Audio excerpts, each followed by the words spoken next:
for Bangkok Titans to try against EDG. Like, it's what they've been doing as well. They're not afraid to go in and really just go all in. Like, it's what they've been doing as well. Home in the GPL. It's very aggressive in the way they like to play, often around G4. He got their Aurelia pick, he blind picked it, and obviously hasn't made it easy for himself. Why would you blind pick Aurelia mid lane? There's so many other picks out there. Azir, Victor. It hard counters the rest of Faker's champion pool. He had to go outside the pool to win the matchup. That's why the Olaf came through. I suppose. Well, Next level. Oh, turret been destroyed.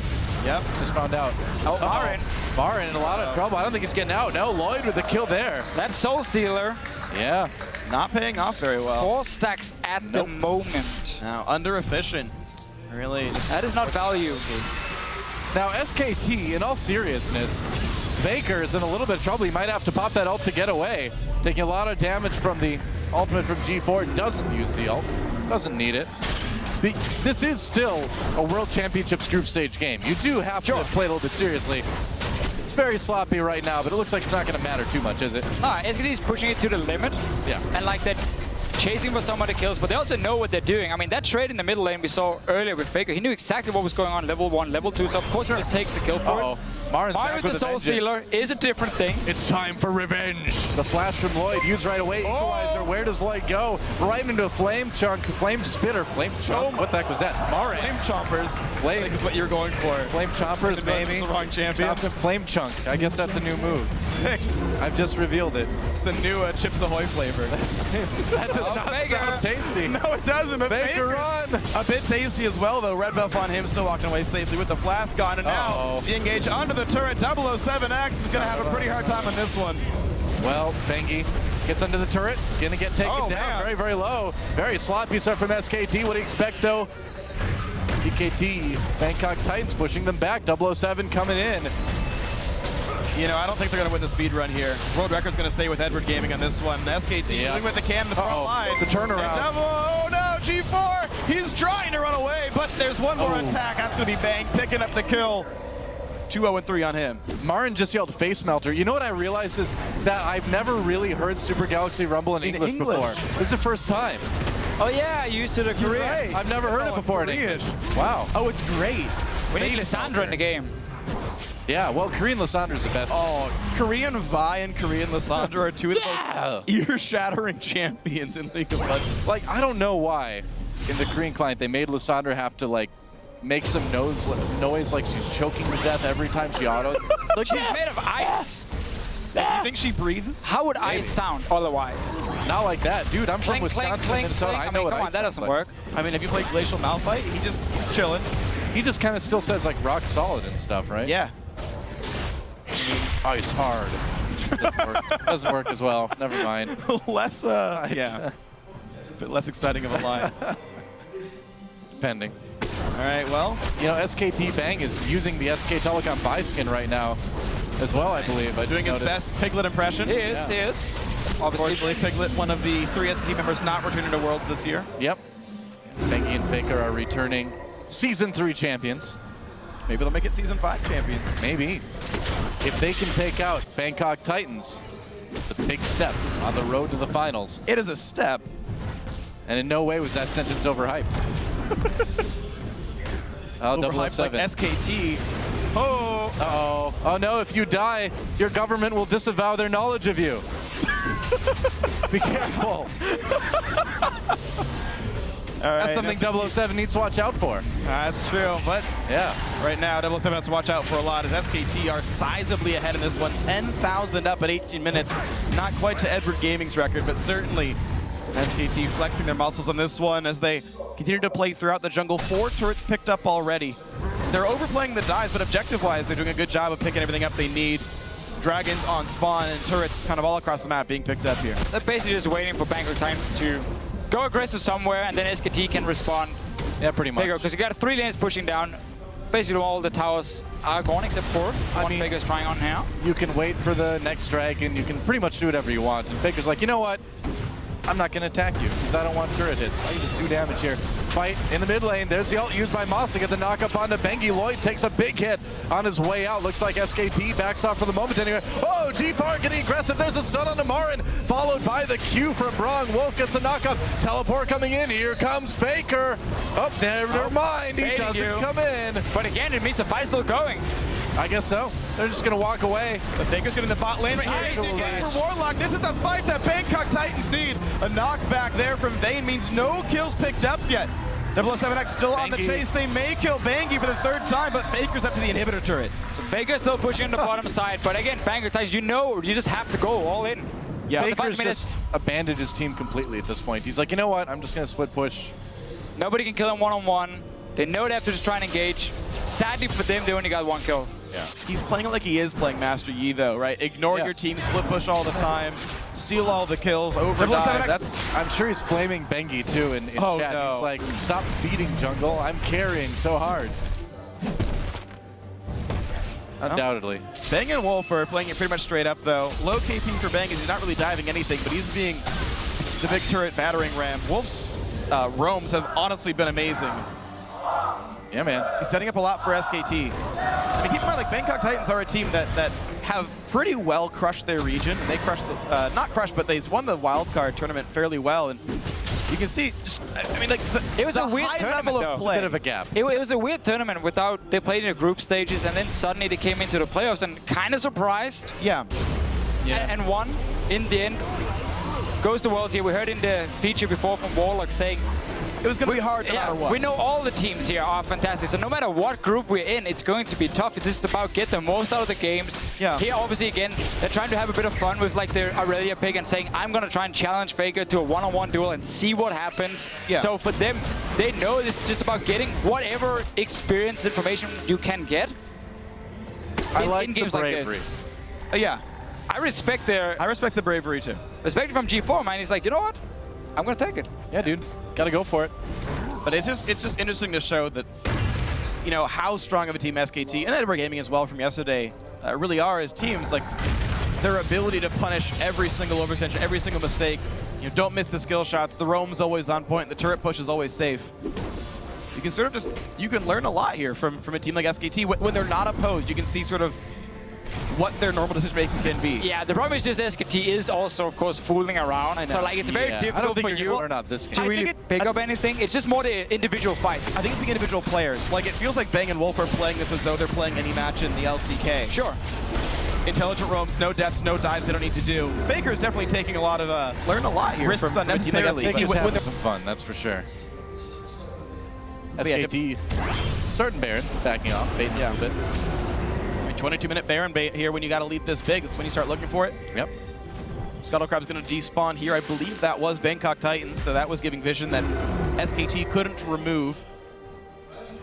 As they play around the fog of war, they're going to find a stall on the Moss. Yeah, Moss in a little bit. Oh, Faker coming in. He is really fast with that Ragnaros filled with spears, too. Wolf tries to go in.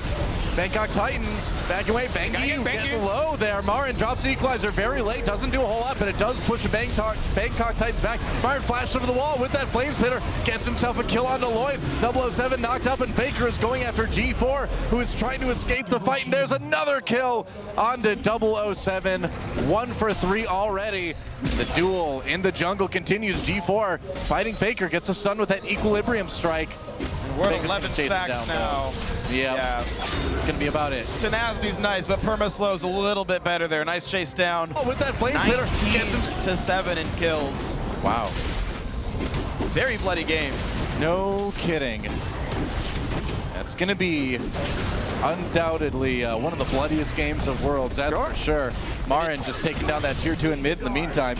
But it is what Bangkok Titans can do and should do.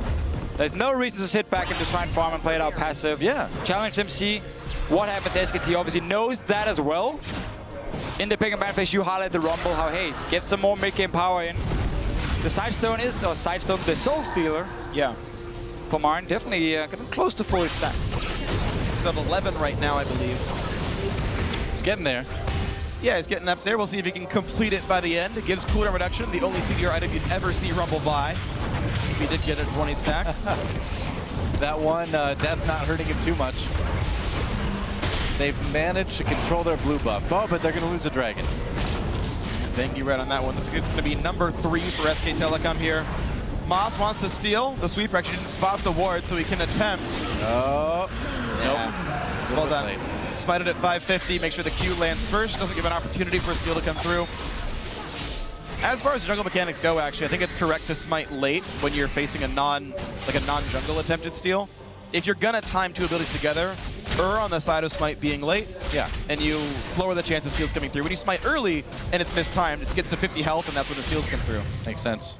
But again, when we look now at SKT, in this game, we're also in the group, because obviously EDG and H2K are the 2 other teams in the group. They're playing the next game, Yeah. just after this one here. And SKT yesterday against H2K, to me, it was a game where SKT showed a lot of respect to H2K. They didn't try and go over aggressive and like go for crazy tower dives or anything. They played it fairly passive because their composition wanted to scale up. And H2K still managed to do fairly well if you look at just the early game at least. So now The game was bad. they're taking on EDG next. And obviously SKT is going to be looking at that game. The Bangkok Titans will be looking at the game as well. Because for them, H2K is the target. Yeah. Like, that's the team they want to be. That's H2K. And for H2K, they're obviously like trying to pull the upset against SKT or maybe EDG, and they have to be able to beat Bangkok Titans if they want even a chance of like force maybe a tiebreaker to get out of the groups. Absolutely. Those are going to be honestly important games. You never want to get caught unawares. I mean, we saw teams like Alliance overlook the wildcard team dropping. I don't remember that game at all. Yeah, I remember it pretty vividly. I actually watched it about 3 days ago. Sounds like a great game. I should rewatch that. You got to make sure you never overlook an opponent. Things can always go wrong for you. SK Telecom now by the book here. Tower dives aside. 26-minute Baron, not going to be hard at all to pick that one up. Good smite once again by Bangi. Bravery Shield. Wow. That's not going to get annoying when I start saying it all the time. Sorry, Monty. Sorry, Courageous man. Giga Guard. Oh, that's another one? I got to memorize these. Yep. He's going to take notes, man. And the other one is Audacious Bravery Shield, I believe. Wow. You have too much information in your head, Freak. I've actually played quite a bit of Rumble. I only know like Ramus, like okay. Rumble's one Wow. of the few champions That's about I've it. never played a game on, actually. Really? There's like, I think like 3 or 4 left that I haven't played a game on. Rumble's one of them. Oh, the base. Oh, supportal combat. Oh, he's backing away. Never mind. Sadly.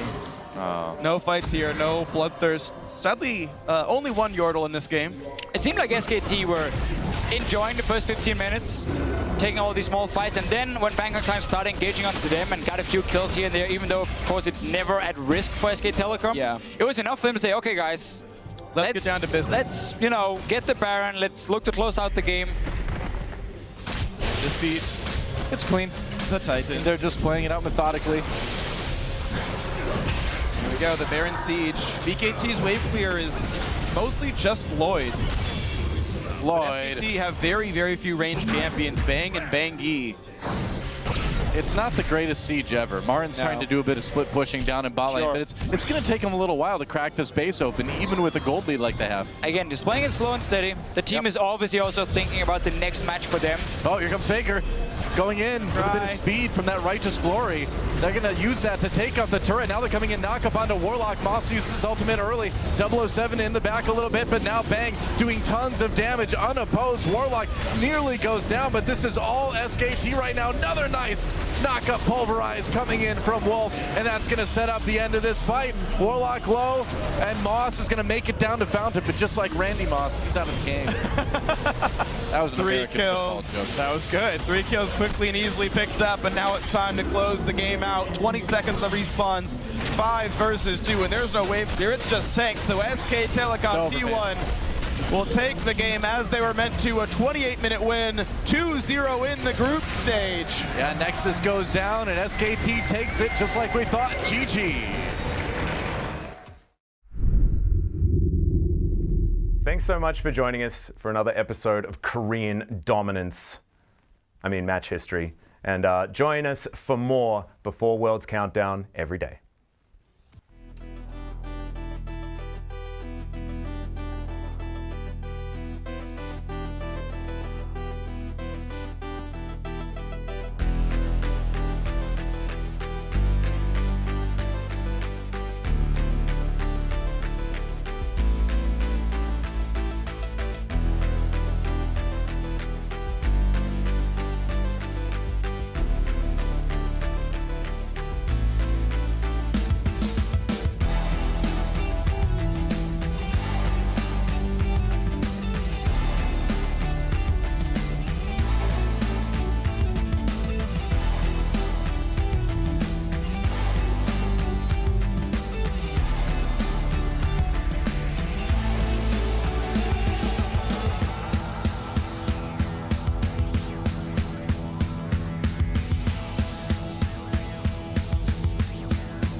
Welcome back to the Verdi Music Hall Berlin for the last day of the World Championship group stage. Yesterday, history was made as Fnatic punched their ticket to quarterfinals by knocking out perennial quarterfinalist RNG. Today's teams, IG and AHQ, will look to meet EU's second seed as we conclude the final day of groups.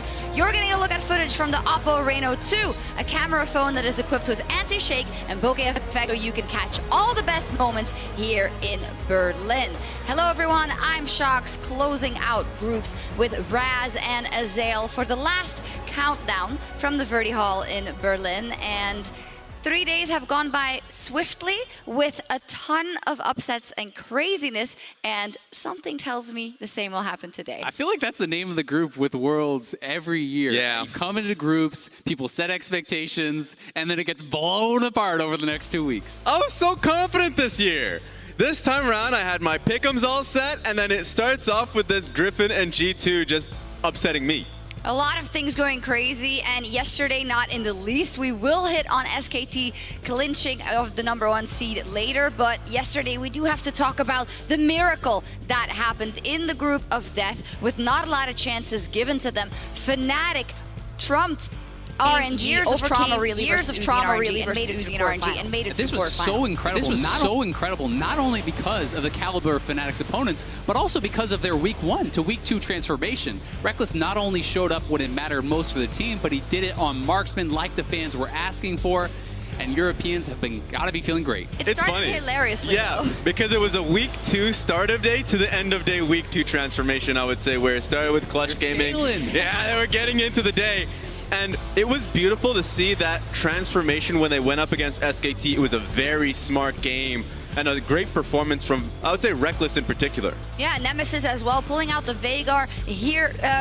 Yeah, not letting Faker get that solo kill. In fact, turning it around, going from strength to strength. Nemesis has been so impressive because that was a big question coming into this tournament. With the loss of Caps, would Fnatic have a mid laner that could compete against the likes of Faker? Nemesis showed that and more yesterday. And it ended the day for me with the match that we all wanted to see. Yeah. RNG versus Fnatic. I came out completely for RNG there because the strengths were true. The bottom side was incredibly strong for RNG throughout the tournament. I think Uzi had probably one of the best tournaments, as short as it was, just based off of his individual play. But at the end of the day, it's a team game, and Fnatic came out strong. Exactly, and the historical record was 9-1 in favor of RNG before that match. And if there was ever a time for Fnatic to break that strain of losses against RNG, it was yesterday. They did it. They qualified for the quarterfinals, and what is also important, 3 EU teams find themselves past groups and in quarterfinals. That has never happened in the history of League of Legends. And yeah, just being from the LEC myself, that is of course a resounding success for the region. Yeah, it says a lot about the depth of the region. Because coming into the tournament, I just said it was top heavy specifically for Fnatic and G2. And even then, a lot of people were just saying it was a G2 horse race there. But then Splyce came out with a pretty large performance in Group B, that is. J-Team, Splyce, Even that game versus Fun Plus Phoenix at the very end made it a nail-biter. Yeah, and maybe we gave up some of G2's strength. They didn't get #1 seed, but now we have 3 teams in quarters. We take those. Final word about Fnatic and kind of what we saw from them over the whole group stage. What are our expectations for their quarterfinals? I still think you're an underdog going into quarterfinals against at least the #1 seeds that we've seen thus far. Those will be incredibly difficult matchups. But we've also seen if Fnatic can play with confidence, if they can play with that pizzazz, that magic they captured yesterday, they could beat anyone. Yeah, they're going to have a good day for whoever they face in the quarterfinals. But yesterday, an emotional Rekkles was interviewed in front of the fans. Let's get a look back. You did what we thought was impossible coming in today. Any first impressions on this victory and qualifying to quarterfinals?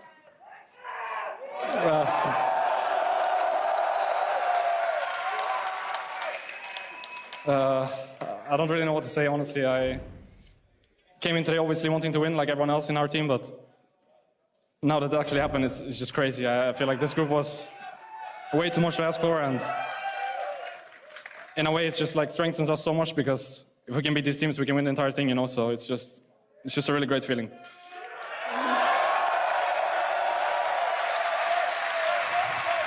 Fnatic performing when it matters the most. It's not even a meme, right? You do it every time. How did you make it happen today? I feel like we were just more interested in winning than scared of losing, like last week. We were so scared of losing. Like, Worlds is only 6 games, and 1 or 2 games can change the entire thing, so we're really scared of losing and kind of just not representing Europe well, I guess. So we kind of shit the bed in week 1, I think, and week 2 we just all wanted to show more, I guess, more of the Fnatic people have seen. And I think we did, did pretty well.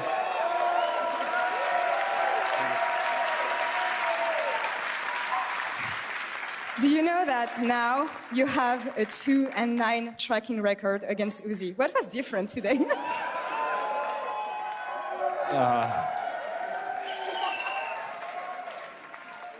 I think my teammates played really well.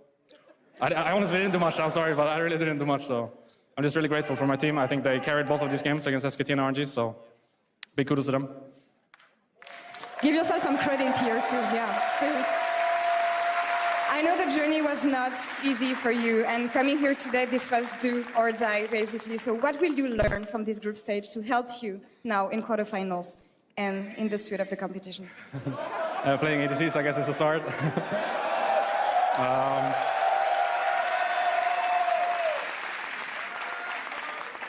I would probably just say, like, as I said to the second question, just not being so scared of losing. It's okay to lose. It's just how you lose, I guess, and how much you want to win. And I think we all want to win really much, so we should just aim for that instead and forget about the losing part. And then we're going to be fine. Yeah, I mean, they're all here for you. So anything you would like to say to your fans who were yelling, literally yelling in the audience for you guys today? Honestly, when we play the game, we can hear most of what you guys do, so it's really nice to hear when like you're cheering for us and stuff. So I appreciate it a lot.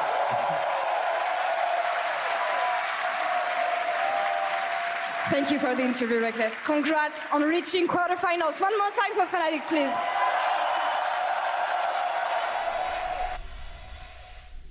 Great stuff from Rekkles. The one thing that I take away from that I think should be hopeful for Fnatic fans going forward is that he said, we shedded that feeling of we're going in being afraid to lose. And I think that is what was their downfall in week 1. They kind of threw in the towel before they started those games. It was a completely different Fnatic yesterday, and they reigned supreme over RNG. And with that rise of Fnatic comes then, of course, a fall of a titan as RNG. They missed their first quarterfinal ever. And I want to put the attention on this picture from LPL photographer Yikun, who sees on the one side there's Uzi, who is in his room after that game, and that Rekkles interview is playing, and next to it the victorious Uzi so many times when Rekkles fell down at the hands of RNG. And it really plays at your heart and reminds you of what it's all about. An entire year's worth, and in some players a career's worth of effort being put into that one moment. And for Rekkles, a player who's felt that so frequently, it's nice for him to be on the other coin, but remember, with all victories comes defeat. Yeah. And so in this case, I remember the perspective of RNG. Remember, they came off of a pretty historic 2018, but they still didn't get that one big championship. And for them, it really felt like this would be the year with them picking up Longsing, really reinventing themselves, it felt like. So coming into this tournament, it's crazy that they came out with an even worse placement.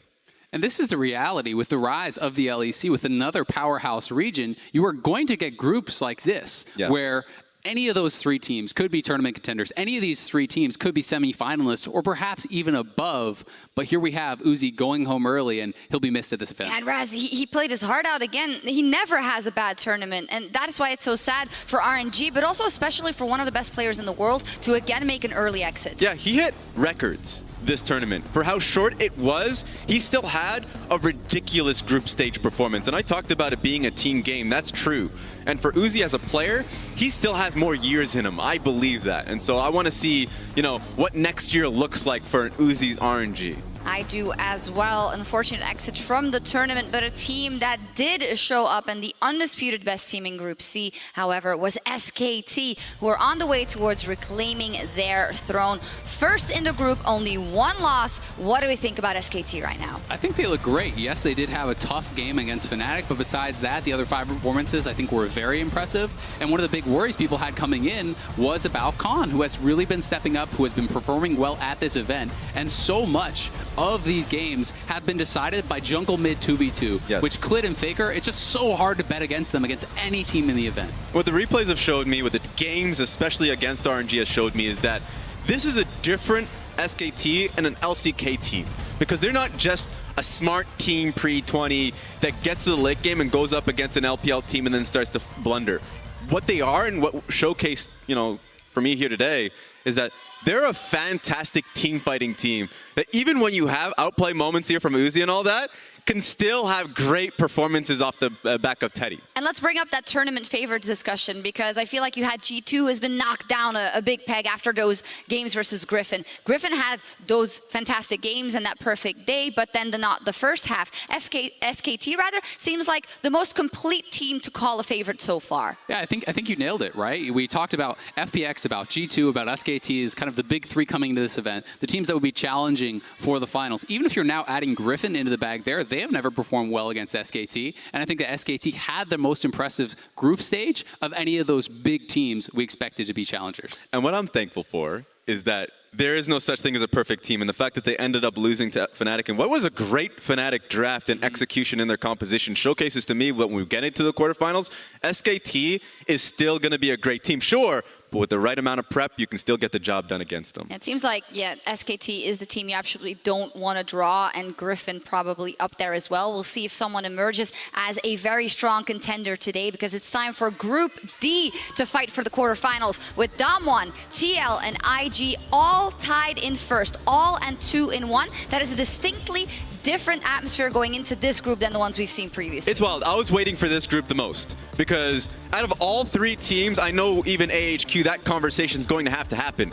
But Damwon, IG, and Team Liquid, I have no idea who's going to be coming out in first seed, or even who's going to be essentially leaving the tournament early.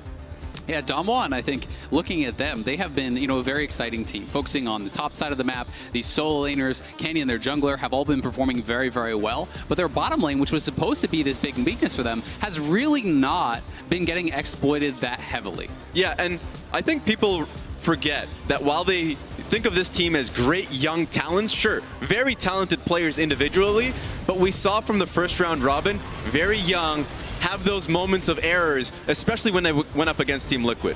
I am very curious to see what Damwon brings today. Their counterparts from the LCK have both gotten that #1 seed, and we have to remember, Damwon went through the play-ins, had that kind of warm-up and practice and finding the vibe on the Rift. Then they had last week. Now they had another week to reset. So I feel we're going to see the strongest and the real Damwon here. And they really needed to have that time throughout the entire tournament, because I've always nailed on the idea of nervousness for young players on that stage. I think we saw that from Showmaker, and we saw that from Nuguri. And now when we're coming into today's games, they are the most prepared team in this group. Let's see what happens. Now, yesterday, Raz, you had to say goodbye to RNG, who you actually had pegged as your tournament favorite.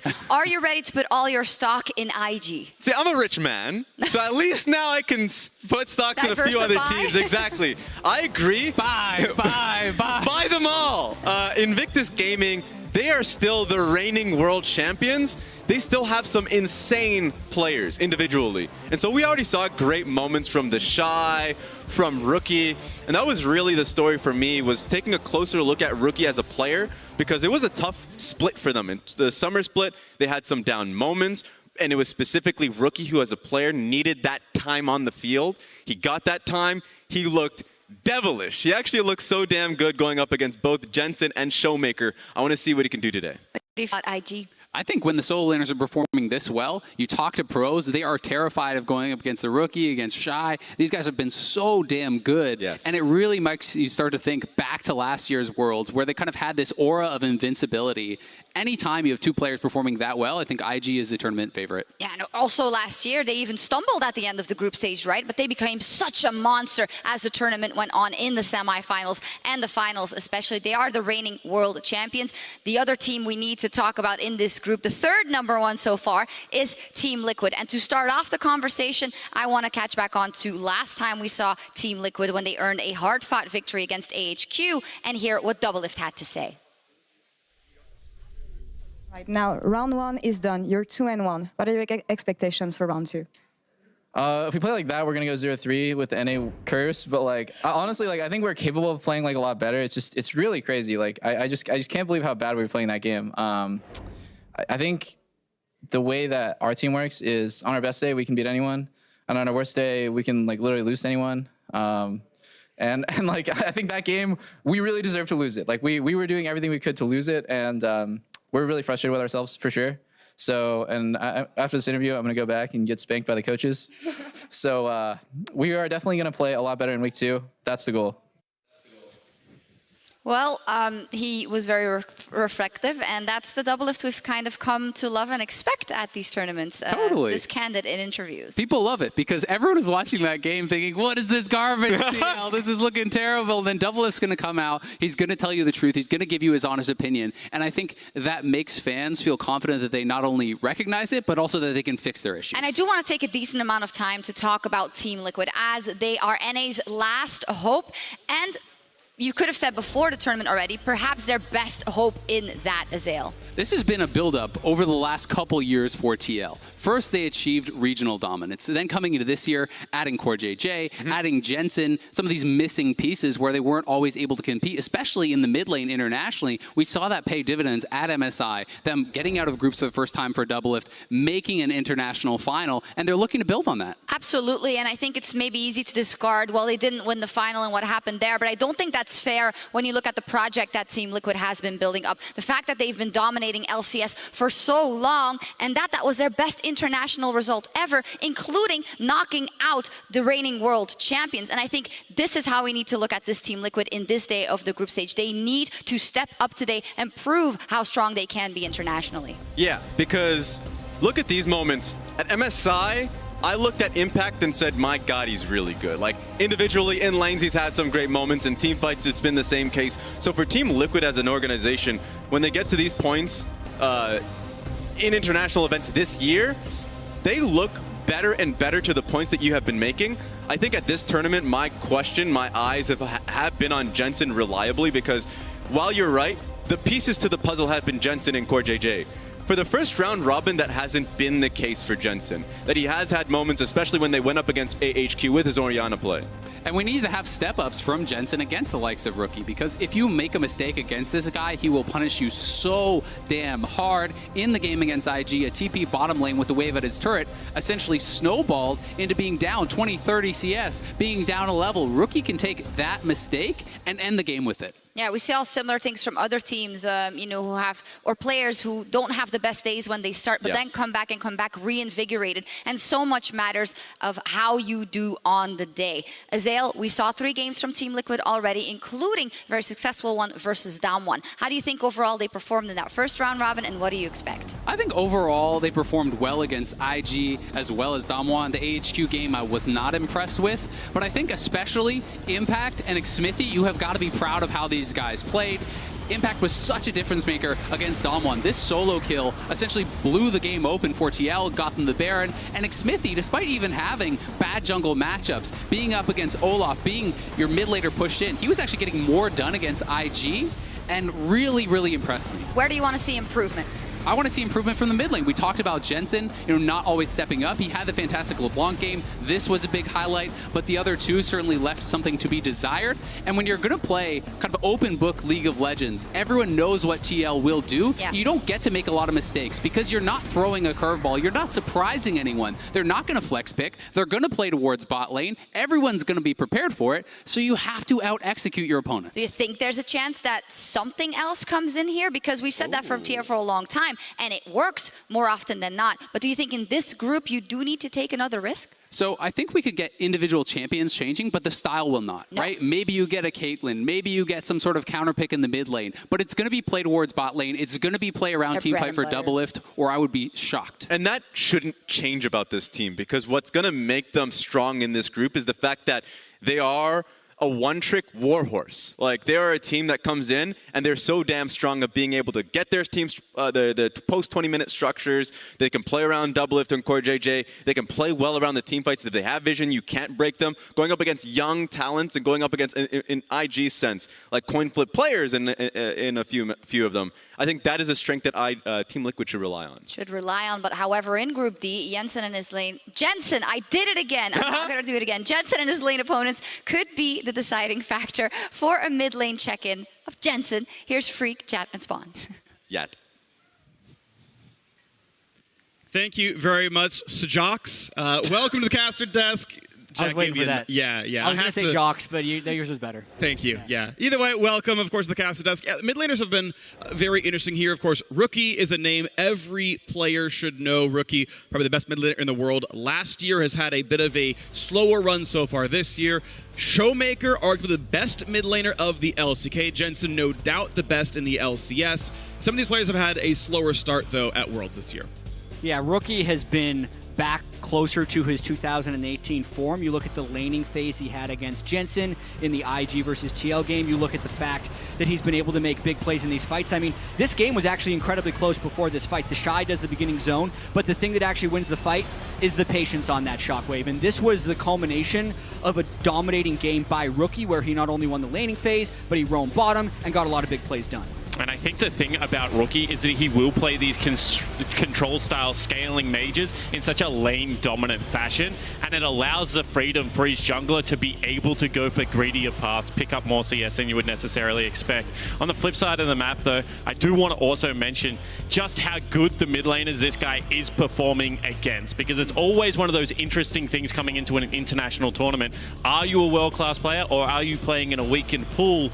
In this mid lane pool, I feel like Showmaker as well as Jensen have shown in these games that they can also throw their punches. Yeah, I mean, I even look across, you look at the Damwon team, and they have 3 of the top 5 accounts in the US solo queue right now. Canyon, Showmaker, and Nagari. So Showmaker also showing up big. And all the way across to Jensen, his week 1 was not that good. Yep. But if we look at the run that Cloud9 made last year to the semifinals, up until the semifinals, Jensen was actually the one pulling a lot of that weight. So for TL to succeed, I think Jensen's going to step up, needs to step up to get that form back. We'll see if they can do it. Of course, it's going to be a very excited group. We decided all today. Rookie and IG kicked things off with a battle against AHQ. So let's hear more about that matchup.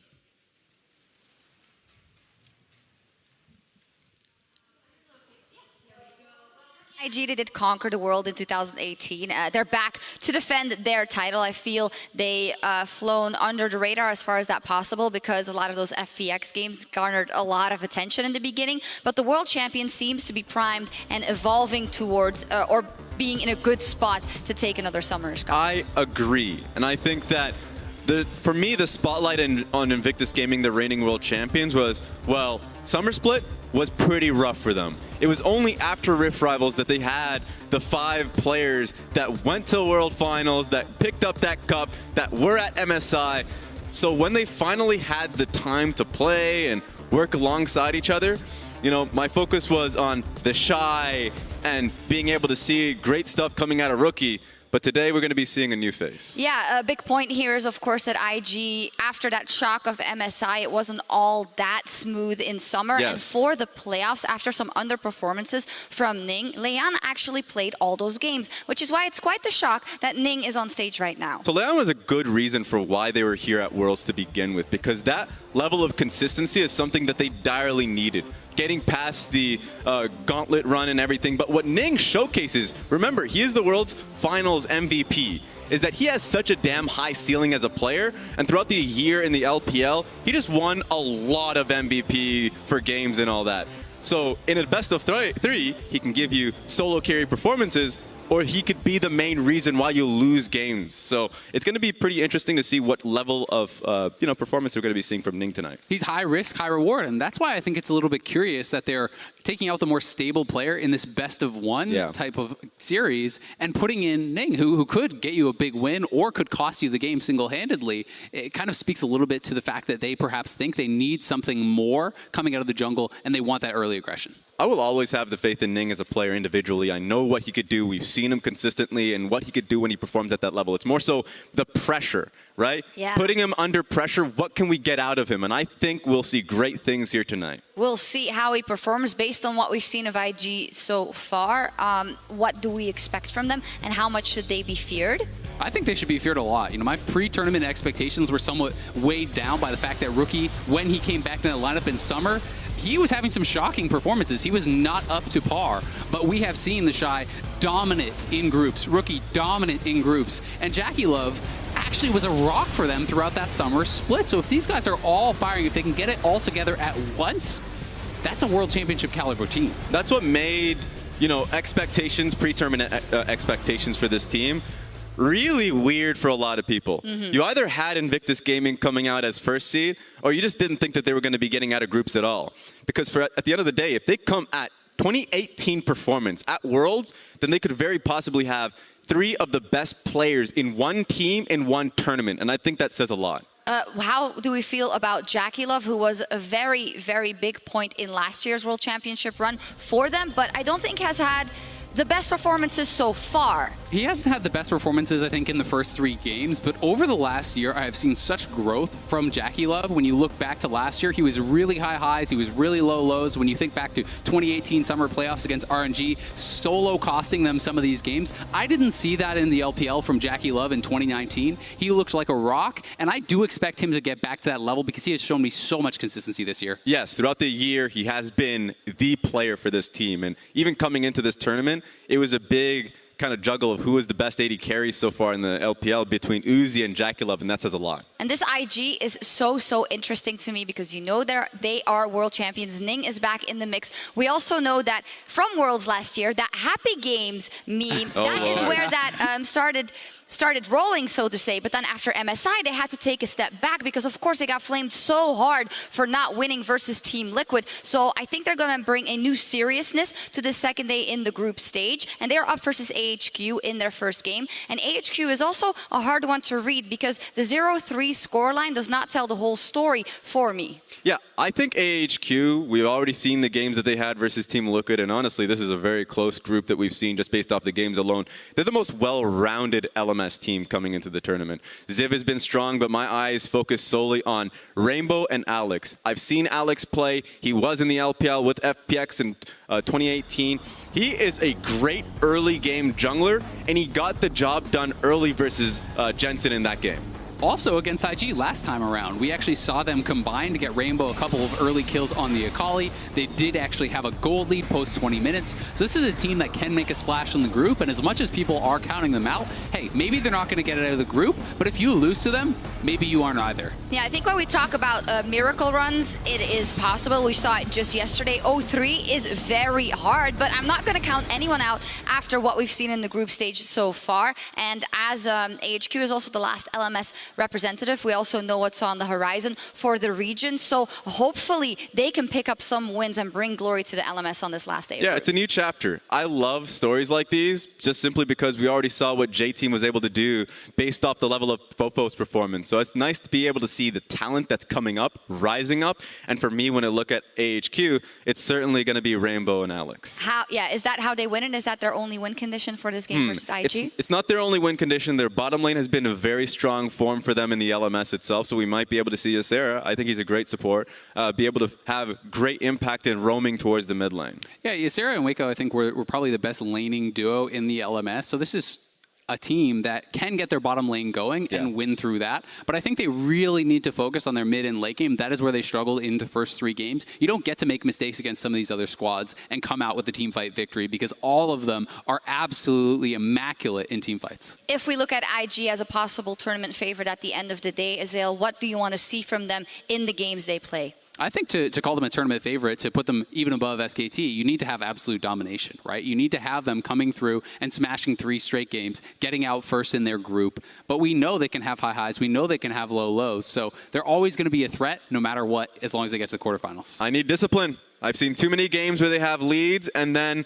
you know, the Shy will walk off in one direction, he'll start the fight, hope that people are right behind him, and that wasn't the case. So I need to see the team all on the same page today. Okay, let's see what happens. AHQ versus IG will be our first game of the day, and today we conclude the group stage here in Berlin and decide the last teams in the quarterfinals. It's been a ride so far, so let's see what's in store for us.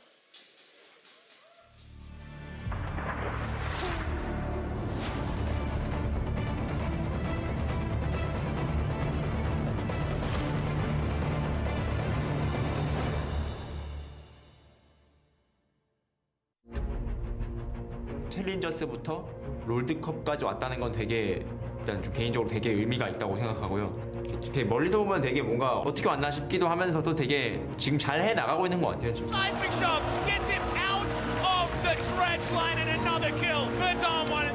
앞으로 더 높이 갈 수 있도록 열심히 해야죠. 앞만 보고. Damwon will take down IG, the 2018 champions.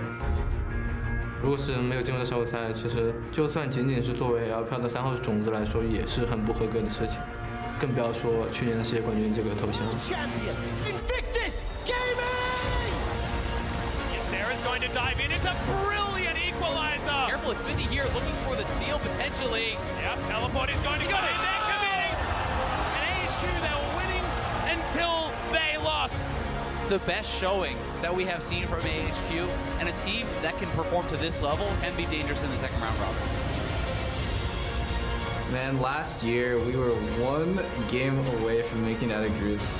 I don't feel as heavy as I did in past worlds where it's like, oh, I'm so bogged down, like, oh, we need to get lucky to win. I feel good, I feel confident. This time he pulls it off with the quadra kill. I think I'm a strong player. I think my team is strong. It's time for my team to make it out of groups.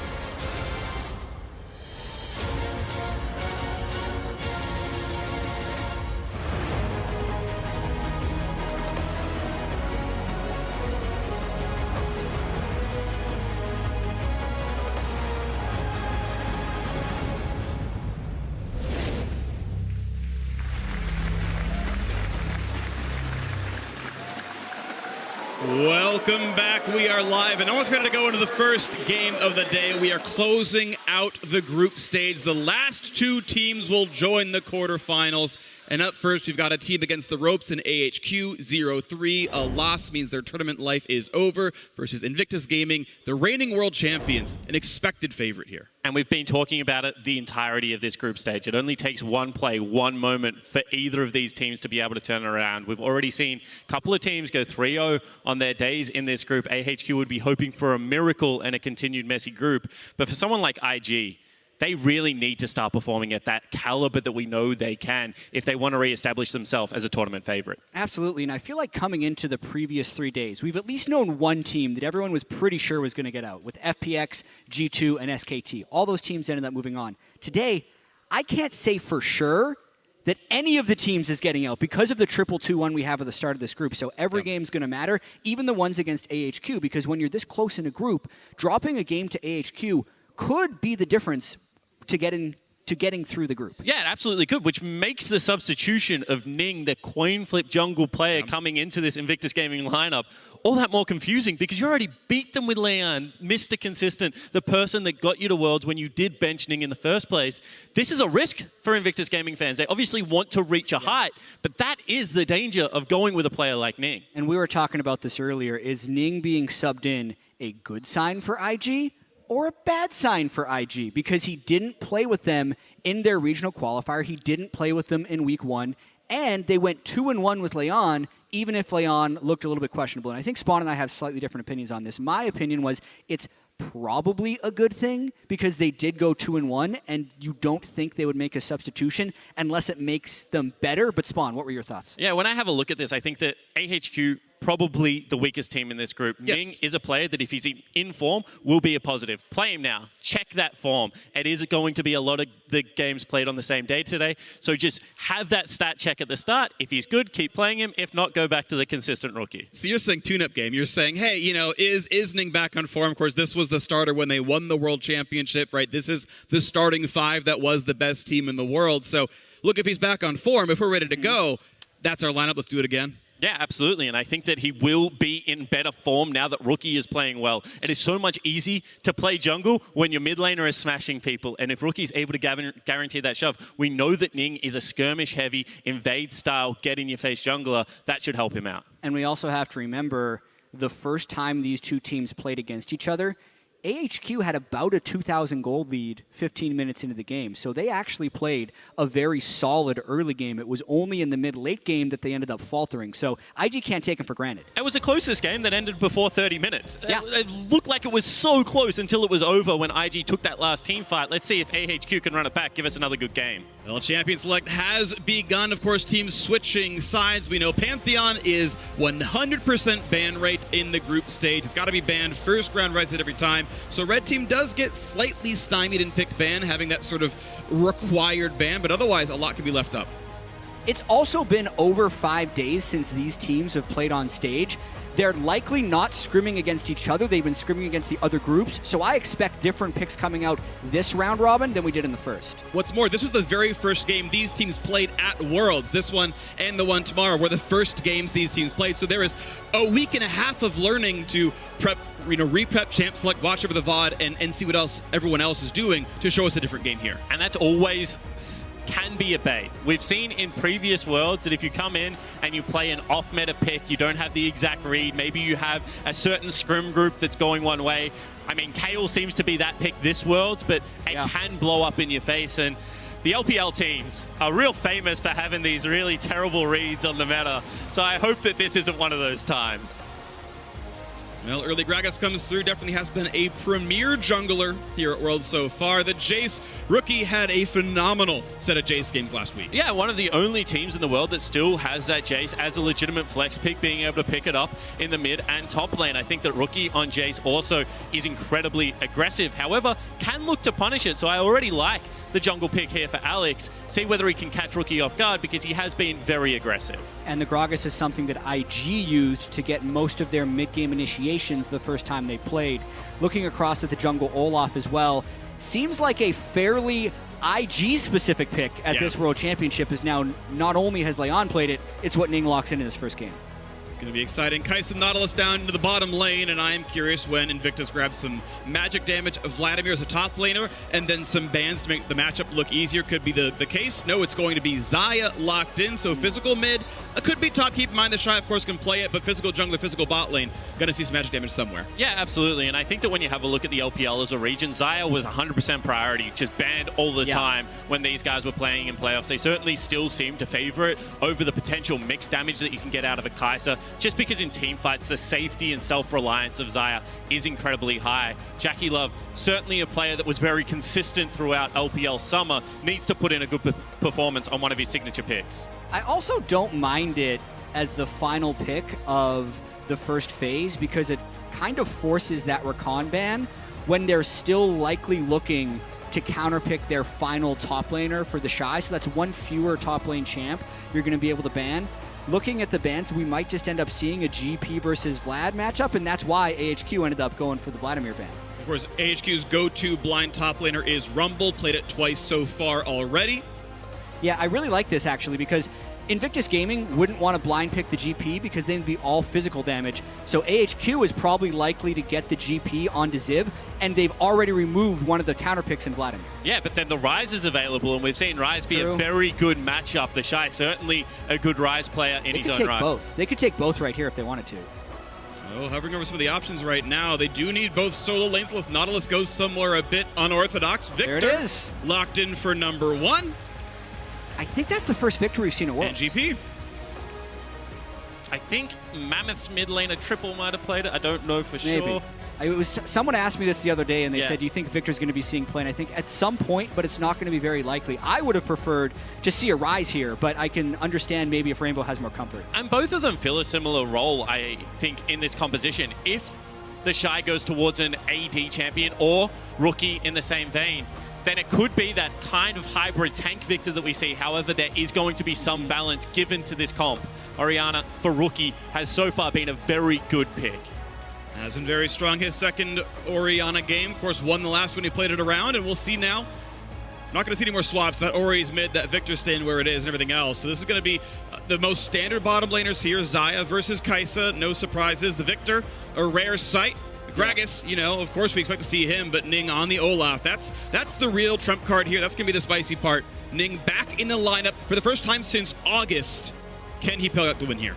Yeah, that actually is the first Victor. I just got confirmation. That's the 93rd unique pick or ban we've had since the World Championship started. Yeah, it certainly has been a wide open World Championship in terms of what is being played, but I want to focus in on IG's comp because we keep mentioning the Olaf. And Olaf with pushing lanes is one of the most oppressive junglers. Jason to Gangplank is a good matchup for the Jays. You should be able to get shove against Victor. He kind of sucks before the first purchase. And then when you have a look at the range support into melee, this could be Ning's field day in his return to Summoner's Rift. And I think they're trying to set him up for success. If we look at IG's early game in week 1 or even in the summer split, it was subpar. And that's completely different than the world champion IG we saw in 2018. So it looks like they're trying to return to that form.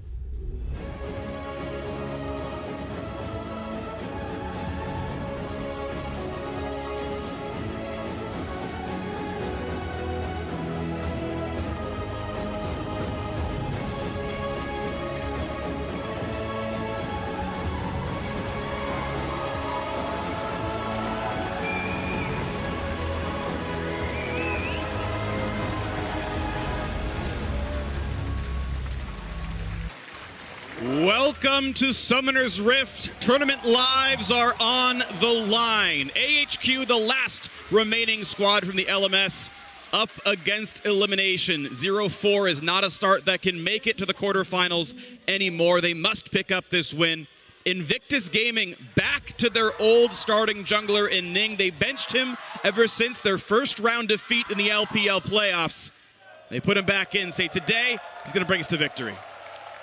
And as we do enter a pause, I do just want to draw people's attention to the top lane Keystone. Because whilst the Shy tried to stave off any comparison to Nuguri coming into the World Championship, he does pick himself up at Kleptomancy Jace. Instead of the phase rush Jace that you may see sometimes against the GP if he wants to be able to go in and out of fights, can't completely fault him for it, though. Sometimes you get a lot of lane sustain out of the Kleptomancy, which I think is one of the most underrated parts of the Keystone. And the way we've seen Gangplank force on this matchup is heavy trading and then threatening that gank that will come through from probably a superior ganking jungler, I think it's fair to say, in that Gragas. So the Shy knows he's going to be trading heavily, needs to have extra tools to be able to pick that sustain up. A couple of other interesting Keystones as well. We're going to have a Spellbook on Victor in the mid lane, which is a little bit strange, but I think does lend itself to some better team fight options. He will have to be able to teleport back to lane. That's kind of how Victor's kit works. He needs that gold early. But then being able to swap over to things like the Cleanse and the Ghost for team fights could be pretty useful. Definitely could be. We know that it was Rookie who paused. We're waiting to see what the cause of that one is, but we'll get that to you once we get the information out of this one. This means we get to wait a little bit longer. That anticipation building up to wait to see who could take this one down. I'm definitely excited to see how this one does pan out. Again, we talk about the last time these teams met. Neck and neck, AHQ had some leads, IG had some leads, but up until about 23 minutes, a very tight game. Yeah, and focusing in on what we'd expect from this early game, IG is looking to blow them out. Yes. We've already mentioned multiple times that the early game was in favor of AHQ the first time around, so I can't completely fault AHQ for picking a little bit more scaling, specifically with the Spellbook Victor over something like an Airy Victor to at least have a little bit of fighting power in lane, because Rookie's Orianna can steamroll that matchup. A Jace can also get very aggressive early, not to mention having a Xayah in the bottom lane. It actually is 3 better early game champions and an Olaf. So if this game does actually get to 15 or 20 minutes even, that would be bad news for IG. Well, we got a note on Rookie. He said it was a mouse issue, something to do with sensitivity. We are now getting ready checks, though, from the players, so that might have been sorted out. might be going into the game very shortly. Yeah, and I think that when you have a look at how AHQ have been able to have a couple of successful early games, a lot of it has been around Rainbow and Alex. So having that Spellbook Victor, something that doesn't really lend itself to ganks all that much, is very interesting for me. I want to see how Alex now attacks this early game and whether he has another avenue to play around.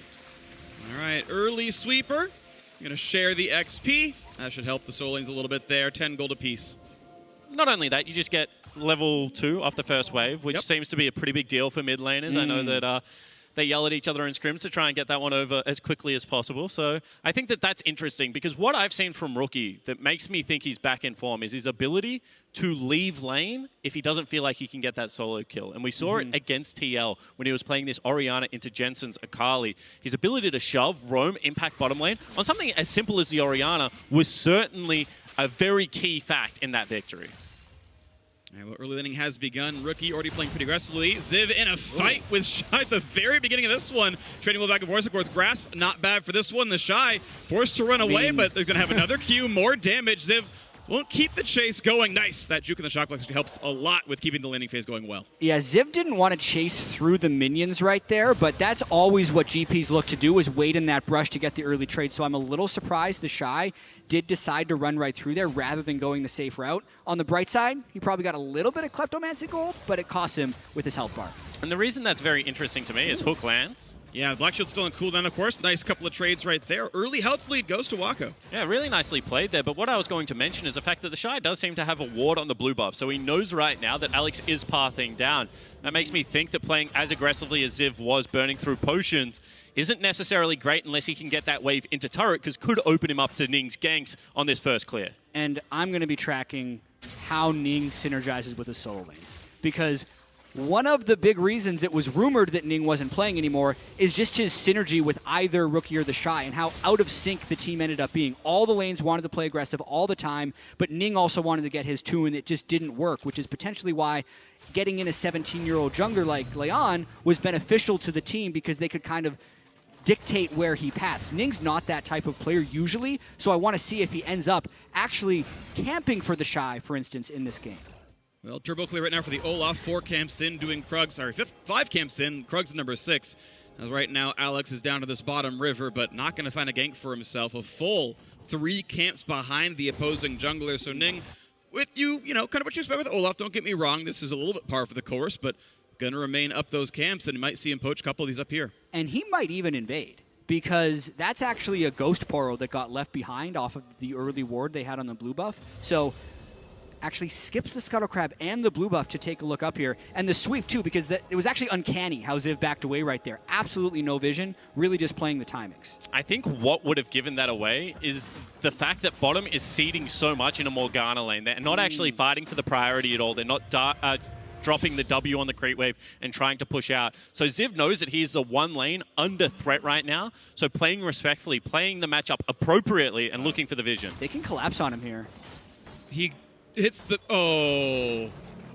That's... You call that unlucky sometimes, but that is the Gromp gone, and out he goes. And this is exactly how we expect Ning to play. That is not a high percentage play. His top lane is frozen. He has no support coming in from that mid lane as well, but he still goes for it. Now sitting on a ward, he's giving so much attention to the Shy's lane right now. But he had already swept that brush before to make sure it was clear. Overall, it ends up being completely fine for Ning, but as you mentioned, Spawn, already a few touch-and-go plays. Tight timing there. Overall, though, still is a camp lead. You can see 25-32 in CS. That is the early start here for Ning, and as the camps respawn, that Gromp is up, and he'll start getting some more. And look at that CS. So yes, there's 7 CS that Victor can clean right now for a lot of his health pool. He's going to end up missing probably at least 1 range minion of this. He's already down a teleport to Rookie. Rookie is absolutely dominating this lane, and it gets even worse for Victor early because you need 1,150 gold before getting your first augment upgrade. And whenever you've had to take an early recall on Victor to go for a Doran's, you usually know the lane's not going that well. And he had to play aggressive. Hold the thought. Get it now. That's going to find the stun to Rookie. Body slam's a guarantee. The slow comes on top now as well. And Rookie not going to burn the Summoner spells. He'll drop down. First blood to the Gragas. And now Ning in a 1v2 is going to chase the Gragas back to his own turret. Well, that was definitely a caster curse, if I've ever had one. Rookie trying to dominate the lane. I've been there where you try and heal out of the gravity field for the move speed, but miscalculating the stun duration by a fraction. If Rookie flashes early, he's probably away, but he thought the heal would be enough to get out of the gravity field. And a lot of the focus is going to be on the jungler in this matchup, just because this is Ning's return. And I feel like this is Ning's bad on not shadowing the lane hard enough. That freeze was set up so obviously from Rainbow. You know that Rookie is going to want to get that lane into turret, because otherwise he's going to be denied gold, he's going to be denied experience. Ning should be there first. That's a mistake. And you can almost imagine if Rookie just moved towards Ning, they probably win that 2v2. But the lack of synergy between them has him running away from his jungler as well. So not only could Ning have been closer, Rookie could have just flashed towards him. Yeah, or even hug the right side of the lane. All those would have been options. And either way, we look back at the state of this game in the bottom lane, then it's about equal in CS, more for JackeyLove to pick up, and Farm going pretty close to equal. And as the wards get cleared out, Ning, and it's so frustrating. Yeah, just fight it. Running from an Ocean Drake really sucks because it slows you. It's the one Drake that does that, but it's Olaf. You can solo that forever.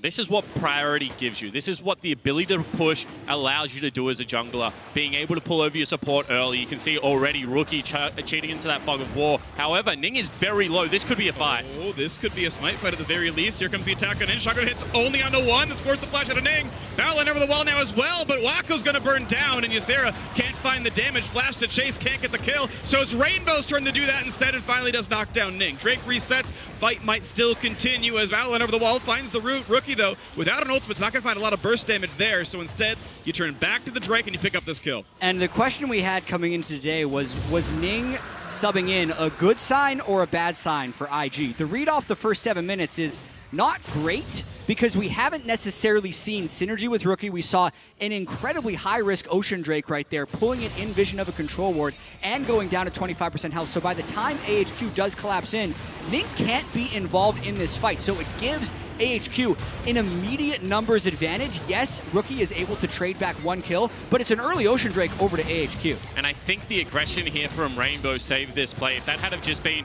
one kill for an Ocean Drake, you can argue worthwhile because of how much work they were getting done, denying experience bottom lane, mid lane, and the continued shove on the top side of the map. But because now this Victor has been able to get that injection of gold, his laning phase should look much healthier now. I think that is a positive play for the AHQ lineup.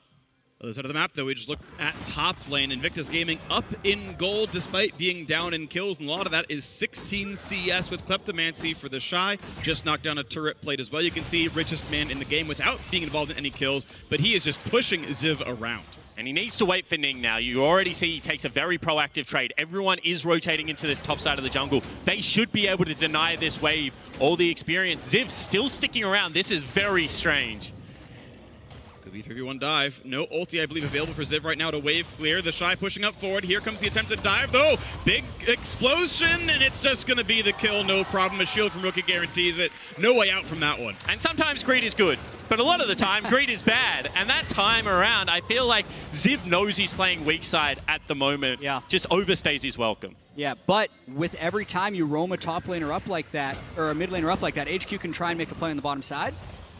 Push him off the turret at the very least. It's at least farm denied, and as much farm denied as Ziv is losing, but of course the kill matters, don't get me wrong. 2 plates down in the bottom lane. Yeah, that's what you would have wanted to see Ziv do, is just back off and give up a plate, because it's 300 less gold that you'd be able to concede, and now JackeyLove and Baolan are still able to get the experience. Not even that. Let's look at where JackeyLove and Baolan are, and look at where Ziv still is running back to the turret. It's just extra time that you're able to save, getting back towards the wave. That's why these things are so critical. It's about maximizing every piece of resource, and experience is a big piece of resource in League of Legends versus what your opponent is able to accomplish. You can see Ziv having to go early Ninja Tabby and the Cull to try to stem some of the bleeding here. So very late Sheen, very late Trinity Force going to come through for that player. As mid's pushed in, 1 plate down there as well. So HQ on 3 plates killed, I believe, so far.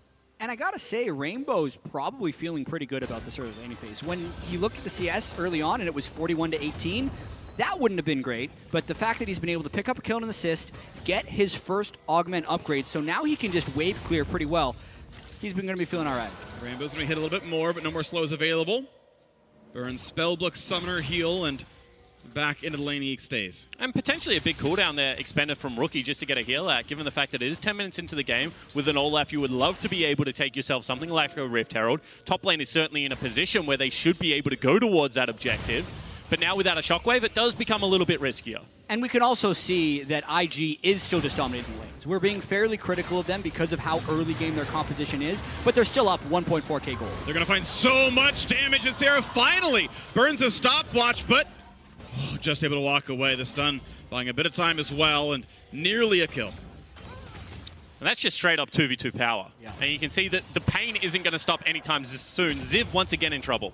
2v1. You know Nick's going to tower dive this. This is 100% going to happen. Going to go for the wave clear as Ziv. Still going to take a whole lot of damage. The flash comes in late. He will at least trade the kill. 300 gold back in his pockets. So we'll have to look at what happened there, because I think the game plan would have been the Shy to take turret aggro first, but when the final minion died, it auto-acquired onto Ning, so it wasn't about the Shy being able to wait his time and then hit him first. Because normally the way you want to play that dive is wait until Ning's about in melee range, then have the Jace auto, but watch what happens here. Ziv actually manages... No? How did the turret get onto... He dropped... He must have just hit it first. Yeah. And that's like the most Ning thing ever. Like, I was sure Ning was going to pull turret aggro in that dive, and sure enough, he's the one in first. I don't know if it was with a blue smite or what, but either way, that is a kill traded back, and it's still 700 gold lead to Invictus Gaming. This is a large lead, a very substantial one, already 4 plates down to the top side. The Shy, the first one above 110 CS in this game. It's like he doesn't even have a lane opponent. Yeah, I mean, he's just absolutely dominating at the moment. The fact that he's nearly taken the top lane turret as well just shows how much time Ziv has had to spend out of this lane. And more impressively, he's going the very greedy build. He's got himself a Phage as well as a Tear. This suggests Muramana into Black Cleaver, which is such a good dueling build in the mid game. It's not like he's even building straight up lethality into something like that Youmuu's Ghostblade. I mean, he's doing everything. It's components of 3 different completed items. Like, it's as greedy as you could possibly get, going for the early efficiency, just maxing out the slots. But yeah, it's going to be a bunch of armor penetration, a bunch of damage output, a lot of attack damage.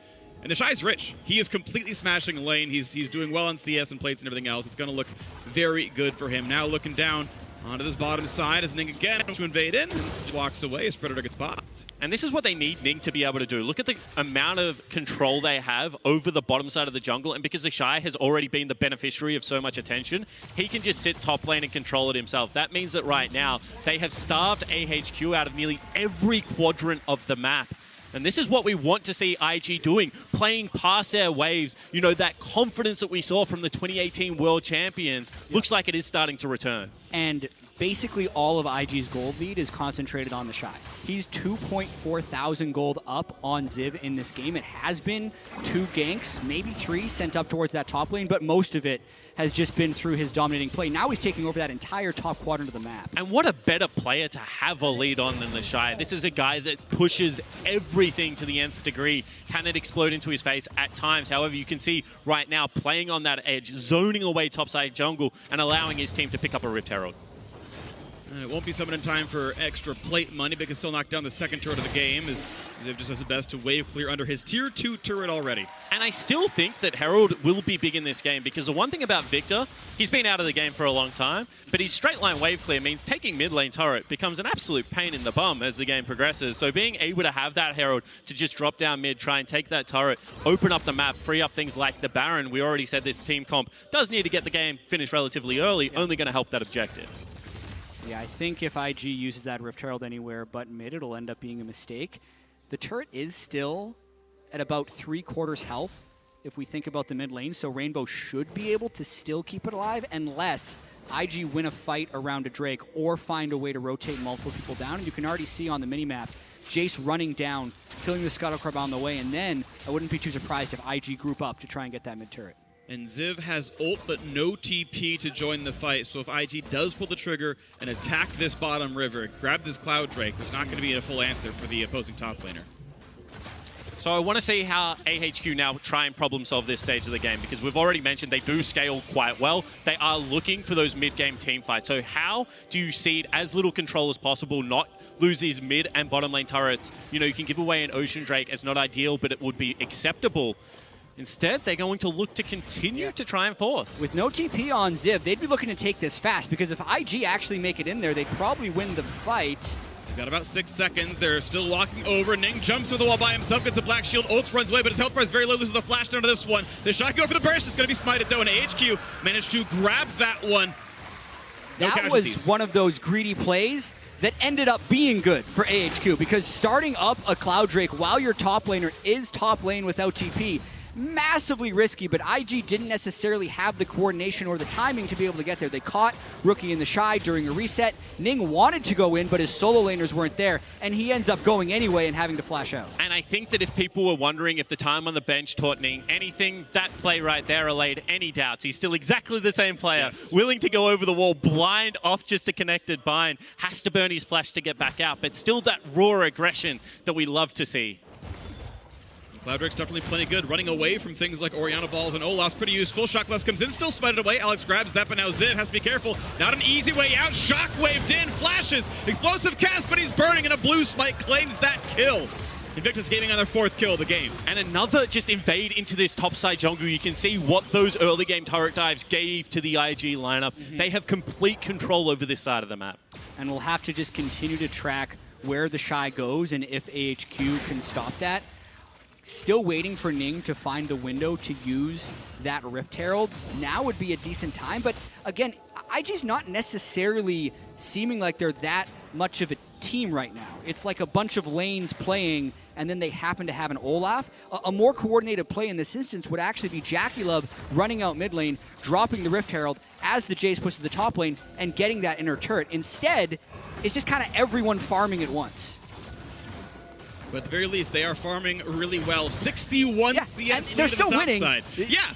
I mean, I understand your point. Yeah, IG looking very good, at least as far as the individual mechanics are concerned. Second turret goes down, all in the Shy's lane. Herald comes to back up as well. Inhibitor might be cracked sub 18 minutes. And this was a big brain play. We said it had to be used mid to try and set up for the Baron, but maybe they just try and break the base. Big chunk goes down there. It's going to get stunned up. They're going to try to chunk this one down, but the Shy willing to keep going in for the auto attacks. They're going to knock down that turret as well. Open inhib. 17:35 into the game. Alex here to defend. They're finally recalling the Kai'Sa, but until he actually comes back, it's just Ziv dying in a dive under the inhibitor. Ning is running. He's trying to get away. Just barely gets out of the Chaos Storm, and a re-engage might just happen. Ysera's at 1/3 HP now as well. In comes Waka, but doesn't have the damage, only on one item. Ysera low again, has to flap his wings and get out. That was the most IG play I've seen. Yes, because the whole time JackeyLove still wasn't even there. He was just tracking the other waves. The good news is they used Herald to break mid lane turret. Did they do it in a convention fashion? No. Absolutely not. It also broke the base, but you're right, JackeyLove was able to rotate into that mid lane. But let's take another look at this, because this is IG at 17 minutes, laying siege to a base turret, and not only that, then having a willingness to dive past the structure, past the inhibitor, and just take the fight. Why not go for the inhib? They know it's a flashless GP. Ning sees his window and he just takes it. Rainbow doesn't use his ultimate until after Ziv is already dead, and they just take it. If there's ever a what's your move play, it's this one where you just dive into the inhibitor itself and get kills early on. And I want to call back, because we talked about the last time these teams met and how close that game was. Gold back and forth with his 23 or so minutes till IG finally broke it open, and it was Rookie having a very solid game. No longer the case here, right? You can see, there's the gold graph. Last time they met, oh, it was close, it was close. There's a bunch of red till 20 minutes, and then, finally Baron comes up and they break it open. And then we look at the live gold difference, and it's just a sea of red. It's just a sea of Invictus Gaming completely clapping. And I don't even think the gold graph tells the entirety of the story, because things like forward presence in this game, counter jungling stats, would all also be off this charts. Obviously, that leads to gold leads, but it has really been a dominating performance from the individuals of IG. Yeah, I think an indicator of that is the fact that they have no Drakes. They've just kind of been focusing super heavily on individual lanes. 64 CS advantage for the Shy. Still a valid way of getting an advantage and winning, and the Shy now also just making sure they have wave pressure in as many places as possible. They're going to knock things down as the red's going to go over, no problems. You can see some split push on the top side. Little bits are going back. AHQ sacrificed part of their base to knock bottom outer. They're sacrificing their bottom jungle to take top outer. At least some gold's coming back in, but IG, of course, not slowing down pretty much ever. bot tier 2 could be sieged soon. But once again, you really don't want to be trading in situations like this. You are so far ahead. I would have loved IG to go for a little bit more of a calculated play. That top lane wave is about to be eaten. All that golden experience is going to go to waste. You can see that they are still playing typical IG style. Break the rules, just siege, just try and push things down. See whether it works out. Well, turret's on a half HP right now. Chaos Storm, though, burned. Victor, no ultimate anymore, just for the wave clear, trying to make sure they can keep their base alive a little bit longer. Next Drake has spawned, that's Ocean. Baron, of course, on the map now as well. Yeah, I want to take a brief moment to touch back on the Shy's build, because there's certain things I actually really like about it. So the Phage that isn't even working towards a Black Cleaver, I think is actually pretty cool because he's still getting the movement speed from the Phage. On top of that, base Last Whisper, like pre-upgraded Last Whisper, has been buffed to be a very efficient item recently. It's 20% armor penetration and 20 AD for not that much gold. So comboing that with a lethality item from the Ghostblade and soon to be a Transform or a Mana, that's actually a very big power spike he's going to be able to hit. Yeah, mathematically, base Last Whisper is a serrated Dirk against like 60 armor and more, which by the way, every champion has in League of Legends. So even like a air quotes lethality build likes base Last Whisper. Yeah, we see a lot of Jaces just stack serrated Dirk items. I think this is better. Yeah, I think mathematically it's actually the case, because also multiplicative armor pen comes in first. There's a bunch more math. We'll stop now before everyone falls asleep. My people. That's all I'm going to say. My people. It's so nice to actually sit down and be able to do the numbers on stuff like that. However, I think more importantly, the fact that he's got an additional 70 CS means that whatever items he's going to buy right now, he's doing so from a very big gold lead. I think AP Jace with Nashers would probably still win this game. You know, we've seen the Lizard Wizards back in the Moscow 5 days, and now we've got a mid lane siege. The Herald has used top lane, mid lane tier 2 under fire, and another AHQ ultimate burned for wave clear. This is how far behind they are. And the danger about doing this means that because you have no control over the map, you're burning ultimates for wave clear. If they ever just disappear into Fog of War, start Baron, you're going to be fighting from an even larger deficit. You won't have the tools necessary to defend. At least Chaos Storm is back. They've got one yet again. Explosive Cask is next, I'm sure, but IG, you can start to look at where the ward line's going to come in. They're going to set up for the Baron, most likely. The Shy currently split pushing in the bottom lane. He's got TP up, could join the team, no problem. So one of the reasons this Baron's going to be incredibly difficult is because none of their tanks actually have any armor. You know, you look at the support position or the jungle position, it's going to be Spirit Visage rushed from Ning, as he felt like he was taking a little bit too much damage from primarily jungle mid duo, I guess. So this time around, they're going to have to hold on for a little bit longer. They will have to play patiently. You don't want to give the game back. Oh, that could be a kill. Cask brings in Ning, but it's a bait! It's a bait for the Shockwave, and he flashes right back out. Thank you for the delivery. And this will be the test we're going to have to put IG to kind of the whole day is how well can they convert some of their laning advantages into team play, because it is things that they were able to do in securing a world championship last year. It's about taking that incredible laning skill and turning it into victory. So now that they've managed to kill the other jungler, how quickly do they transition into a Baron? They go right away. Pretty much instantly here, it's Rookie's turn to try to build some space, try to slow him down with the dissonance, and no one's going to be in range at all. You can see the bind lands now as well, and not going to be the W, not going to be a likely steal. That's going to get claimed by Ning, and now over the wall is Rainbow, and that's going to be a pot of gold at the end for IG. AHQ forced to away 3v5. And pretty big desperation there from the rest of AHQ. If they were going to have Rainbow flash in, I would have liked to see the Kai'Sa follow as well, but just watch this one more time. I don't fault the Cask from Alex. This is a really good look to be able to get Ning into the turret. It just so happens Rookie responds amazingly to it. He eased to get the ball in faster, and then ults Alex right off of it. That's just a Rookie godlike play. And I really think Rookie has some of the greatest shockwaves off weird things of all time. Cast your mind back to the shockwave off Kakal's Nocturne in the KTE versus Samsung final. One of the really great plays I think I've ever seen in League of Legends, and this has been a commanding performance so far from IG. This has been one of those games where they are just outperforming, outmuscling, and running over an opponent. You wondered if IG is going to show up in the day. They certainly have. Especially in game one, and that's going to be what all these teams have to do. We know coming into the day it's 2-1, 2-1, 2-1 between IG, Damwon, and TL, and AHQ is looking to play spoiler to any one of those teams. IG got first up.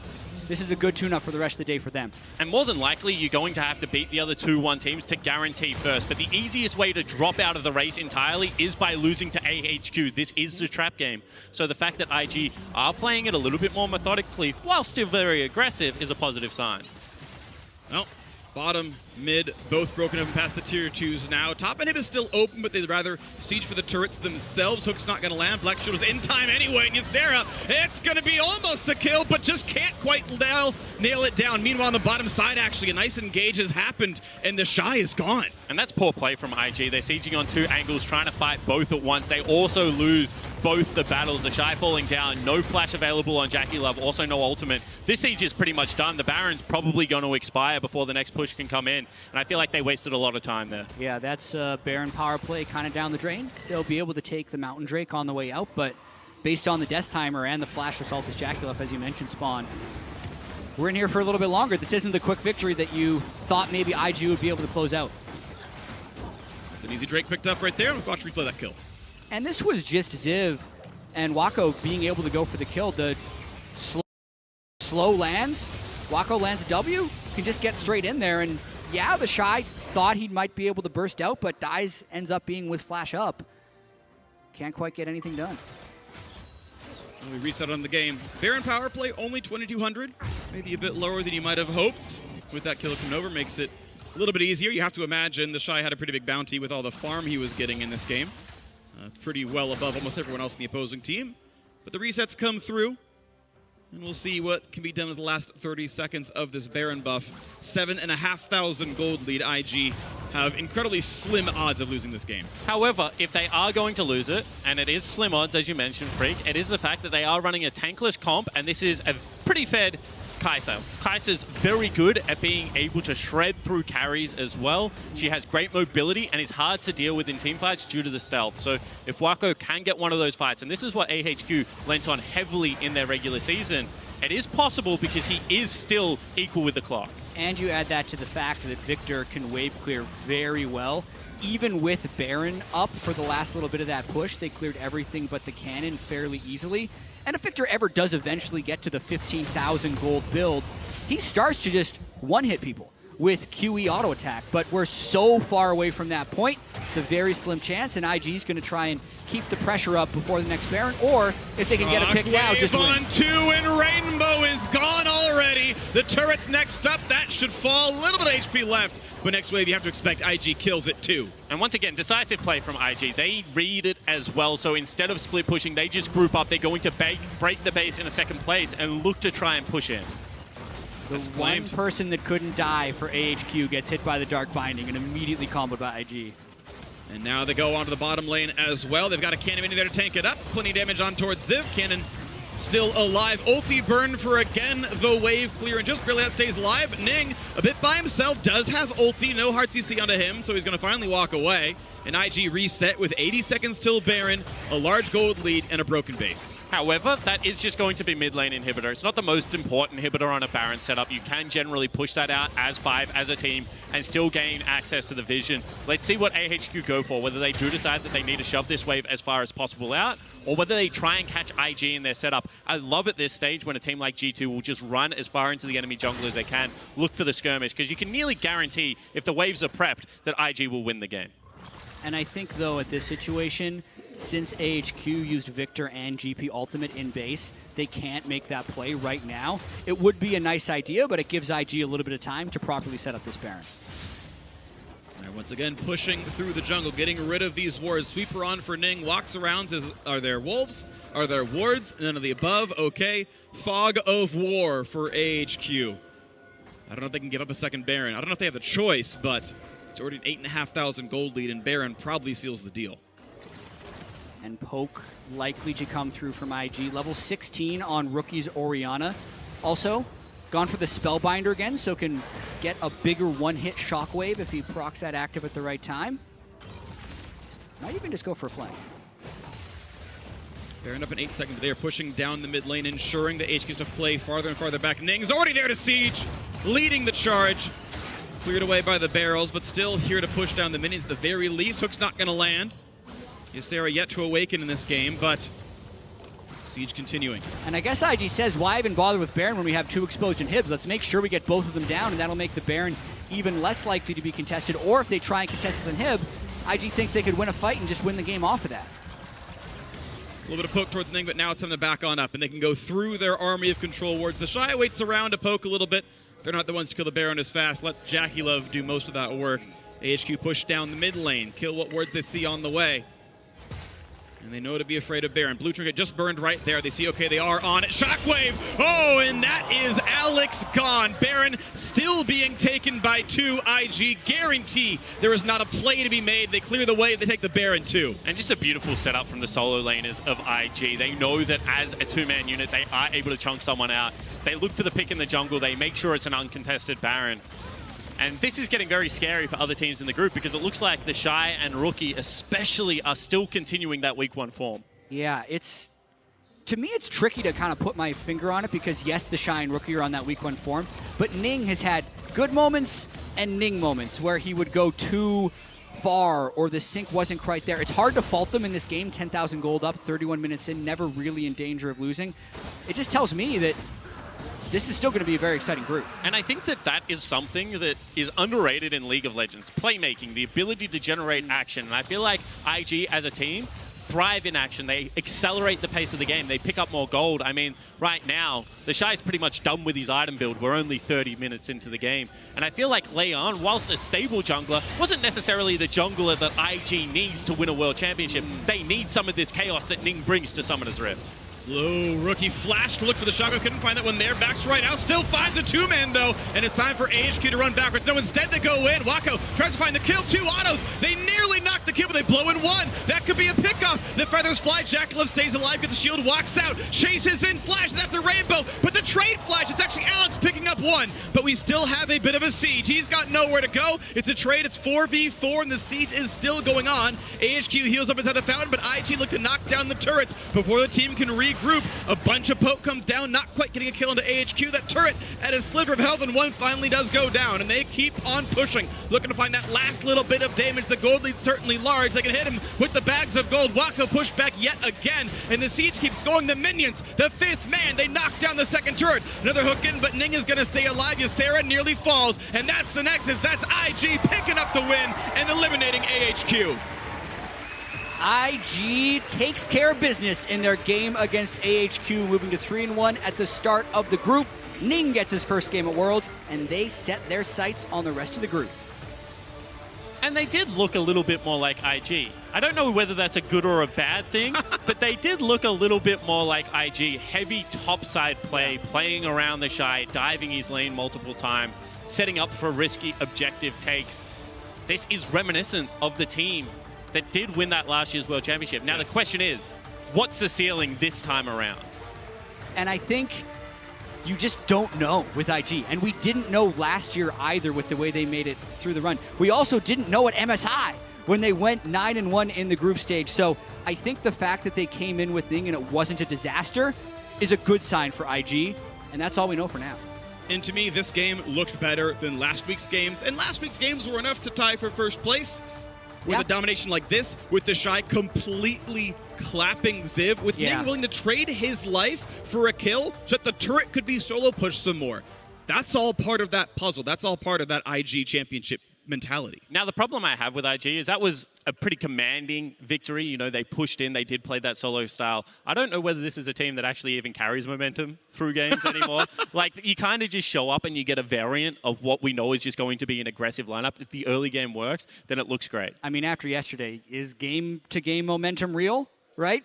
You can have a bad game and immediately smash SKT the next one, so who knows? That's true. It's going to be exciting. Either way, North America's last hope, Team Liquid, step onto the stage as they face off against Damwon Gaming when we return. Stick around. Rookie body slam's a guarantee. The slow comes on top now as well, and Rookie not going to burn the summoner spells. He'll drop down. You know Nick's going to tower dive this. This hunt isn't going to happen. Going to go for the wave clear as Ziv. Still going to take a whole lot of damage. The flash comes in late. He will at least trade the kill. You don't want to give the game back. Oh, that could be a kill. Cask brings in Ning, but it's a bait! It's a bait for the Shockwave! IG's going to try and keep the pressure up before the next Baron, or if they can get a pick now, just on 2, and Rainbow is gone already. And the minions, the 5th man, side. They knock down the second turret. Another hook in, but Ning is going to stay alive. Ysera nearly falls, and that's the Nexus. That's IG picking up the win and eliminating AHQ.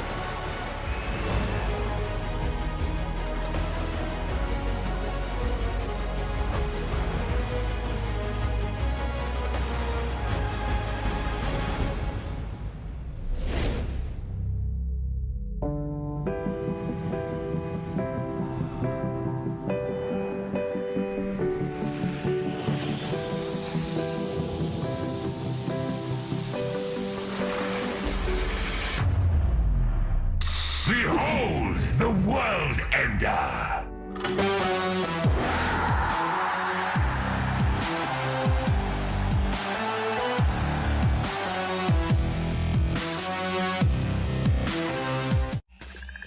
Hercules, I have been expecting you. And I brought you a gift, so you can fight properly. Red Bull. Ooh, how nice of you, but also rather foolish. Mine, no mine, mine, no mine. Mine. Red Bull gives you wings.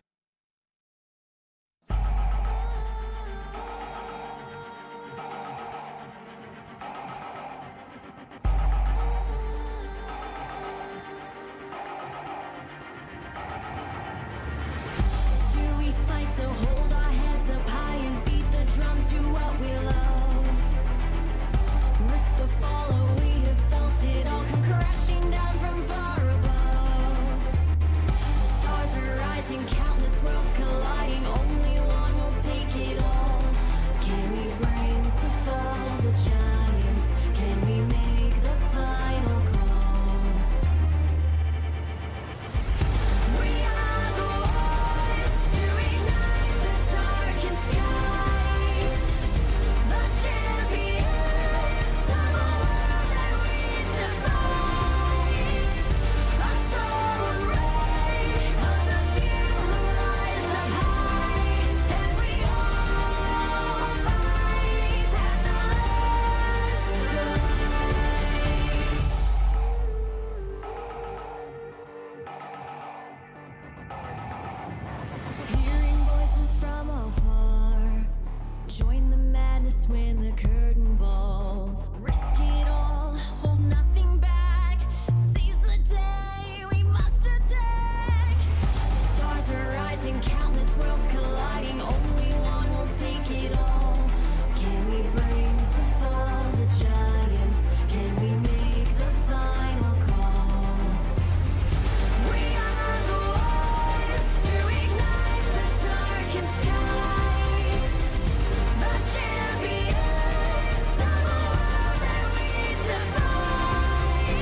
Welcome back, guys. Laure here, and joining me right now is Rookie to talk about the lineup decision from Invictus Gaming this morning. Rookie, you chose to go with Ning instead of Luyan today. Could you explain to me how is it different for you to play with him as a jungle mid duo? 可以跟我们说一下，跟乐言打野搭配的话，跟您打野搭配的话有什么样的区别吗？这就是一个，就是因为您是打的已经很久的职业选手嘛，所以经验来说还是比乐言足一点。然后跟我们搭配的话，也是之前搭了很久嘛，所以大家都知道我们该干嘛这种东西就配合。但是乐言的话还是经验不太足嘛，所以希望就是他慢慢就是越来越好吧，打的。 It really is about the experience. Ning is a pro player that has played a long time, and in the past, I've played with him a long time as well. Unfortunately for Leyan, he's a rookie, so he doesn't really have the experience. I hope that he can improve with time. Understandable, and it looks like you have a way better synergy with Ning here. Now, with this victory, you're going one step closer to the quarterfinals, and you're one victory ahead of TL and Damwon, even though you're the only team who played yet. So how do you see things developing for the rest of the day? 目前为止的话，你们比 Team Liquid 跟 Damwon 都还要多拿到1胜，那你会怎么样看到今天的赛程？会怎么样的发展呢？如果我们准备的足够的话，可能打谁都应该有机会赢嘛。只是主要我们看我们的状态好不好吧。然后今天第一场打的时候，可能就是大家都还没有就是醒过来，就睡醒过来，因为就是第一场比赛嘛，然后就时间比较早。但是如果后面比赛的话，可能比 刚才打的要好一点。I really think it comes down to everyone's condition, and in the first game, no one was really awake. It was very early, so I expect us to play better than the last game in our next matches. Well, good morning then, and good luck for the rest of the games. Thank you very much, Ricky, and thank you, Clément, for the translation as always. Back to you guys. Thank you very much, Laure. He's my spirit animal. I also think it's always too early, but I think that was pretty impressive nonetheless. Welcome back, everyone, to the State Farm Analyst I mean, desk. if they're asleep and they just slammed them, that does not bode well for the rest of the people that got to play them. No, welcome, Mithy, to the desk, by the way. So glad Thank you could you. join us. Mithy will be hanging around for the rest of the day to talk about the matches, namely this big one coming up right now, Team Liquid versus Damwon. And Team Liquid, they've reached new heights this year, and today they look to reach the quarterfinals for the first time in the organization's history. And when you look at the dominance of Team Liquid domestically, it's still weird to say that this would only be the first time that they would make it to the quarterfinals. Yeah, but it's only the second year they've been at Worlds, right? And they did have big improvements, I think, added to the roster coming into this year. Jensen and CoreJJ have been two of the standouts. I mean, CoreJJ was an MVP. Jensen made it to semis last year. He has been, very successful for the organization. Yeah, and I like the previous interview kind of setting the tone with experience, because experience is definitely there amongst every member in the Team Liquid lineup. So I think confidence will definitely play a role here. Well, if they look at the first game they're going to play now, it's against Damwon, and that is a game that they won. It was a really hyped one, and not a lot of people actually pegged TL to come on top that convincingly in that one, so that much gives them a bit of hope for this one.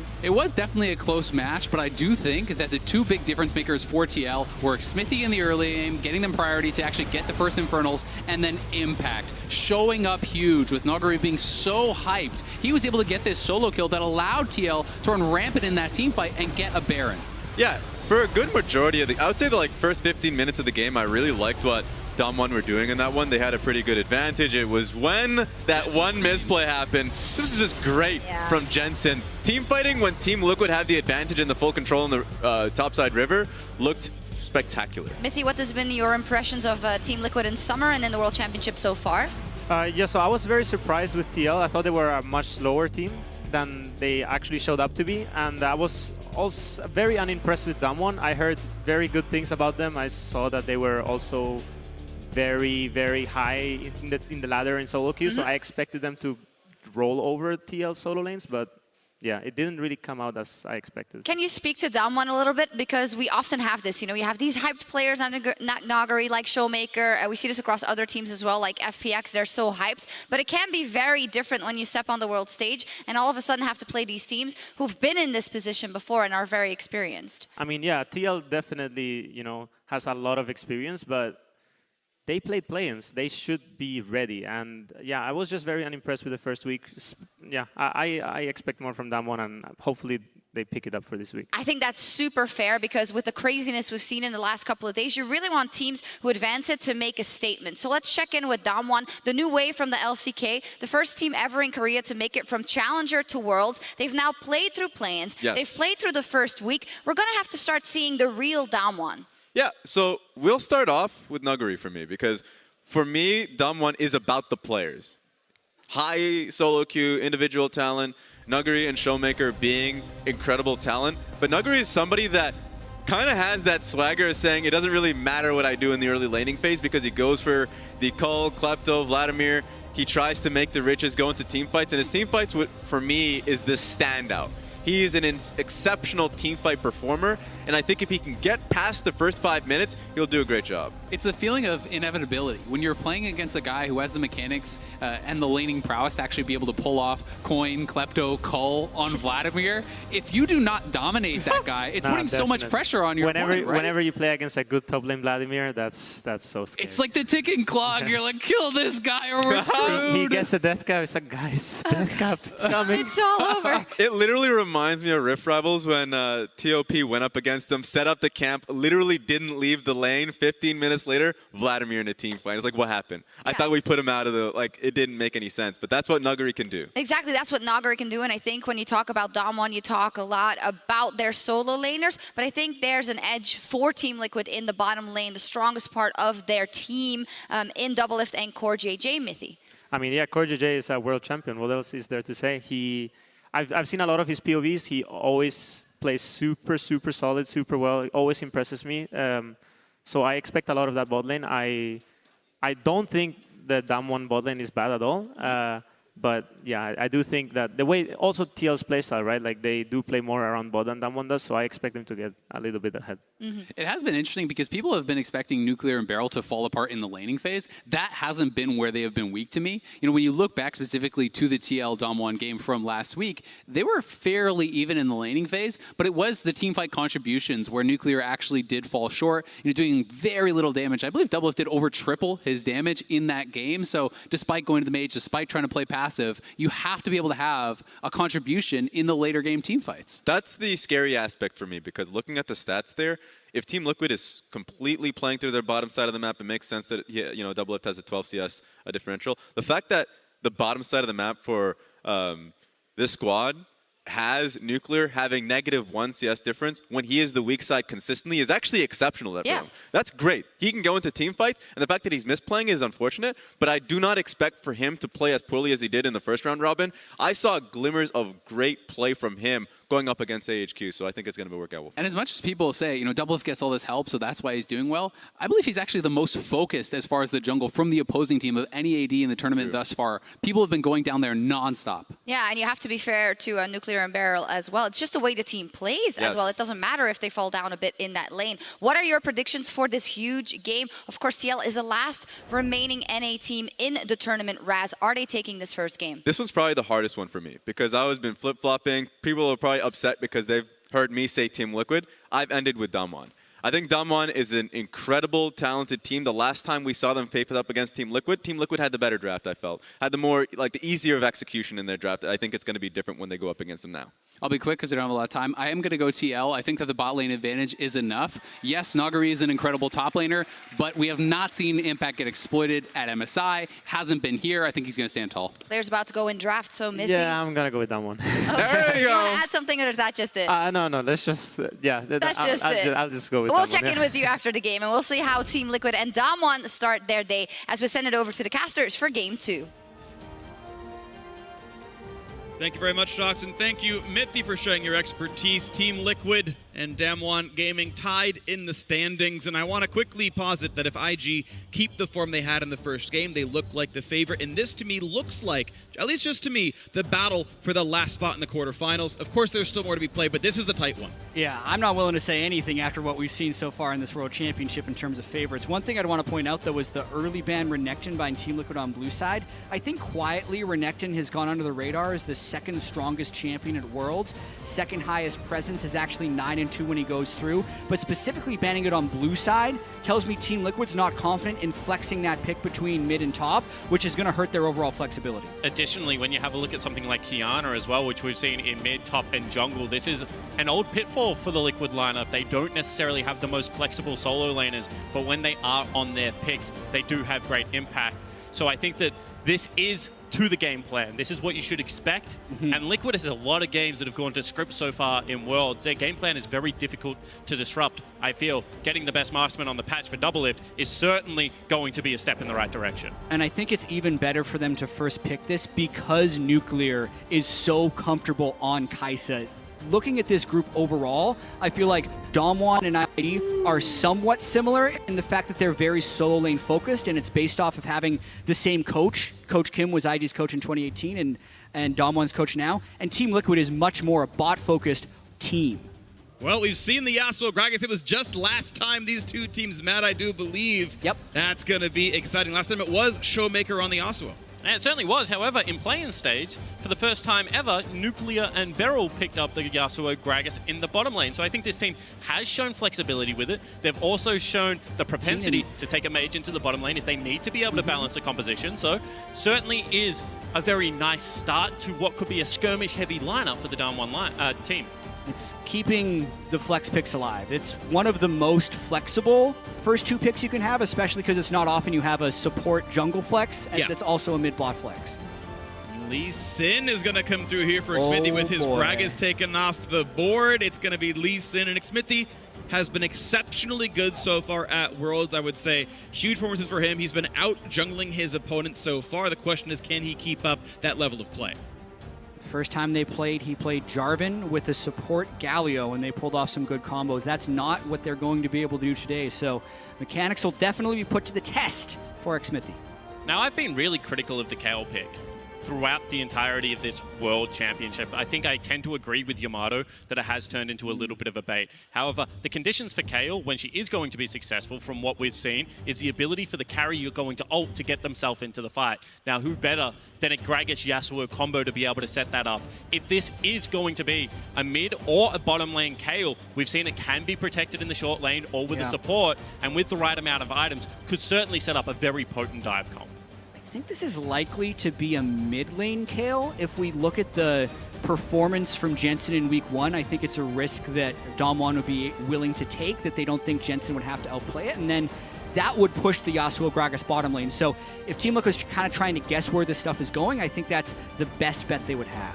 One thing I want to point out is we have seen Kayle bot lane. SKT played that with Tristana in the mid lane. That was a solid win for them, but you're right. That seems likely here as the final bans come through Irelia and Vladimir. Now, obviously, it could still be top, but it doesn't seem to really be a Nuguri champion from what I've seen so far. He wants to be able to push up and take over Summoner's Rift. The Rek'Sai lends itself to being the bottom side of the map for the Yasuo Gragas, in my opinion, so we'll see how the rest of the draft goes. Yeah, and you could see how many solo lane bans Team Liquid was throwing, probably because they were expecting the Yasuo Gragas to go bottom lane anyway. Does he blind the Aatrox? Well, they already banned the Vladimir, so I wouldn't really do that so much, but... Blind the... Sion. They're going to play a tank up here because I guess they think they could just withstand all the damage. If there's no marksman for Damwon, if you can be tanky enough, you don't get through that. But it can be anything that Damwon plays top lane for Nuguri. It could be Jace, it could be Camille, it could be something that can... Tristana, Vayne. Be a pinata.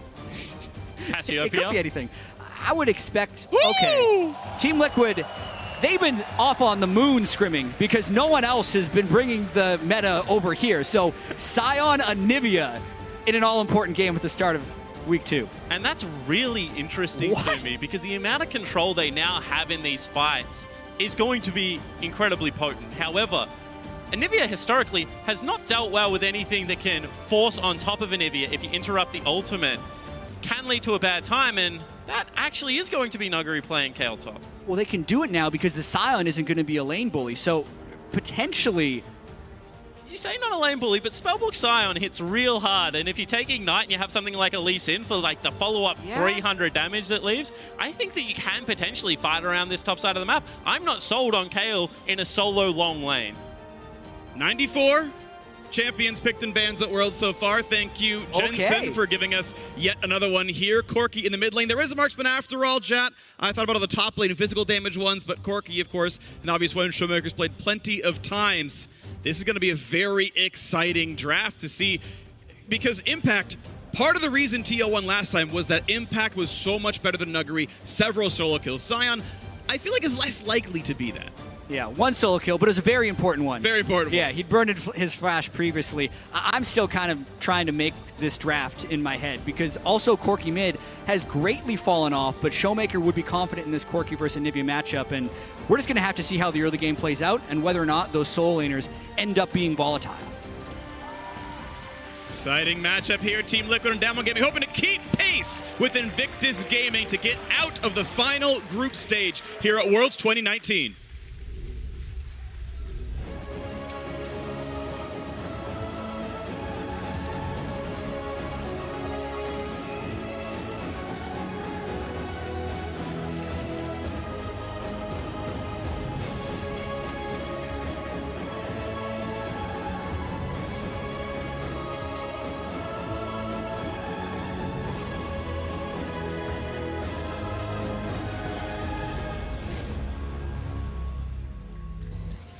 Welcome back to Summoner's Rift. Team Liquid is the last team remaining from North America, and they've got back-to-back games here. Damwon Gaming right now, AHQ just after this one, hoping again to keep pace with Invictus Gaming, the reigning world champions, hoping to make it into the quarterfinals. Damwon hoping to follow through with what the rest of South Korea has done, which is get out of the groups.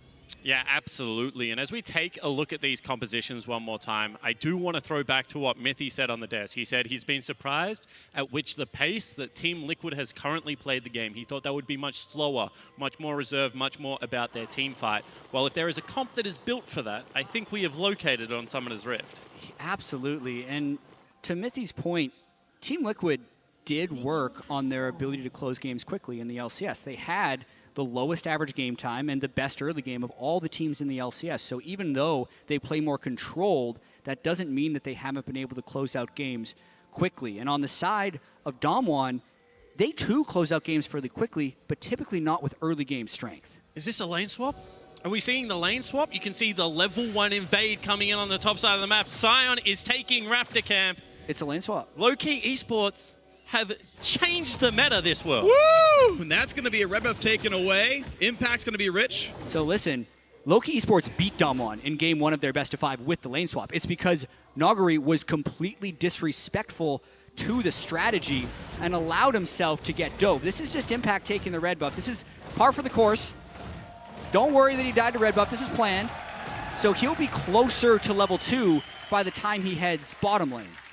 And not even that, of course, we're going to be in vertical jungling land where Xmithie gets all of these camps. There's now less camps for Canyon to take.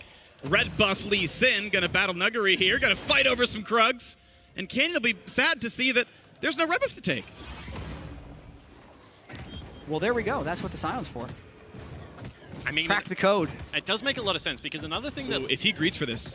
I think he knows Core's missing from lane, but if he greets, that's a hook into a kill. This could be it. He's going to land the root. He's going to find a lot of damage. Now he should be able to walk away and stay alive, but that is 0 XP entirely for the Kayle. Yeah, and that's really nicely played from Liquid because they're not going to be able to answer a top lane wave here for Damwon. And you can see that Impact already, with that level 2 and red buff, is collecting farm and experience bottom side. The big question will be, though, is can Impact live through a turret dive? And actually, he can. They've decided not to turret dive. And Barrels ran top lane to help support this, so Nuclear's not even going to be able to get turret plates.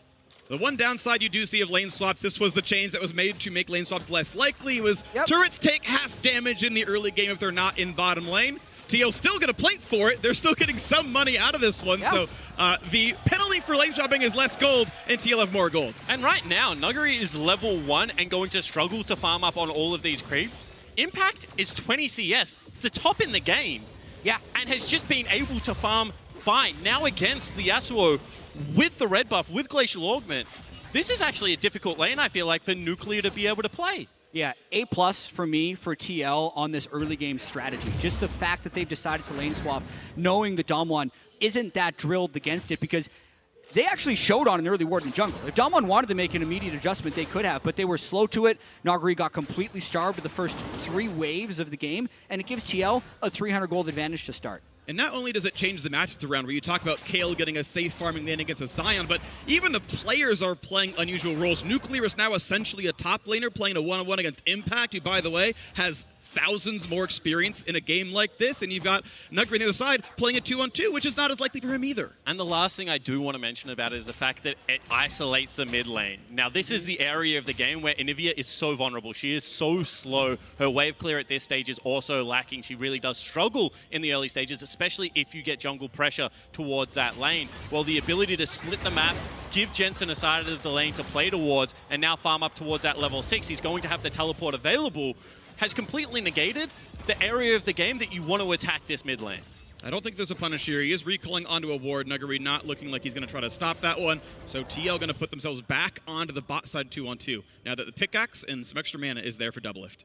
Yeah, now they're deciding to swap back, so if the Yasuo Gragas can reset in the bottom lane, it'll mostly be okay for them, and it would just be that 400 gold advantage from TL off the start. Well, what I would love to see them get off it, it's not going to happen, is Impact sticking around for potentially a Dragon, because it is a level 3 Kayle that would not be able to get up there. And Ocean Drake would be the icing of the cake for this very potent early game. We'll see with the recall that's coming out of Nuclear whether they can still force around the objective. It looks like Damwon has scouted it, and Beryl wants to be able to get some control. Ward comes down, both teams sitting around right there, and Tremor Sense even spawning a lot of this one. As Team Liquid make their way over, you can see Doublelift already pushing in the bottom wave, and Beryl the only one here to absorb any of that farm, and they're still going to go for the Ocean Drake. So Team Liquid so far, in these first 6 minutes, are staying a step ahead. We'll see if they contest this, because Jensen needs to push the wave out in the mid lane.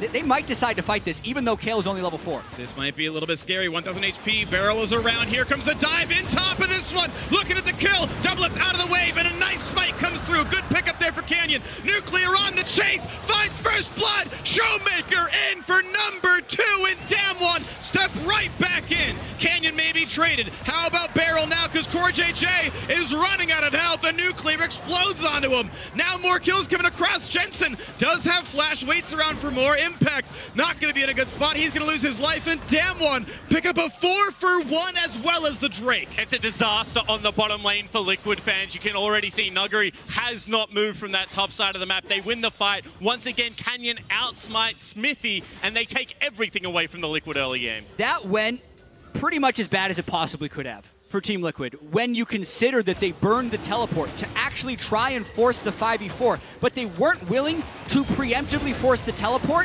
which would have stopped Damwon from going for the engage. Well played by Damwon to go in for the fight. Actually, it looked like the Q from the Lee Sin got absorbed by Canyon, so Xmithy couldn't even get the execute on the Ocean Drake. And then even right here at the end, look at this ultimate from Jensen, being placed not really where it can get onto Nuclear. Nuclear goes right past it and just destroys the rest of TL. And that is so well played from Damwon. The ability to coordinate over the back of the pick up the necessary kills before they then re-engage as a group. And there were 2 smite fights the first time around these teams played, one over a Dragon, one over a Rift Herald. Canyon won them both, and he's already won the first smite fight of this game. And that's a big game changer when you consistently lose out on this. 1,600 gold and a very early Ocean Drake to make the lanes even better. Puts Damwon Gaming ahead right now after some early plays out of Team Liquid. Top plate goes down. Credit does go to Impact, who touches the lane and still has some gold for himself, but a 0-2 Sion not going to look great. And beyond the kills and the Drake, the Kayle is the big beneficiary of that fight. Naguri would not have had a way to get gold if Impact didn't leave that lane until he hit level 6. He got about a level and a half in that lane, also able to get enough gold and to save recall off, so now he's sustaining in Kleptomancy and level 6, so the Kayle is completely fine. Farming up nicely, 53 CS right there. Meanwhile, look over to the mid lane as well. Showmaker, who got 2 of those kills, 83 CS, highest in the game. That man is rich right now. And that Corki last picked, saw the whole comp and said, all right, it's up to me now, and he's doing a great job out of this one. Team Liquid now forced off of their bottom turret, and more money goes in the pocket of Damwon. And Azael spoke about this briefly on the analyst desk. However, Doublelift is drawing so much attention in the bottom lane this tournament. And I feel like it's because of setups like this. Unless Impact has the ability to exert pressure, you know, something like an Anivia not going to be the lane bully that we see out of Jensen, and he's had a pretty bad tournament so far in general, then it's a very easy game plan. Get in the bottom lane, shut down the last remaining piece, and don't allow Liquid to play their style. And we've seen more ganks bottom from Canyon this tournament than you necessarily would have expected when you think about the players on the roster. Nagari and Showmaker are ranked 3 and 5 in EOS solo queue, with Canyon being ranked 1. So when you think of that, oh, they're just this top side map, and they leave this weak side nuclear barrel, kind of the whole LCK summer split. But in fact, Nagari and Showmaker have been so solid that Canyon's just been patching up the bottom lane, and it's been working out great for them. Yeah, and that's the thing, right, is there's two ways to help out your solo laners. You either isolate the matchup and force pressure elsewhere, or you gank for them. And I feel like Damwon do a very good job of identifying when they need a gank and when they just need to allow Nagari and Showmaker to absorb farm. Kayle and Corki are not lanes you generally gank for. They are farm-heavy champions that once they get to 2 items will be able to take over the game. So I really respect how Showmaker has played this early game, making it about isolating the matchups. He's almost 1,000 gold over anyone on Team Liquid. What an amazing performance so far for this Corki. Checks to see if there's a ward around, can come right back into the mid lane, and he is so close to Trinity Force already. And don't get me wrong, this is a part of the lane that Jensen should actually be online now. He's got double mana items, he's got the Catalyst of the Ages, or Aeons, or whatever it's called now, to be able to start stacking up a little bit more health as well. So it will be hard to take him out. Early game Anivia is not a strong champion, but at this stage of the game does have a lot of control. Yeah, I think he'll be able to hold this at a 20 CS disadvantage, but he's not going to be able to get side lane pressure, which Showmaker will be able to do. You got to watch out for when package respawns, because Showmaker can then crash that bottom lane again. For the most part, Damwon has no need to go top lane. It's very unlikely that Nagari dies to the Scion, and he's only going to get stronger. So expect him to just play from Rift Herald down on the rest of the map for the rest of this game. And normally when you speak about a team that has something like an Anivia and Scion, you'll be expecting great scaling advantages. However, because there is a Kayle, as well as that Yasuo Gragas bottom lane that has so much backline access, I feel like this is one of the few comps that can bypass the tank line and try and just blow Doublelift up. If they catch him in a combo, it is going to be very difficult to survive. Yeah, also got to correct myself. Damwon going for the lane swap with the 10-minute Rift Herald, that's actually become an extremely standard play throughout the World Championship once you take the first Dragon to move your AD carry and support up. So the fact that they were stronger and first to the play meant they could just get it. It would be a big play if TL can get a turn here.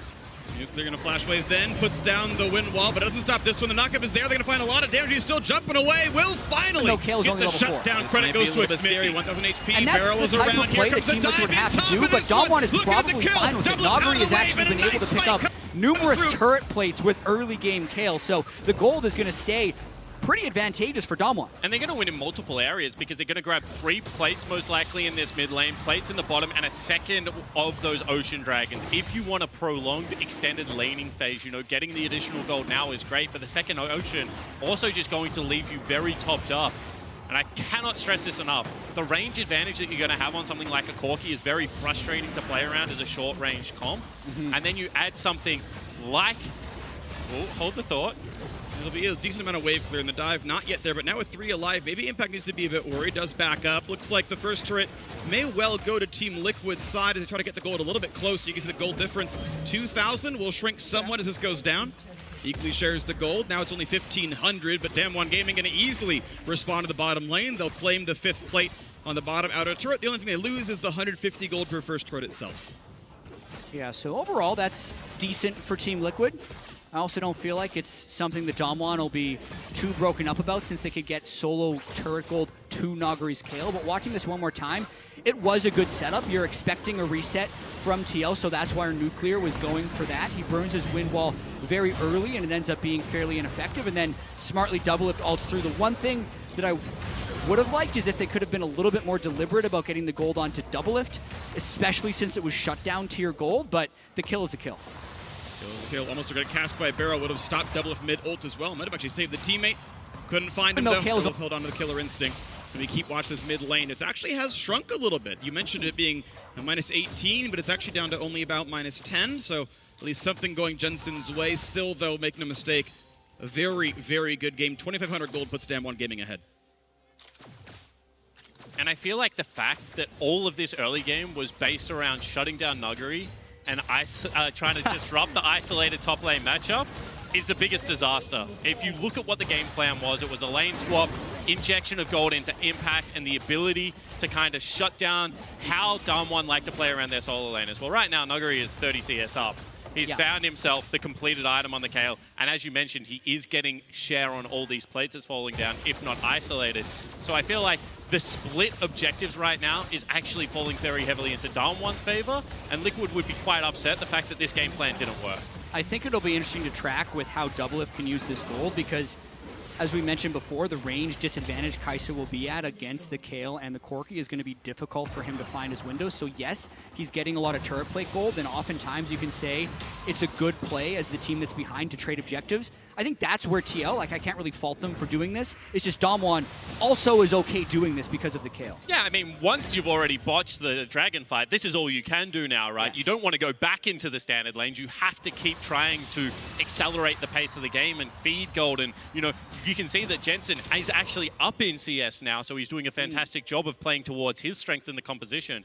It's just that they would have loved to been able to go back time, had a second crack at the first Ocean, because that is where the game plan started to go south. However, now looking for some picks. This comp's still very good at being able to change terrain and split someone off from the rest of the pack.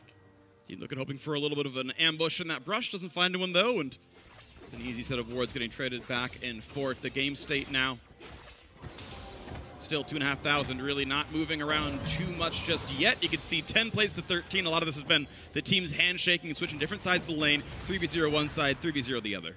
And I think the pressure is actually on TL to try and force plays. We've gotten to see a lot of Damwon games all the way since the play-in stage, and one thing that's been about this team is that they wait on item power spikes. They play actually very passively until they seem to hit that point, and then they go for it. So I think that's yet another item on Kayle. It's 2 or 3 items on the Corki, and then I think they'd really try and do something. Sure, it can change in the time off, but that's what I'm expecting from Damwon, is for them to just try and isolate this game and hold this 2,000 or 3,000 gold advantage until they hit the items they really care about.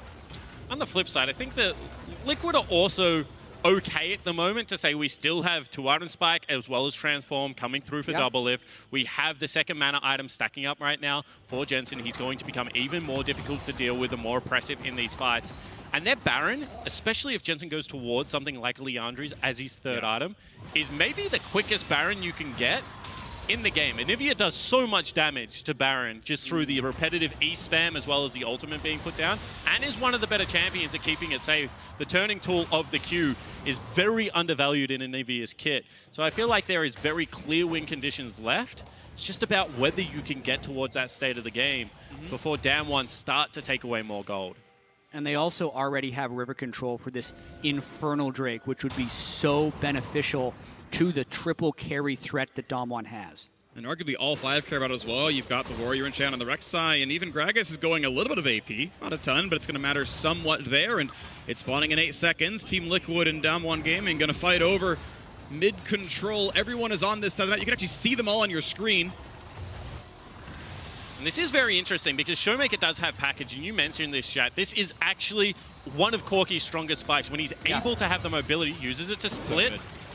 Xmithie might be able to try a steal.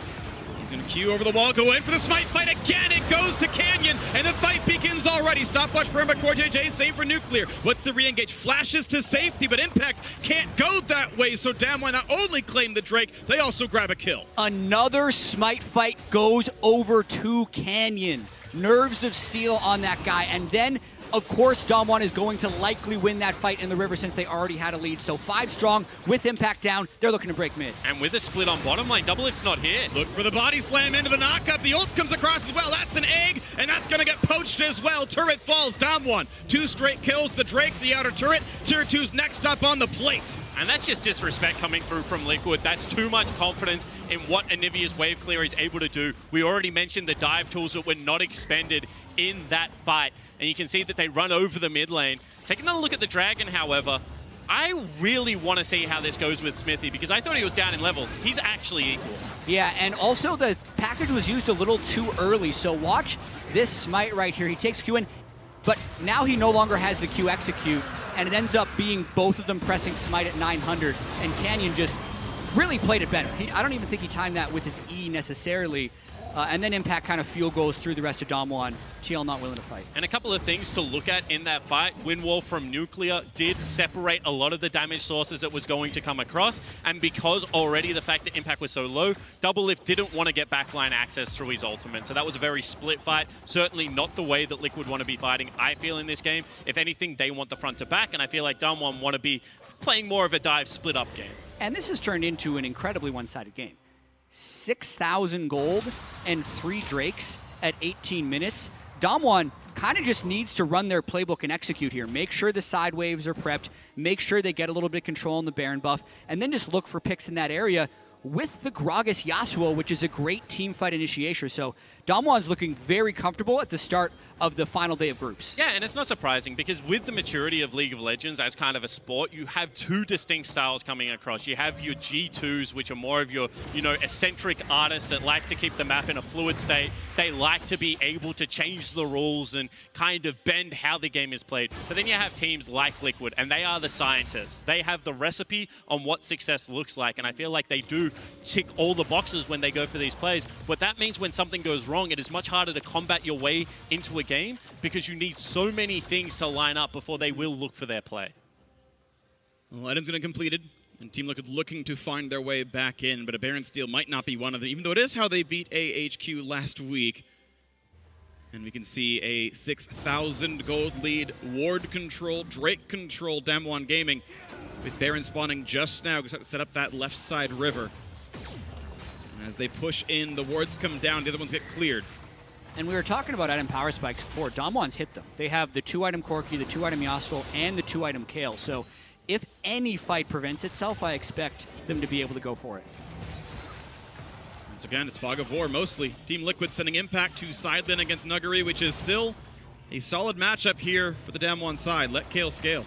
Now, I really like this play out of Liquid. When you have run teleport on your AD carry, you have the option, especially with a Kai'Sa, of looking to attack the side lane, then being able to teleport towards the objective. We'll see how many times they cheat this, because it is allowing Impact to still be able to head towards these tank items. Having a tank is very important when you're behind for the ability to be able to vision check.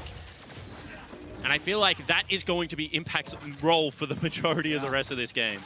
Well, for now, he's stuck on the other side of that one. And you talk about vision checking. I want to bring up something else that's interesting is when Team Liquid are fighting for these wards, Jensen's putting these walls down to try to cut someone off, but the ones who are clearing the wards are Gragas and Rek'Sai, who can freely just jump back over the Crystallize and not get caught out. So even one of the strengths of Anivia, which is cutting up these jungle fights, they're not getting catches in the jungle vision fights. Yeah, you can just really see Team Liquid, not many options for them to go off of.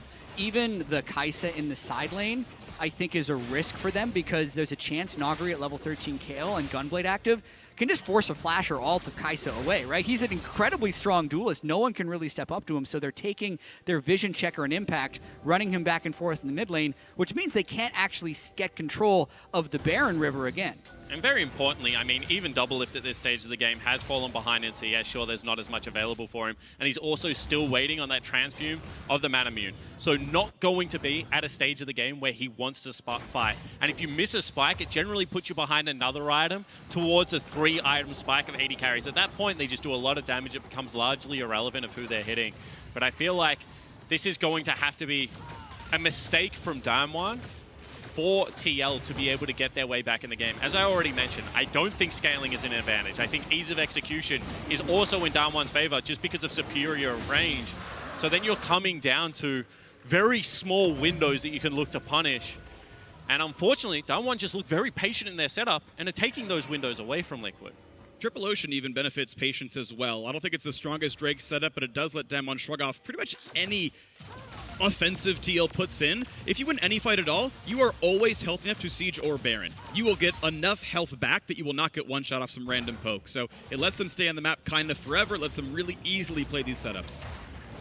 And you can see they can already start up this Baron buff. A win at the start of the day is also so big from Damwon. It's the 3 teams fighting to get the 2 spots out of this group. TL, Damwon, and IG. IG took down AHQ. TL plays AHQ after this one, so they will definitely have to do a mental reset if Damwon can close out this game as we think they should. And further to your point, it's very important to get the win against Liquid because currently Liquid have their head-to-head. So this would equalize it, which means that Damwon get that little bit of extra breathing room. They'll at least be able to force a tiebreaker if everything else goes poorly today. So I feel like that is certainly an area that Damwon fans would be relieved about. Once again, fighting over a little bit of vision. Back and forth, the wall comes in, and again, it just cannot really isolate these champions. That one couldn't even put them in the side, but regardless, Body Slam still exists. Once again, Damwon Gaming removing wards. Yeah, and if Damwon wants to have a really safe Baron, they really want control ward in that blue area that they just fight over, so it is good for Jensen to be able to hold that spot, because starting Baron without control that deep in the jungle does carry a higher level of stealing risk from Xmithie, so that's why Damwon, I think, is just not going for Baron yet. Red buff stolen now as well. Level 14 on the Kayle. At 16, you get even more range. You go up to 575. You'll start outranging all the other ranged champions in this game. And just sitting there in the side lane, catching farm, catching farm. Nuguri, highest damage share player in this group. And Kayle can certainly be an amazing late-game team fighter. And I would be very surprised if Damwon start and commit to the Barons once they see moves. And you can see as soon as Liquid enter Fog of War, they actually peel up. Because I honestly think the only way that Liquid come back into this game is through securing the Baron somehow. Yeah. And the easiest way to do that is maybe to steal it away. So they just can hold the pressure they currently have on the map. When you think about it, they're losing red buff every single time it spawns on the side of Liquid. They're losing maybe a Gromp or a Wolf Camp at the same time. Resources are being drained away. And you can see that bottom lane is crashing. And Impact has to be able to move up because he is the person they'll use to face check. This is just gold continuing to funnel in. They can also see the next Drake's Infernal. There's no reason to do anything too risky when they know that level 16 Kayle is coming and another Infernal is on the way. Level 15 already, 1/3 of the way over to the next one. That's the huge power spike that really starts to take things away. Going towards a Lich Bane, that's turret sieging as well as move speed for a side lane. And here comes the Baron setup. See whether they get off it again. Kayle's going for a kill. All right, they might pick up one. They got to deal with the Kayle ultimate, but they should have the damage. If they kill him, they try and double TP back in. That's what they're thinking, but Nagri is just outplaying them. He's taking so much damage in the Impact. Baron has already gone. Devil's going to re-engage now. Look to find the damage. They do find the kill, but it's already the kill onto Xmithie. Went in for the steal way too late. Gets picked off. The Baron is going to do a lot for Damwon here. And that just took so long to kill Nuguri in the side lane that the Baron was already gone, and Xmithie is dead, so it's a 1-for-1 trade, and Damwon get the objective. So that's pretty much what they would have wanted. We're going to watch the other side of this where Xmithie actually was close. That was very close. So that's, I can't completely fault the game plan from TL since they were down 10,000 gold and Damwon was forcing them into a play.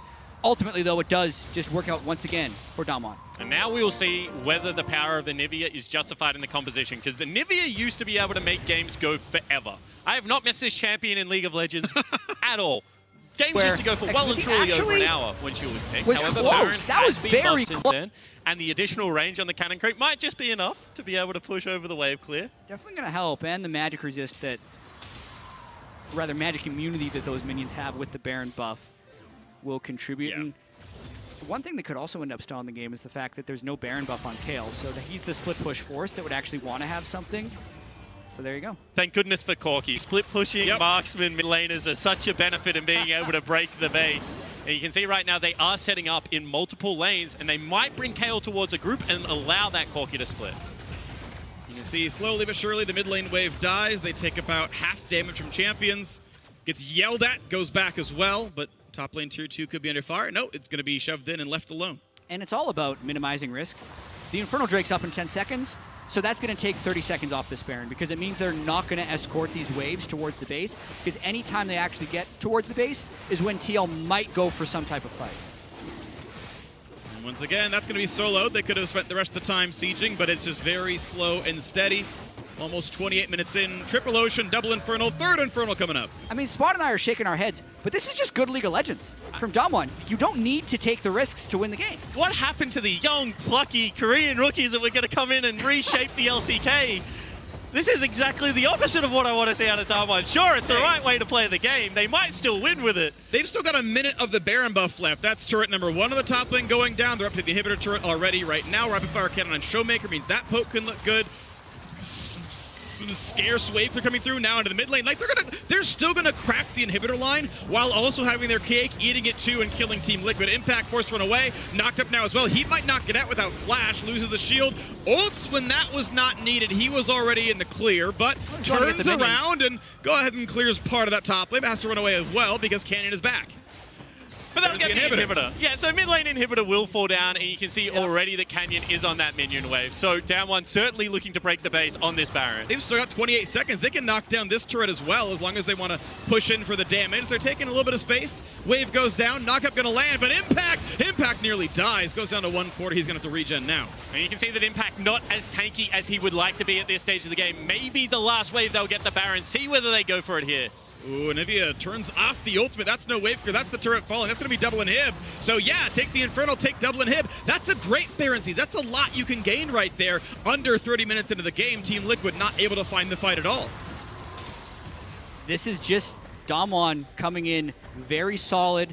They've been here at Worlds for 3 weeks now. Remember, they started in the play-in stage. They had a few bumps along the way, dropping a game to Low-Key in that best of 5. They did lose the first game to Team Liquid, but this has been just so solid from them. Sure, they fell down 400 gold with an early lane swap, but since then, they've just been in full control. However, maybe the first time in the entirety of the game since that Dragon that Liquid will start getting priority over farm, because they're going to have 2 super minion waves pushing into their base, and there isn't going to be a Baron for a couple of minutes. So as Frostgurren loves to say, the objective now, hoover as much gold as you can off Summoner's Rift. Try and get to as many item spikes as possible, and then look for your one shot, because if you don't win that fight, I think it's game over. Yeah, I mean, they're starting down the barrel of Baron spawning in a minute and a half. If that one someone doesn't end the game, Triple Infernals coming up a minute after that one. This is going to be an incredibly long shot for Teal to come back here. And we keep talking about creativity and versatility at the League of Legends World Championship. And I think this is the first game where I've really seen a stark contrast in style from Damwon. This hasn't been wait for an item spike and explode onto Summoner's Rift. This has been a very long-drawn, bleed-out style of League of Legends. Yeah, but part of it, I think, is just the fact that they have 2 crit scalers on their team and a Kayle. So they just feel so confident in their ability to win this game later. The Drake spawns don't hurt either. This could actually be a 6 Drake game unless they find a fight here to win. 6 Drake games are pretty rare. It's super rare. They almost always win. I think one has lost in pro play since this change in the game. Wave clear in mid, wave clear in top. Damwon Gaming happy to sit inside the base. Baron in 45 seconds. And one of the weaknesses of Anivia is if you come from multiple directions, she doesn't deal well with it. So I like the fact that Canyon and Beryl are keeping Jensen guessing. He would love to have stepped up, already put down that ultimate. But you can see they're trying to hold waves, trying to bring multiple angles in for Liquid to have to deal with.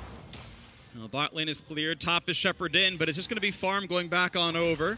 So at least money goes to TL, at least XP goes to TL. That part stabilizes a little bit. The gold lead only 10,300. It was higher earlier. But the hope is that Doublelift now has 5 items, right?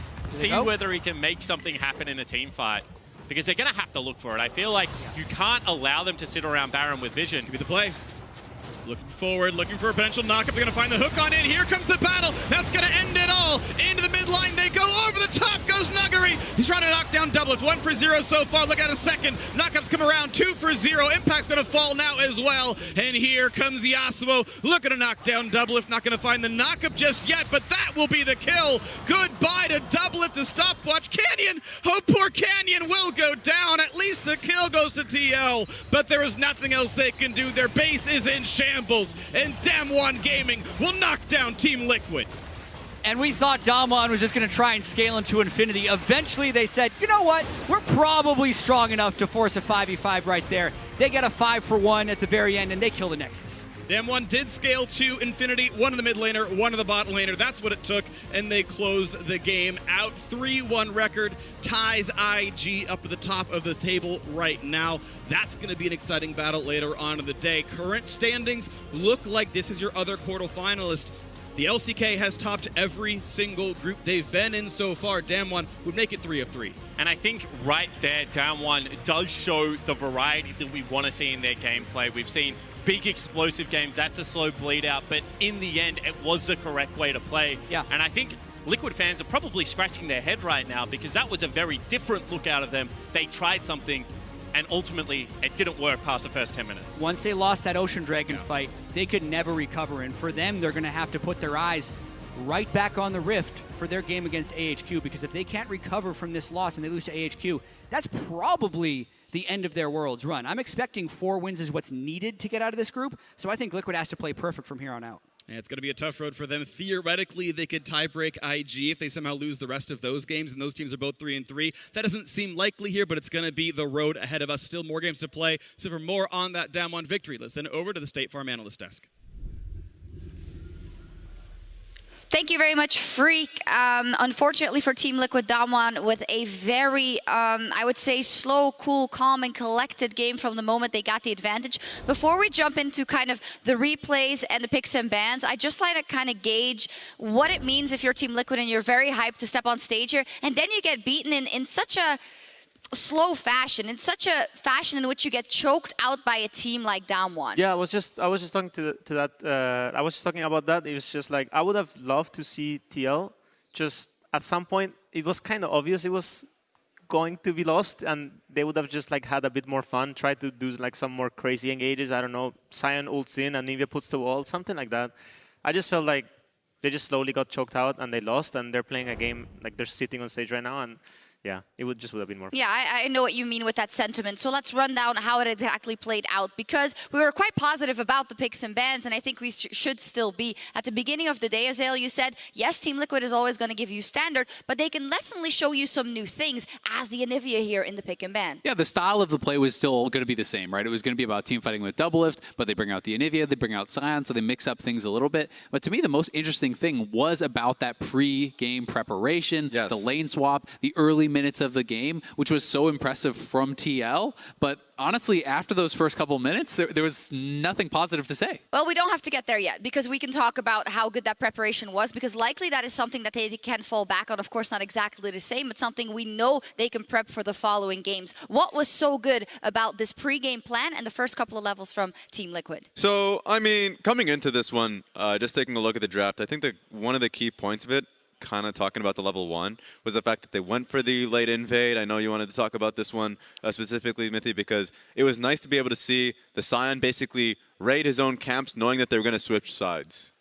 Yeah, they got such a huge lead. The Sion got level 2. He had augment. He was undiveable. He was soaking all the XP. The Kayle couldn't get a single minion. They even got a tower plating top when the towers are super strong. You don't really do damage to the towers in the early game. So as we can see here, he nearly gets level 2 just from doing those camps, and then they're now gonna zone the Kayle of 3 waves on top lane, get 1 plating. I wonder how ahead the Sion was in XP. I think it was like 1 or 2 levels up, probably. Yeah, I think nearly 2 levels up, and it's hard to have a better start than this, right? Yeah. Sion, because he can actually do the inting Sion strat and you take down that red buff, then he walks back to lane. He's now already level 2 with the first minion or 2 that he got of experience, so they can no longer dive him. Even if you dive him, there's a good chance with Glacial Augment of him trading back multiple kills, and he did not expend his teleport. Kayle on the other side can't even get experience, can't farm, is losing turret plates. They created such a monumental advantage out of this that I really think they just needed to then go back to standard lanes instead of trying to overforce and really explode that advantage, which is where they kind of went wrong at that Ocean Dragon. And what I enjoyed before we even get to that point was the fact that even the solution that Damwon had, you know, keeping Yasuo in the Sion lane and then also sending Beryl up topside so at least Kayle can get the wave underneath her, those are good matchups. And at worst, there's nothing that Kenyon can really do to upset it, get any ganks on the bot side of the map. There's no pressure that you have there. Indeed. And then now let's look at that detrimental replay for Team Liquid around the Dragon at 6 minutes. What is kind of the first mistake here, Azael or Mithy? They did start Dragon when Yasuo was in base, and like they did have tempo. It made sense, but they are like level 4. The Ocean Drake does a lot of damage. Yeah, I think they really overestimated how fast they can kill this, right? They saw that the Yasuo went back to base. They're like, great, free Ocean Dragon. We lane swapped. We're here first. But you have a pickaxe as really your only damage item that has been purchased out. You can't actually just instantly kill that dragon like you can later in the game. It was a bit too early. And that was also a very, very well-played fight by Damwon. Yeah, they definitely went on the right targets and made the best out of it, but just a bit too early for the Ocean. Even if you make the stretch and say that they had a numbers advantage, Anivia had a huge wave that she was dealing with too. So even in that case, you're going to have Showmaker that's going to be there and pivoting for the fight. And I think we're looking at it a lot from the perspective of Team Liquid, but then I think we have to commend Damwon for how they play after this, because they really make sure to cover all their fundamentals to push their advantage forward, Mithy. Yeah, it was super methodical. They played on sides, didn't take any risks really, and they just made sure that, I mean, they were out scaling really, I would say so. Like the Yasuo got to be 2 levels up on Kai'Sa, and just everyone was like farming so much that they had no rush to win the game. They slowly played it out and yeah, eventually got the Baron. Even their prep for this Dragon was actually really good, because we were talking, we're saying, all right, this Infernal is maybe the last shot that TL has. You know, you talked about kind of taking a shot. This perhaps was it. And TL did have vision prior to that Dragon, but they actually lost it because of a deep ward that Damwon had over by TL's blue buff, where they spotted Xmithie and Jensen going over there. That allowed Damwon to come into the river, take the vision back, and be the first team to the play. Yeah, I totally agree with that. I think TL did even though they screwed up on that ward, they did a very good job at swapping around the map so that they eventually had forced Damwon to swap on bad tempo to get the right matchups and stop dodging. And they did get tempo on the river because of that. So they were set up to win that fight. 2 things I want to hit on still is, one, the Oppo player of the game, Raz, because you even before this game said we have to look at Beryl because we look at that weaker bottom lane of Damwon in general, has been in the LCK, but Beryl has been a standout player. Yeah, because in that context, it's about the 2v2, but Beryl is an incredibly smart support player that finds himself out on the map supporting either mid or top. And in this case, recognizing that the Kayle was going to be in a really bad position, of course gets sent up top side to deal and help Kayle out. And also in the second Dragon fight, I think he was just instrumental in being able to open up the map. So I think, once again, it's a pretty tough one to award player of the game just because of the nature of this game. Yeah. But it was a smart play from him. No, I totally agree with you. Even the fight that we just saw there, he did a great ult, and he was also there at 10 minutes for the Herald. So definitely, you know, like Gragas is also not an easy champ to play from my own experience. Methodical play from Damwon. Before we have to go, I just want to get kind of a final thought on Team Liquid, because nothing is lost here, but such a game does make you feel a type of way. However, they have no time to feel like that. They are up on stage again right now versus AHQ. Azael, what do you want to see? I just want to see them be able to mentally reset, you know, laugh it off, say, all right, we entered it at the Dragon, who cares? The early game plan was great. And honestly, they played it out fine from that disadvantage, but they were pretty doomed. So I need to see confidence. I need to see, you know, preparation that had for this first game in the second one as well, because if they play to their best, they should win. Yeah, I totally agree with that, yeah.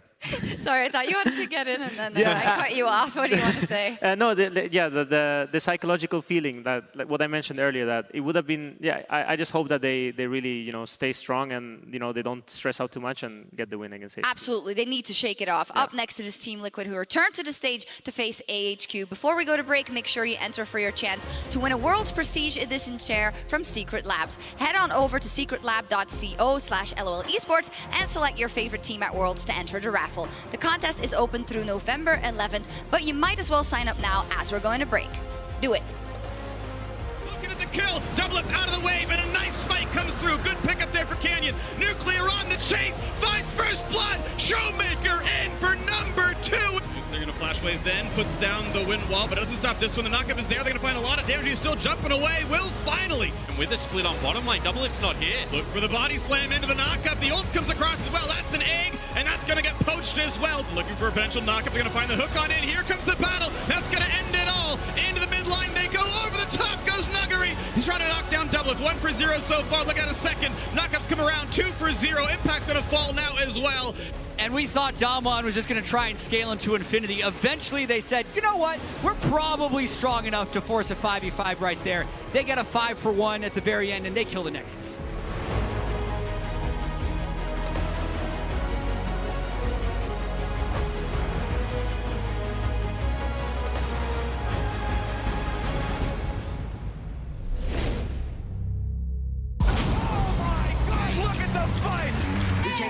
We came to win. We lost before, but never again. Back on our grind, you know what it is. We gotta win.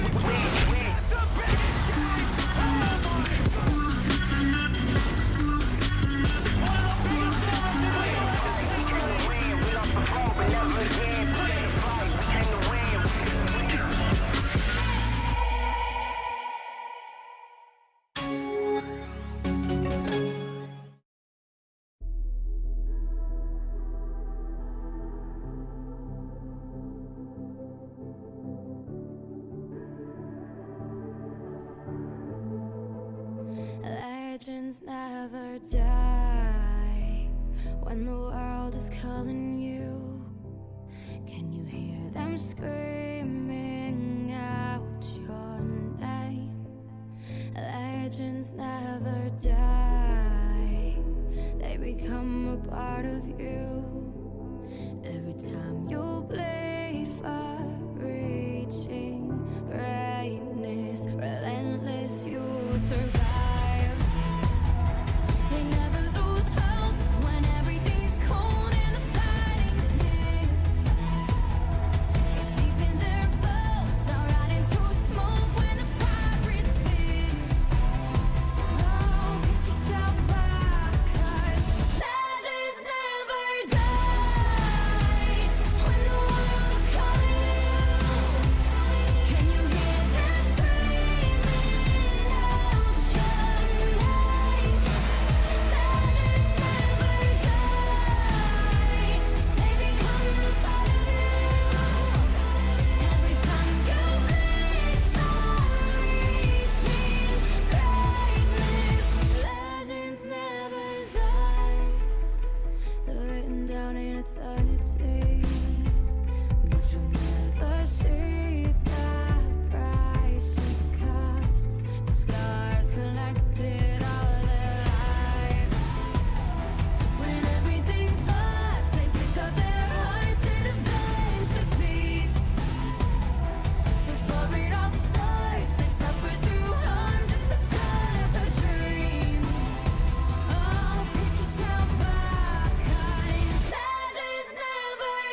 Welcome back to Berlin for the final day of the group stage. It's Team Liquid versus AHQ Esports Club. TL back on stage. One thing to note about the Worlds format, if you're the highest in the group, you can choose whether or not you want to play back-to-back or you want your game spread out on the day. Team Liquid clearly chose that they would like to play back-to-back, so hope this warm-up does make them look better today. Yeah, if they're looking for a long day today, cutting that first game to be the second game of the day might shorten things, but then you're also in situations like this where you're right off of a loss. You're playing against a team who's clearly looking to play spoiler. AHQ now at 0-4 can't advance to the quarterfinals. And this was actually AHQ's closest game to a win in the first round robin. They had a massive gold lead, and it was xSmithy who had to kind of bail TL out with the Baron steal. So TL has to kind of regroup after that loss for this game. And if you cast your mind back to how that game was playing out, it was a lot of chaos created from AHQ. They had themselves the Qiyana composition that was able to catch Jensen out so many times. Jensen coming off a pretty rough performance on that Anivia as well. And I always debate to myself whether those kind of games where you have a game plan, you mis-execute one game and you get shut out, are easy to shrug off or harder, because you have to sit on the frustration for such a long time as you try and stall. However, it is very easy to kind of do the root cause analysis of what went wrong. And I think it depends on the team, right? How regretful would TL be from that win? How much do they feel like they missed out versus what was their mindset coming into the day? Was it that we just need to pick up one win and then we'll go from there because that would be enough to force some tiebreakers? Because where we are right now, Liquid is still in control of their own destiny. If they win every game for the rest of the group stage, they will advance, even if that means winning a tiebreaker at the end of it. Yeah, right now the best record TL can find is 4-2, and that is going to be enough for at least a tiebreaker. We'll see how this goes, though. They do need to pick up some wins.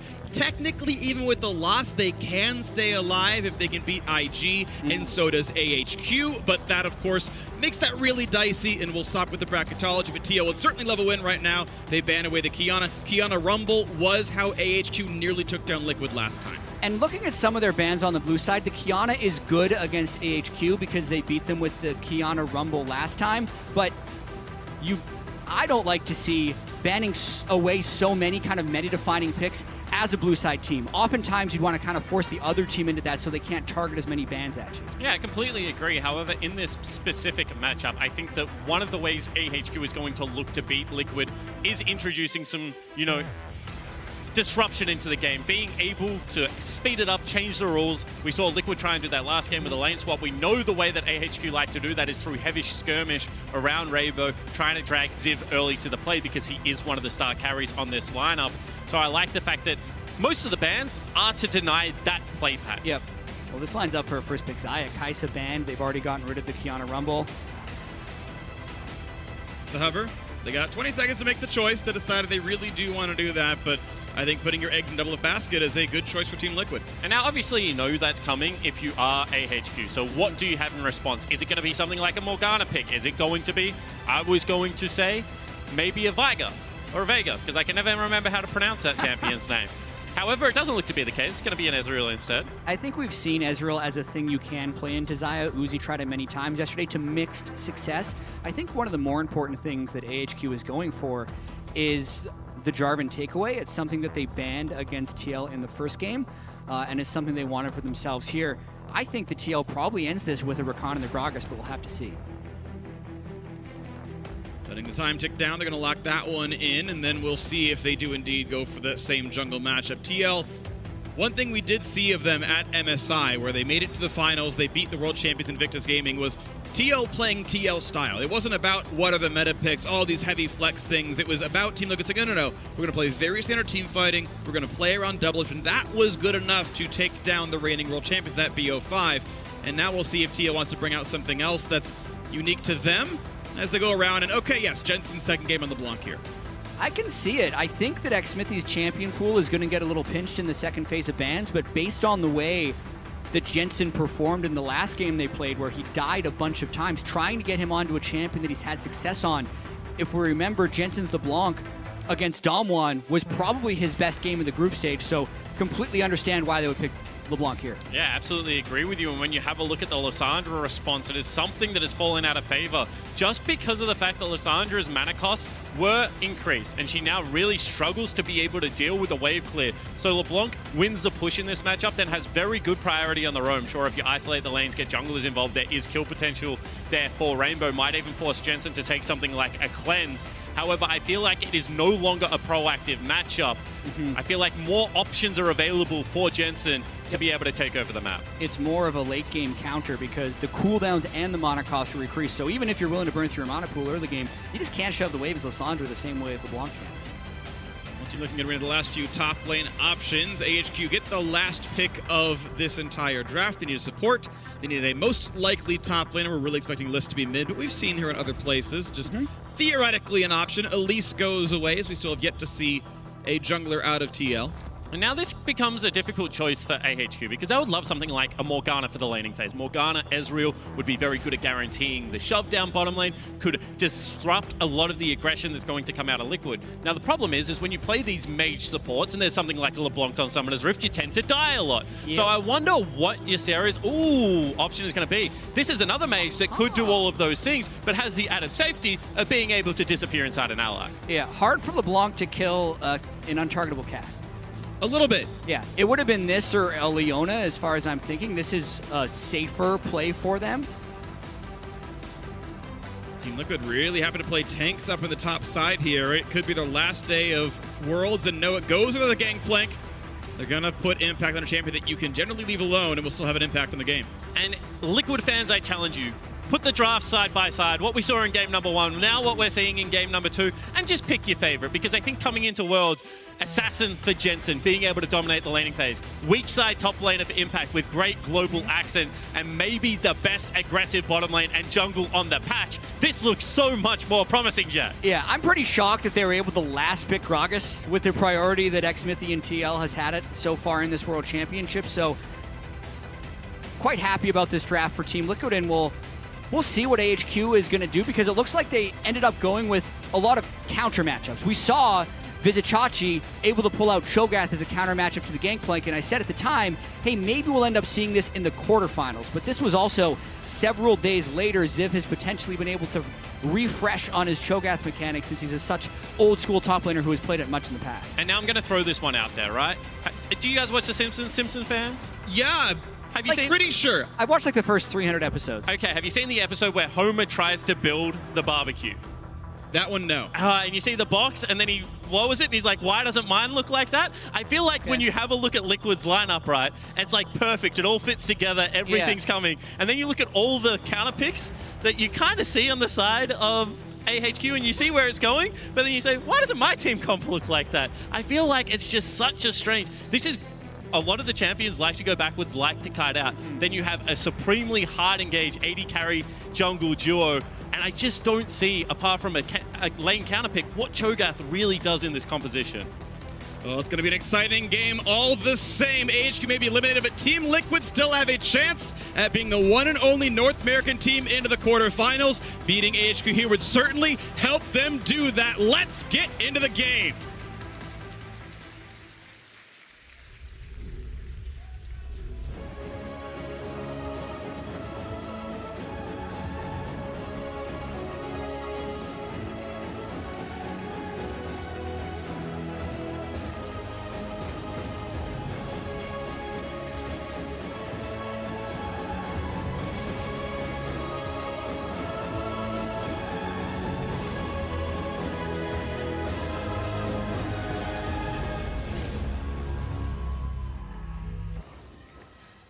Well, we've got some Team Liquid fans in the audience, and of course, plenty watching on the stream right now. TL, the last hope of the LCS, AHQ, sadly, their entire league failed to make it out, the LMS. But they can play spoiler here. They certainly can, and once again, we have a very scientific comp coming out of Liquid. You understand exactly what this composition wants to be able to do. They have a very good 2v2 in the bottom lane. They're going to look to gain pressure in the mid lane, rotate for bot lane dives. They have the Gangplank to supplement all of that. However, on the side of AHQ, they have picked purely for lane counters, I feel. And when you do that, you must win lanes. And it seems like they at least have CC follow-up to chain with the Jarvan gank. So TL will probably look to either 2v2 mid and then crash that pressure bot lane versus just winning 2v2. AHQ is going to be looking to either kill Jensen or go up top and shut down Impact. And with the one thing I will say about the AHQ comp is I feel like they do come online slightly earlier. Ezreal at 2 items outperforms most 80 carries that are currently in meta, especially once the transform of the Muramana is there. Jarvan as well as Lissandra are also just great pick tools in the mid game. So I feel like AHQ are going to have the window around 15 to 20 minutes to set up the map and look for those kills. Really small thing I want to point out when the crowd cheered for Jensen autoing Rainbow once. It's actually bigger than it looks because it put bone plating on cooldown, so that next time he does go for a poke with like the 40-second cooldown that has, he'll actually get the damage to stick, and that's pretty useful as the top laners fight back and forth. Klepto, by the way, for the GP. Again, Grasp has been the much more common keystone. Gonna farm up what he can as Ziv will try to push down. Have to see how that one plays out. I feel like that's a very risky move by Impact because Cho'Gath is something that can actually match GP with early trades. Part of the way that GP gets through to level 6 and starts scaling his items is he's so strong really early on with Grasp auto attacks to be able to proc that. Impact can't do that here, so he's probably going to be giving over some lane priority to Ziv Cho'Gath. Yeah, and as long as you can access a wave, you can stack up the Grasp with the Undying, you can trade very efficiently with the Parlay. That's the trading pattern we see. Also keeps a wave fairly neutral. However, going something like Kleptomancy does remove some of those options. I feel like Impact is going to have to continue to push the wave, because if Ziv ever is able to trade onto him, he'll kill him. And then the danger of pushing the wave is if you get hit by a Rupture, you might just die anyway. I mean, we've seen Vizicsacsi dominate this matchup when he played Cho'Gath versus Gangplank. It was with an early gank, though, so really, we'll see how that works out as Rainbow. You can already see just even the fact that he's been able to proc Aftershock when Jensen's been trading, even if he can't shove the wave that quickly, makes it strong for Lissandra. In a slip move as well, ran forward to dodge the chain. Jensen didn't get the full trade out there as well. Want to point out TP on Jensen. We sometimes see cleanse on the block to get out of the flash engage combos. Jensen will not have that luxury if a level 6 gank comes in. However, it is important to note the fact that Jensen still does have a potion available, whereas Rainbow has just chugged through every charge right now of that corrupting potion. So whilst there is parity in the HP bars, it is going to be a slight advantage for the TL mid laner, and this is a problem right now with Lissandra. She is very resource intensive. Well, this is now TL slightly outnumbering as they fight over this bottom river. We've seen these fights go interesting for LCS teams before. They're still sticking around. Doublelift gets flashed onto, his shields are there, and Albus gonna look for a whole bunch of damage. Not Albus, that's an old team, but still Alex taking the bunch there. Double force to flash away. Core has to flash as well. His spells are on cooldown, and now looking a little bit more. Alex finds another slow. The flash in for Rainbow, and they're gonna find 400 gold. Core JJ drops as well. And this is the thing about getting an early game comp. You have to be able to generate the lead. And once again, a North American team fights in the river, and it goes horribly. You could see Doublelift and Core JJ actually had the lane priority in the bottom lane, but Xmithie spends so long on the Scuttle Crab, it allows Ezreal to make it all the way into the river, and Doublelift is the one that's getting caught out. Normally when you have bot priority, if you just stick with your jungler, the other team can't do this to you, but Doublelift and Xmithie are out of sync, and then they think they're in the clear after flashing the wall, but Rainbow then has the mid lane push, willing to commit everything to get the root, and that's what gives AHQ the early edge. And the decisiveness from AHQ, I feel like this is what we saw last time they played against Liquid, a fearless game plan. And again, we see, once again, everything thrown in there. That's going to be a flash used on Alex as well as Rainbow, but ultimately they do get the kills they needed. Of course, the TP out of Doublelift with a very awkward purchase there, a longsword and a dagger. Components of later items. We'll see if they can turn that one around right now. 900 gold lead puts AHQ ahead, about what you expect for early kills like those. And now it's a flashless bottom lane. Team Liquid's stronger 2v2 is what they want to be able to play through, but it's so difficult now that they don't have river control and they don't have flashes on either of those players. So they're not really able to play through top anyway. It's meant to be a weak side top laner. The fact that the strength of their team now has to play conservatively will put Team Liquid behind for a good portion of this game. And it should be on cooldown for when Alex does get towards that level 6. He will be able to get level 5 off the 2 remaining camps. Second buff is going to spawn just a couple of minutes. So when you have a look at how this game should play out, he should end up on the bottom side of the map with that ultimate, with a flashless bottom lane to attack. TV comes back into the top side now as well. Managed to get pretty decent recalls on both sides. Impact with Sheen plus some extra mana regen. And on the other side, you got the full Ninja Tabby is there so that Ziv can chase his opponent down, right? No boots in the Gangplank. That can make things really, really scary. Nice route right there. Guarantees that Aftershock gets on. That trade's not too heavy from Jensen. And I wonder where the next play is going to be, because it's also the level 6 Lissandra that often wants to try and go aggressive. That's why Xmithie is here shadowing Jensen, worried about this play. The 2v2 from Lissandra level 6 is pretty strong still. Has gone with early magic resistance as well. So should be able to shrug off a lot of what Xmithie's damage and Jensen's damage is at this stage of the game. No penetration picked up, and you can see that is very tanky. Well, surprisingly tanky for this stage of the game. And let's see what AHQ can do here, because they've had a few advantages throughout this group stage that they have been unable to close out as Alex moves towards bottom, and they're looking to pincer a little bit. Ward comes down, spotting him, but with the wave controlled as it is, the control ward dies just after it's placed. 100 gold difference for that kind of situation, but at least they spot the gank and no one dies for it. However, I do like this from Alex, because the start of every good aggressive play is control. And look how much of that they have on the bottom side. Without flash, it's very hard for TL to be able to push out in that bottom lane. Now they're being invaded in the bottom side jungle, and you can see that this gives Alex more choices. He can either look to counter jungle, maybe go for that red buff once it respawns. Turret dive's always going to be on the table, and it looks like as they bring Rainbow into the play, that is what AHQ has decided. Flashless, altless double if this will be a tough one to avoid. 4v3 on level 5. Here comes the potential dive on in. Jumps forward, looks for the ulti, finds the root, finds a whole lot of damage for the knockup, comes in for CoreJJ. This could be the turnaround. A double root, but it's still a 2-for-1. No, 2-for-2 as kills come across. Jensen's on his way.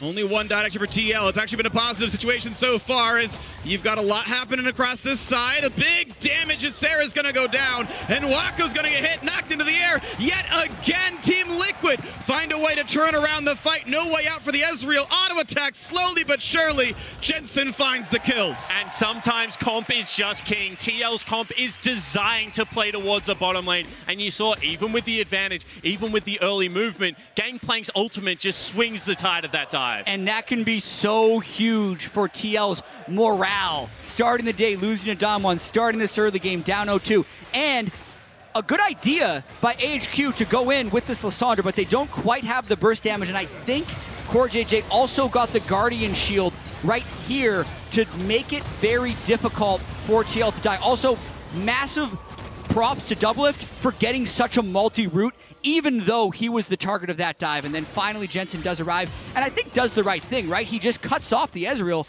makes sure he kills the Yuumi first, and then it's easy to clean up and get the kills on the right person. Yeah, and that's the important thing here. Watch Xmithie. As soon as he gets a body slam, he leaves. CoreJJ not even auto-attacking. They want the gold onto Jensen. We've already seen his LeBlanc wreak havoc across Summoner's Rift once at this World. Now has himself parity back in that lane after a disastrous early game. I gotta give a huge shout out to CoreJJ for how he played the fight, stayed as far away as possible to not be in the CC chain, so he was available to give double the shields and land the double knockup that helped secure those kills. So optimal play right there. Made sure he didn't die first and had all the cooldowns available. As now this game state, look at this, 600 gold lead for Team Liquid. This is one they can absolutely win. And now on the flip side, we're going to have a period of time where Xmithie has the availability of ganking bottom lane, just because of the fact that Ezreal now doesn't have summoner spells. You always get the 2-for-1 special if you bring your Yuumi in as well. Absolutely. We'll see how much Liquid is able to play like Liquid here. Because in the LCS, when they'd have a 2-kill Jensen, they can take so much vision control over the river and just crash plays down. They've also had a few disastrous river and dragon fights so far at Worlds, but they're looking to push through and they're looking to run their plays. We've got 3 people here and an explosive cask available. Do they pull the trigger? That answer so far is no. Smite fight is gonna go to Alex, and there might be a slow come out of Yuumi. Don't quite catch CoreJJ there. And strange play there from Liquid, because it looked like they had all the boxes checked. They had CoreJJ rotating early. Ultimate was available, as you mentioned, Freak. So that would have been a play that I would have liked to see them go for. They had perfect vision due to Gragas's cask, but a little bit hesitant in pulling the trigger. They're still going to try to make some type of play happen bottom, though, as you can see already getting control. Well, Jensen went missing, but they pull off. You can see Jensen again showing mid. Ziv a little bit low up here. Not going to land the barrel, though. Impact can walk in for a Q. Earn another 5 gold and walk right back out. Is Corso waiting around? Now he's on a ward. Has to be a little respectful of the fact that Alex definitely sees him. The fight now on the bottom side, forcing the ult. Trading those back and forth. Hunger cooldown, though, on Doublelift. Yeah, however, ult for ult trade is a good tool for Liquid if they're still able to continue to push it on that bottom lane. Yuumi's ultimate is one of the only tools they have to chase away a dive coming across. So I feel like they wouldn't be completely upset. And there is a time now where Impact is going to have his ult available and Ziv is not going to have a way to impact the play. Right. So I still think they should look for it, but it doesn't look like that's going to be the case. I think bottom side pressure will be consistent for them. Have to give credit to Impact using an ultimate bottom, going Kleptomancy, not Grasp, and still being at CS parity with Ziv. So helping keep Team Liquid in this game. And it's just about bottom side pressure and whether or not TL feels like they need to rush in this one, which with the normal Team Liquid composition, they don't typically have to, but you do want to see them eventually get control of the bottom side and get that Mountain Drake. And I don't think it's about rushing. I think it's about looking for the plays that should be yours. You know, when you don't have summoner spells available on the bottom lane, when Yuumi's burnt the ultimate, that should be a time that you look to go aggressive because you do have tools. Sure, they still have scaling options available, but I want to see a decisive Liquid come out because you feel like they should beat AHQ. This is a game that lots of people would be taking for granted in this group, but they have to be able to beat IG if they want to proceed in this group stages. Almost certainly. And we're going to see now as this moves forward. Ziv finds himself a knockup. Looking okay so far as the level 9 Cho'Gath has been just in lane the whole time. Hasn't been able to TP down to the bottom lane. Hasn't been able to do much of anything compared to Impact, who at least had that bot lane ultimate. And if you go equal after getting counterpicked, and yet the GP also helps the bottom lane, that is obviously a matchup going Team Liquid's way. Looking at the game state again, 900 gold separates the two. And if AHQ goes for a fight, I think it would be relatively soon now that they're on Proto Belt for Lissandra. That's a big power spike. It doesn't necessarily mean he can outshove the wave because the mana costs are still very high, but if he doesn't get jumped on early, his in-fight power is at its height. And another key cooldown is going to be Alex's stopwatch. That allows Jarvan that one-time reckless abandon, you know, dive on the backline and just secure the ultimate. Obviously, there are ways for most people on Liquid to be able to escape. But you're right, chat, if there is ever a time that you can just throw everything at TL, maybe around a Mountain Dragon, maybe around something like that Rift Herald, it could be now.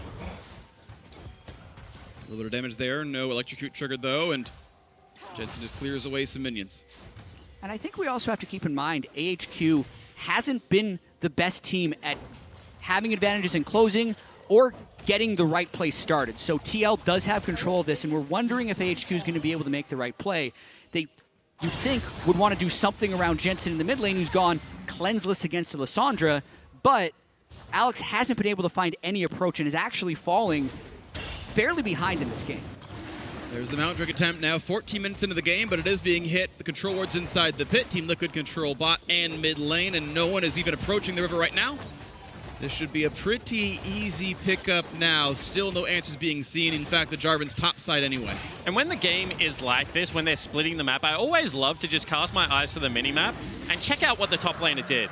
Impact sacked his wave. He didn't go up there to be able to contest anything. Instead, walked down river, checked out the Scuttle Crab. Knew that the Jarvan was taking it, but knew that Jarvan in a one-on-one fight was not going to be able to beat him down. So that's very good weak side play from Impact. You can see him hovering between lanes as well. This is what we do when we judge how well a top laner plays weak side. Maybe someone like the Shy, already still at his turret trying to collect that farm. Impact backing very far away. Yeah, you just saw another version of that, right? Didn't know if the Jarvan was sitting in the Triburst, didn't know if Cho was following the wave, sees that Cho's not with the wave, okay, no dive, cool, I can take the farm. This is why he so frequently has these zero-death games, and yet when he does know where the jungler is, takes those trades aggressively, fights for his farm, stays equal. And even though this has been a very slow early game, it's been well controlled by TL. The fight in the river could have very easily just snowballed into a disastrous game, but you can tell the overall pace of the game is slower by the fact that Rift Herald is still alive. How many games is the first Drake taken at 14 minutes and then Rift still up? So you can see that AHQ actually had that first early chance to take control of the game, was unable to convert, and now TL is kind of back in the driver's seat. And you can actually see TL think their way through a lot of these plays. You can see that maybe it is going to be Herald on the card next because Core JJ deploys straight to River. You can see Doublelift flipping into the top side of the map. And they're going to be able to get control over this area. Very good pathing once again from Smithy. He wants to be there early, ignores the bottom side camps, knows that they can generate a fight. However, Doublelift right now is under threat. Gets the ult to get away from the knockup at the very least. That is still a large cooldown missing, and once again, he'll be under threat next time they want to do something like this. Well, that was very surprising to double if the Ziv stayed up there. That's actually the play that TL ran against Damwon to pick up a kill in the top lane. It's the fake swap where you're expecting the top laner to go and he doesn't. The fact that he dodged that is fairly beneficial for TL. Once again, trading blows with Rainbow as Jensen as the Herald is under attack, but now Alex is here. This smite fight could be a bit difficult. Looking at the eye going down, the smite comes over, nicely done there, and 1,000,000 damage comes across. Xmithie's already gone. AHQ showing big signs of life. And as much as I praised TL before, you have to criticize them there for taking an undermanned Rift Herald fight. The fact that Ziv had done the fake swap and stuck around, Impact was in the bottom lane, so therefore TL shouldn't have stayed on the Rift Herald. If they just wait, eventually Ziv would have had to match that wave, then they could have gone for the Herald. Because there is no lose situation there for TL. They have a stronger 2v2, so if Ziv stays top to try and fight over the Herald, they're just going to build an advantage on the bottom side of the map. If Ziv never collects that, you're going to have an out-of-control gangplank, so completely agree with you. That is an overreach. And this is what they need to clean up. You already see Jensen has rotated into this top side. Double if respectful of this. Oh, here comes the ult, and look at the immediate knockup. Ults from Fog of War, waits that little internal cooldown out, and now CoreJJ just walks right away after that kill comes through. Much better decisiveness from Liquid. They are able to pick up the kill, and you can see that they are also managing to farm the mid-lane wave with Impact. That's a teleport they also got out of Ziv there. Very nice setup on the play. That was a lot of damage very quickly. Yeah. Ezreal just evaporated under the turret. Now they move straight to mid. And they can threaten to dive on a Rainbow. Now that ultimate should be available to save him in case there's anything too spicy happening, but you never know. A TP defensive comes in. They are somewhat hiding it as well by not putting it on the outer turret, but nothing to be done there. Out they go, and Team Liquid call out the dive. They'll just take the farm and walk away. Okay, so now let's take stock of what's happening on the map. Liquid need to reset, and this is a great read from AHQ. They immediately drop the Rift Herald. They're either going to pull them out of the reset, which means they're not going to have the control wards or the items to fight, or they're going to get this turret. A lot of damage at the very least. Xmithie could be in danger. Walks backwards, stays alive just enough. Explosive cast. Not going to find the engage, though. Not going to immediately find Still Up. There goes the turret. Here comes the attempt from Jensen, but no. Once again, they find Xmithie, and Gragas goes down twice in a row now. The re-engage on Ziv likely to not happen. Jensen in the wings, going to find a root. There could be something. Impact coming over as well. Barrel chain lands. Half HP left. They're still looking for Shogun, forcing the flash out. Here comes the root out of Yuumi, and they're going to get a lot onto Impact. Might be the re-engage. Ulti finds absolutely nothing, though. That cannon barrage hits nobody. Good read by AHQ overall, and again, TL end up taking a 4v5 fight. You thought maybe the teleport would be enough to share or push AHQ off the turret, but Jensen kind of this whole time was looking for a flank in the back and never quite found it. But look at where Impact is again. This is another time that TL are trying to defend a mid lane turret at a numbers disadvantage. There is just no way you can pull Impact into the playing time. So despite everything going right, that is a good ultimate from Xmithie. Jensen gets so many people on that. It's still just going to be a one-team fight for AHQ. AHQ has Lissandra. The way they win is going in Lissandra ulting a person and winning the fight. The engage is so darn reliable when compared to how many compositions have to function now, and TL is just not respecting it there. And I feel like the power of Yuumi in those fights can never be understated. The continual heals that come across, the ability to make someone slightly tankier than you would expect, and just the additional chase and damage that you are able to manufacture. She's an invisible champion, so it's very hard to gauge the skill, but so many times I hear people be like, a 1v3, but really, Yuumi doing more than a fair share of lifting in those fights. Yeah, and especially after so many of the nerfs, Yuumi's laning phase is really weak, but the scaling is wicked good. And that's why we often see the Garen Yuumi, because you get a bunch of Relic Hold into it, you get the Ludens.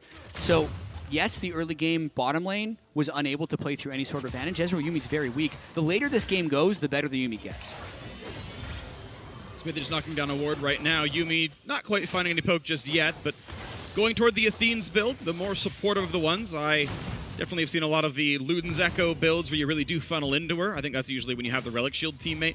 Ones like this, it's going to have extra MR, extra CDR, extra shielding, extra healing. And so now we're entering the stage of the game where I feel like AHQ have kind of botched their lane assignments. I would love to still have the Cho'Gath into the gangplank and be playing a heavy 1-3-1. So they've had to give up their own blue buff to recover the lane states. Now they've found this, what I want to see them do is shove this mid lane wave up as far as it can possibly go and look to try and chip down on these outer turrets. In a 1-3-1, if you have mid lane priority, you guarantee first move to every single play, and you should start being able to pull this team fight comp apart. Game state right now, 2,000 gold difference. Team Liquid with non-combat Drakes. Ocean and Mountain. Next Mountain spawns in 3.5 as they once again look at where they can be. Impact took some time top lane. Couldn't knock down that turret though. Still the only turret Teal have taken is that bottom outer a long time ago. AHQ broke mid. That's it for them. As Smithy takes down a blue buff and waits for Jensen to come over to hand it over. And the game can still turn very quickly. Liquid has a Mountain Drake and good pick potential. So if Core and Jensen find one good kill onto Alex, the overall damage of AHQ is relatively low if they don't get a good initiation. So 1 or 2 picks for TL could very quickly turn into a Baron, and that would be the game. They just have to find the right opportunity. And you can see that upsetting how AHQ want to play. They're continually swapping this LeBlanc around, fishing for the favorable matchups, trying to set Jensen up for success. And every time they do that, they're able to grab, a little bit of mid lane priority, maybe a cheeky camp, or the potential to be able to dive a top lane turret. And it's at least the claw away. And you talk about getting around into lane matchups. Team Liquid very much up in farm. You're seeing 20 for the Gangplank. Only a few for LeBlanc, but 30 here for the Xayah. So just acquiring gold at the very least is giving TL a mid-game lead. Yeah, and overall, I think Team Liquid should be relatively comfortable with their state in this game. As a team, they've had pretty good macro. You'd think that, especially after being able to come from behind against AHQ, they'd be confident in their ability to do that again. And AHQ hasn't shown that same level of macro. From as far as a frontline standard team comp perspective, HQ has it, but TL would feel pretty comfortable. I absolutely agree with you, because if there's a stage at the game that you're comfortable at, Athene's Yuumi, as well as 2 items on Wacko, but they're just getting pushed in on every single lane. Right now, TL are bullying AHQ at the stage of the game that I feel is honestly nearly AHQ's strongest point. Well, they might be running out of opportunities then on the AHQ side as the pushes keep going in, and maybe NA fans can breathe a little sigh of relief as Team Liquid do look to be in control right here. Jensen still putting auto attacks down. 2 more knock the turret. There it goes. And another turret on the board for Team Liquid.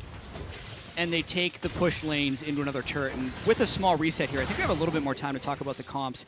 One thing that I'm thinking about here is the front line for AHQ could end up being very strong. Jarvan Cho'Gath, which makes it okay in 5v5 team fights, but beyond that, they don't have good sustained damage. So it's like they have the front line of a traditional team fight team, but not necessarily the sustained damage. So I like the thought process behind it. However, I do feel like they have to come from a different angle, because what we've seen traditionally, if Xayah is playing front to back, is that her feathers will just draw you in, and then all of a sudden your damage dealers cannot chase onto what is now a big gap between, the feathers. Oh, hold the thought. Almost finds something. The ult actually got burned. Jensen managed to bait that one out, pulling back just in time. Yeah, really nicely played from Jensen. So what I'm saying is, if you're Alex and Ziv, you have to be very aware of how many feathers Doublelifters put into you and kind of the separation between yourself and your damage dealers, because it can be very easy as a Xayah to split up these fights. Without Lissandra ultimate, she's a fairly easy target. Only has flash with the disengage, tries to wave clear, does so pretty cleanly. Turret at half HP, Team Liquid not getting a lot of damage in. So HQ get the safe wave clear and keep their base alive. We had seen Impact fight with Ziv a while ago. That seemed fine for the Gangplank. He's still farming up. There's a few more pieces come through, and also looks like an interesting build on the Gangplank. Looks like we might have another lethality Gangplank on Summoner's Rift. Steric's Gauge is surely to stop the Cho'Gath or the Lissandra from being able to burst him. Yep. This could be a lot of things. Even Essence Reaver builds out of that one, so we'll see what it actually turns into, but wait to see. Not going to find the barrel chain just yet, but the Mountain Drake, number 2 of the game, is alive. Alex puts down the flag, which means the engage angle is shown. Ziv finds a silence. knocks up, and they might go for Xmithie. He's been the target the last few times. Rainbow's ultimate's almost back up, so as soon as that is, we can see a fight. Giant root, though. They force Alex away, and here comes the re-engage. Xmithie pops the stopwatch. Impact very, very low. Cannon Barrage buys some space, though. They knock in Rainbow. The charm there as well, and a kill comes through to Doublelift. The second root comes through on a Ziv. He put in the second chain, forcing the flash out. And you can just see how hard these team fights are going to be. That was nearly perfect. Multiple angles, as well as the ultimates available for the fight, but you can see the stand and deliver power of Xayah is unmatched on the current patch. Doublelift just able to swing the fight. Yeah, up to a 450 gold bounty because his CS is so high, and he's on a 2-killing spree. So Doublelift getting the majority of the team's gold now, which is exactly what you want to see from TL. And the story of Doublelift in the North American LCS is just so fun, because I know people will point to, Jensen exploding this team into the international roster, or CoreJJ's addition. But watch the AD carry of Liquid, because his addition is what made this team a championship contender. Gets the double root, gets so much damage out, kiting back beautifully, is never in threat range for this fight, and just pumping out consistent damage. And on the other side, Rainbow attempted his all-in initiation, but he burned everything on a Gragas, who just had a stopwatch to prevent it from being lethal. And then when you go into a fight as Lissandra like that, and you don't actually lock down a carry, you're probably just going to lose the fight straight up. We reset now. Second Mountain Drake, of course, already equipped by Team Liquid, and they've brought the gold lead now to 3,500. This blue buff easily handed over, and you have to believe their eyes now turn to a Baron setup as top Scuttle not being fought over. The 2.5 item situation here for Doublelift, QSS plus a BF sword. And it's probably too hard for Liquid to think about this in the midst of a game, but average win time is important in this group. If we're at a 4-2, 4-2, 4-2 time, you'd want to try and do something faster, but they at the same time don't want to throw away their lead. Just take the win. Like, at the end of the day, you're going to have to play a tiebreaker somewhere. That's what they're thinking. Absolutely it is, and I think that, we see that they are on the path towards that. QSS picked up for Doublelift. He recognizes one of the only ways they lose these team fights now is if he gets caught out. So just stay safe, build up to the Infinity Edge as your third item. They go again. Oh, Doublelift forced to burn the ultimate to stay away from this one. Still going to find a bit of damage. Looking for the root, though. Once Alex finally goes in, might win that duel, force a flash away, finds the root now on a Rainbow, and it's already 1-0. That's already Wako dead. Self-ult now out of the Lissandra. They might find the re-engage. They do. Impact grabs kill number 2. Ziv nearly invincible, but cannot find someone to kill. Just slowly waddling away, getting a knock-up, and now you can turn the attention towards Alex, then back towards Ziv, then back towards Ysera, and that's going to be going to sleep out of that one now. Once again onto the Cho'Gath. Tanky, but not tanky enough. It's kill after kill after kill after kill for Team Liquid. That's the fight that Liquid needed to break this game open. And when we get to the replay, after TL likely takes Baron, you have to look at Doublelift and how he played that fight, specifically around his use of Flash. The timing was perfect, and it was exactly what we've been talking about as far as bringing the feathers through the team towards the back end of the fight. Yeah, and I mean, the setup there from AHQ was probably as good as you could hope. Mismatch numbers once again on the mid lane fight.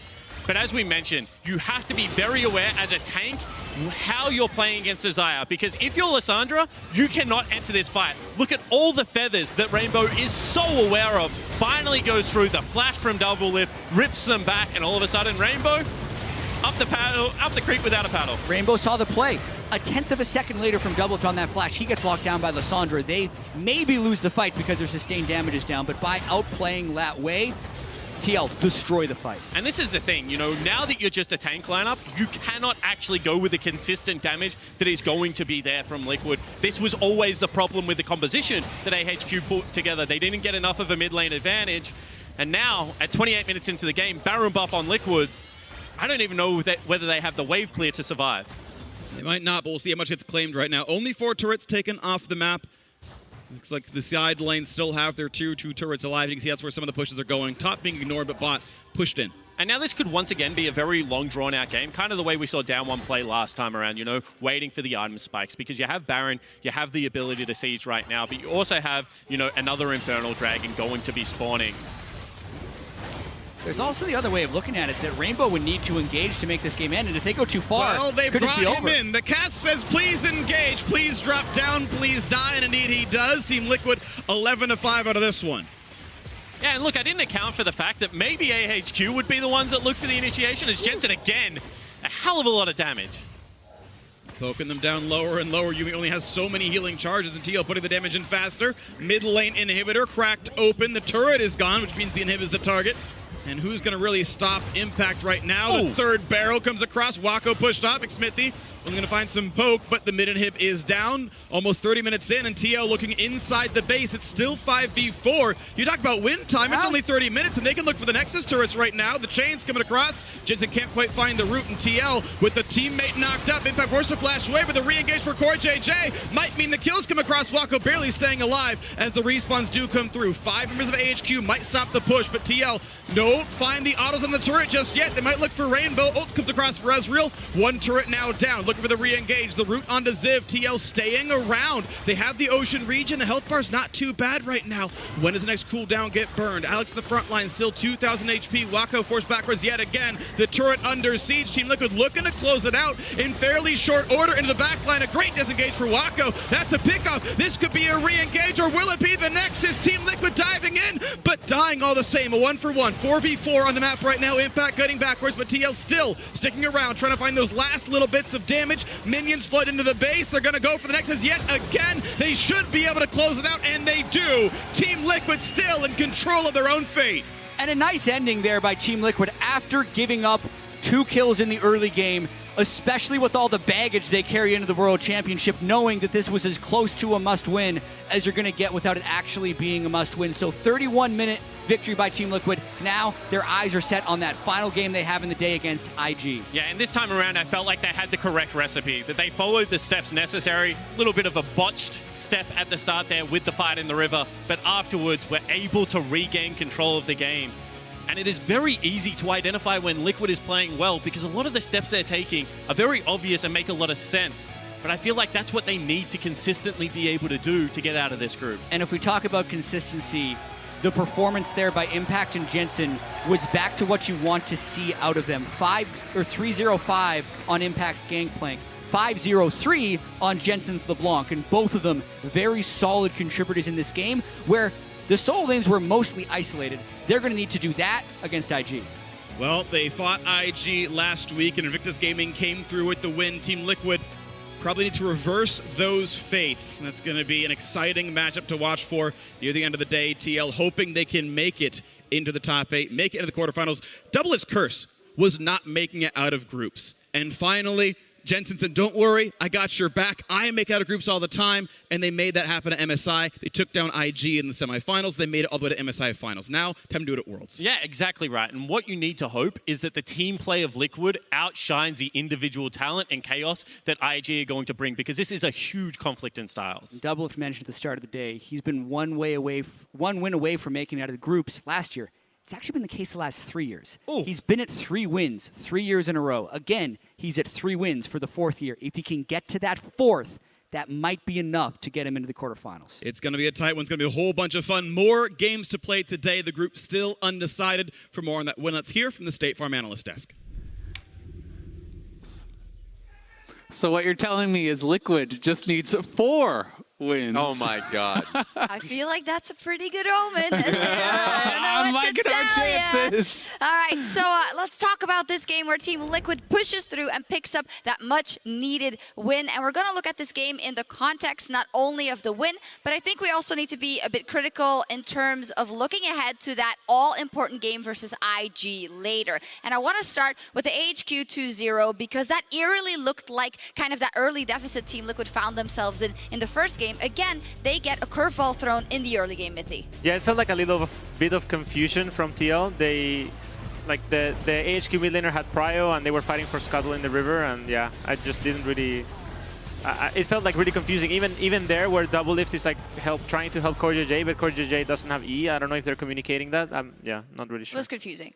Totally. You, as you're saying, like these little movements, right? As soon as they're coming in for that, you just need to fully bail out. Xmithie should have left, Doublelift should have left, but as you say, they're not talking about, are the cooldowns up? Do I need to stay for the E? That should have just been a complete bailout, and at worst, you just lose CoreJJ in that situation. Is that a move you don't see very often from Team Liquid domestically? Are they usually more on the same page in those early games? I think they usually are, but I also think that one of the things working against TL is that domestically, they often just outshine their opponents so heavily that Jensen probably has Prio Cryo in that lane in NA, and all of a sudden that fight never happens because it would be, a numbers advantage for them. It's just basic communication that they would be even upset about it because they would do it so consistently. Like the point of Xmithie focusing on the Scuttle Crab when the other two were basically already being converged on. Those are the details that you would have to look out going into the next series for them. But luckily, compared to the first game, Team Liquid does not drop the ball, and they actually react very, very well later by turning around an early dive coming from the side of AHQ. And this, to me, was definitely a signal of, okay, mentally, they have reset because they're fighting back, even though they had a small setback. Yeah, and TL's bottom lane has actually been able to outplay in multiple situations like this throughout the tournament. Last week, they were able to pull off 2v3. I believe it was actually against Damwon, in a similar style of dive.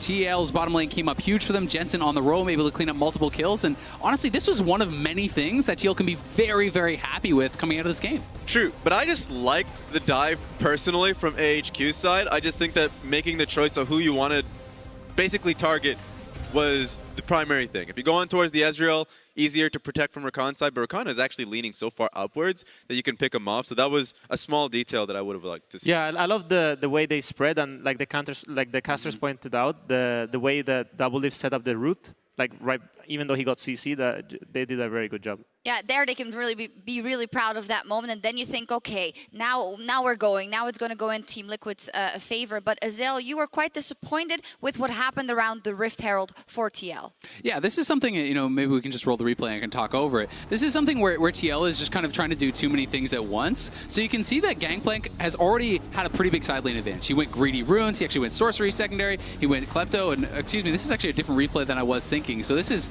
the Rift Herald actually getting dropped mid. Which also ends up being in favor of HQ because they pick someone out. Yeah, so TL are trying to kind of defend this, and this is a little bit perhaps overzealous to do it. But what I actually wanted to talk about was the initial startup of the Rift Herald that TL had tried to do earlier in the game. And they actually had a side lane position where Impact was already pushed to the tier 2 tower. And Xmithie sees Ziv topside, and yet they start up the Rift Herald, and they are trying to do it knowing that they're a 5-man top for AHQ, when all you need to do is actually just back off and allow Gangplank to take the bottom turret for free. And there was multiple times in this game where TL is doing things like this, and you don't get to get away with those sorts of plays against IG. Yeah, and I just feel like it's kind of being a trend today for TL, where they've been a bit too greedy for the neutral objectives. Like, last game with the Drake, and this game with the Herald. I feel like maybe they should just, be happy with just getting slow leads on sides and slow leads on their players and trust in their carries. Yes, they should. All in all, though, I think we've seen improvement from the first game, right? And we're seeing steps forward. So, Raz, are you happier with this TL you've seen, knowing that they were able to close it out? Yeah, and I'm going to be a little bit more pointed and say that I think that Jensen was a pretty strong point of this game. Not only being able to lean towards the bot side in the initial dive that AHQ was going for and picking up the first 2 kills, but also he was the one that I felt was slowing the game down, was heading towards top side. So I think Jensen was a good call here for me. Yeah, indeed, when the game was on the fence, everything tilted the way of TL off Jensen's LeBlanc, just to say, I'm helping to keep your group's dreams alive. Brought to you by State Farm. There we go. He was instrumental. We called him out at the beginning of the day, Azel. And I honestly think that both of the TL solo laners deserved a lot of credit in this game. This was a great cleanup from Jensen, but individual laning prowess did show through from TL. We saw that Impact was actually going Klepto, going Sorcery, very kind of greedy runes against Ziv in what is a tough early game matchup. He came out winning very heavily. We saw Jensen outclassing his lane opponent in the 1v1s. We saw TL close out the game on the first Baron. We saw them playing the side lanes and collapsing in a 1-3-1 quite effectively in team fighting. So there's so many positives here from TL. It's just these little things that we are looking at because you don't get to make those little mistakes against IG. Yeah, the question is Impact going to be able to take that greedy rune setup against... Nope, not against the Shy. Yeah, I think those are, of course, the questions, because everything looks like it's heading towards that all-important game, possibly even tiebreakers, but let's not talk about those yet. Not in tiebreakers. How much improvement are we going to want to see from Team Liquid to not just play those next games, but just make it out of the group in general? I mean, for me, and I guess like just hearing a lot about the emotions from here from the desk, or at least the points, is that they can be reliant on the slow advantage that they've had for both of these games and not just rush to making a play. If that's the case going into IG, a team that's actually pretty hot-blooded a lot of the times, that's a great point to focus going in. As long as they have a strong draft, and they can make it work. And at the end of the day, I think that individually, TL is playing great. It comes down to team calls, and like we were talking about, Mithy, the team needs to stay calm and make sure that they're all on the same page and that every call that they're making actually has been thought through and makes sense, because the individual mechanics, the individual laning has been good from TL. Yeah, and it's going to be the hardest against IG because they're definitely going to take you out of your comfort zone. Yeah. So it's gonna be a challenge for TL. It will be a challenge, but that's why we're at the World Championship. You got to overcome those challenges if you want to make it. And when we return, it is a crucial match for this group. And make sure that Damwon versus IG. Don't you miss it.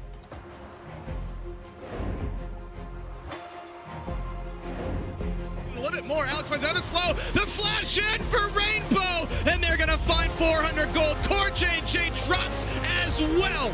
4v3 on level 5. Here comes the potential dive on in. Jumps forward, looks for the ulti, finds the root, finds a whole lot of damage with the knockup. Comes in for Core JJ. This could be the turnaround. Stays alive just enough. Explosive cast. Not going to find the engage, though. Not immediately finds Dolip. There goes the turret. Here comes the attempt from Jensen, but no. Once again, they find Xmithie. Alex finally goes in. Might win that duel, force a flash away. Finds the root now onto Rainbow. That's already 1-0. That's already Wako dead. Self-ult now out of the Lissandra. They might find the re-engage. Minions flood into the base. They're going to go for the Nexus yet again. They should be able to close it out, and they do. Team Liquid still in control of their own fate.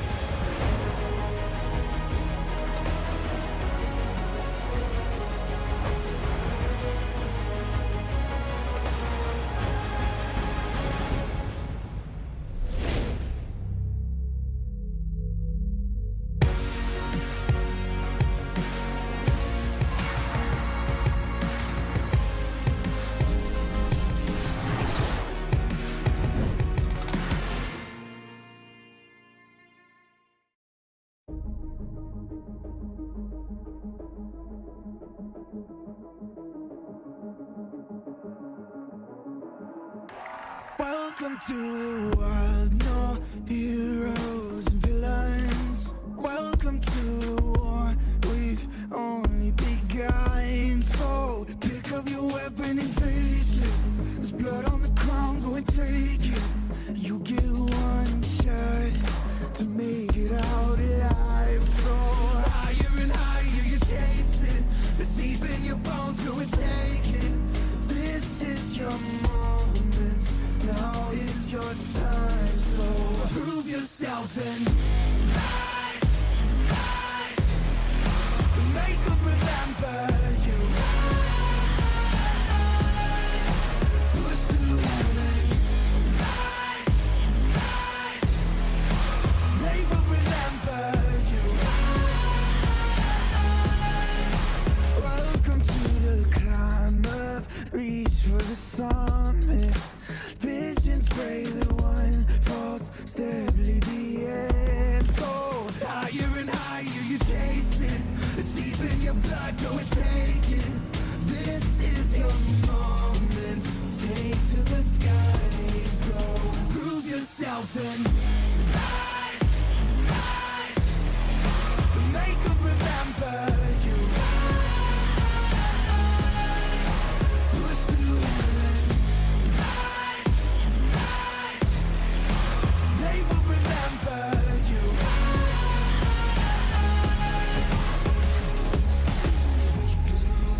Get it on, go. Get it on, get it on, go. Get it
The dream is still alive for Team Liquid and North America as they just grabbed their first victory against AHQ. Congrats on turning things around after the first game.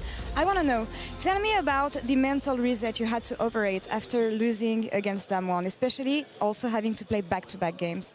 I don't think we thought too much about the loss. We went for kind of like a cheese strategy and it didn't quite work out. So we felt like, our comp kind of had to snowball and we messed up in the early game. So then we kind of just like brushed it off. It was hard for us to win if the game went even and we didn't snowball. So we didn't really take too much from the loss and we kind of just moved on from it. So it wasn't really a big deal to us. And yeah, we just mentally reset for the next game. As long as you know what you missed, I guess that's what you need to move forward. Now, facing AHQ, they had nothing to lose here. And we know how scary these teams can be. So were you worried coming up against them? I've been in these situations a lot throughout my career where it's like teams have nothing to lose and usually they'll play like a lot more loose, but honestly they kind of like just played the same as I expected, so it wasn't really anything difficult for us, and I think as long as we focus on our game, like we knew it wasn't going to be a problem. And now you still have your faith in your hands and you're going to have to play against IG once again, but this time it's going to be Ning in the jungle instead of Liloyan. So what is your take on that?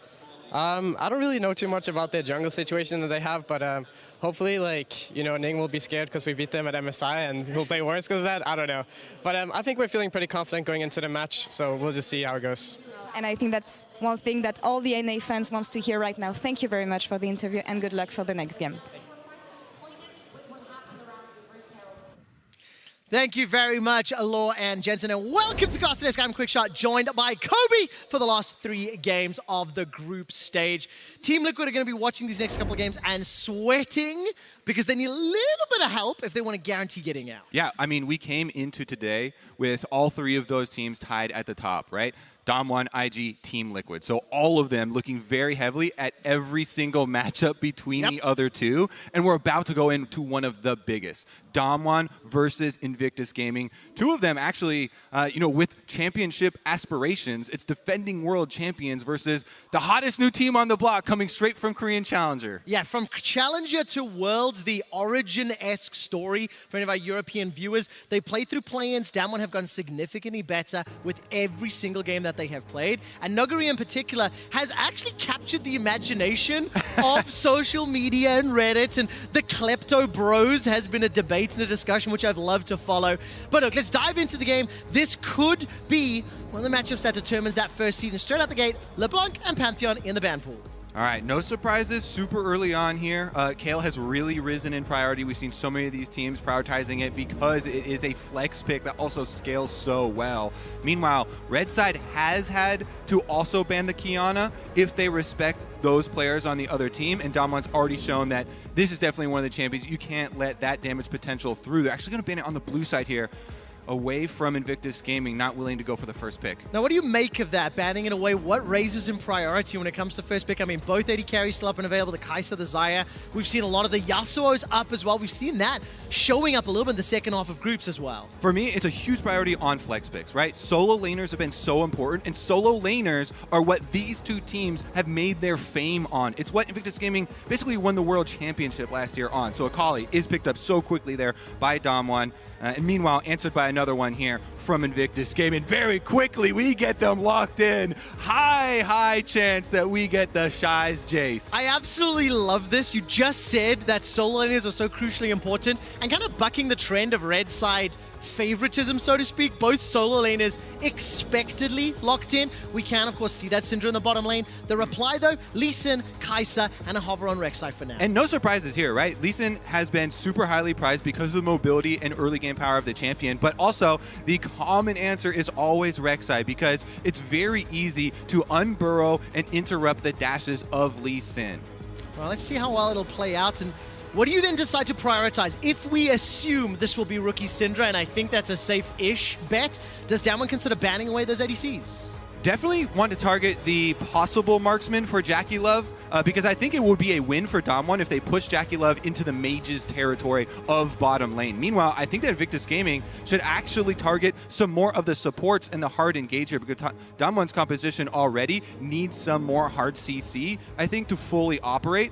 But definitely we'll have an eye continued on the possible flexibility. As you mentioned, with Syndra being so popular bottom lane, they still have to ban out the Ryze. Okay, let's see which direction it goes.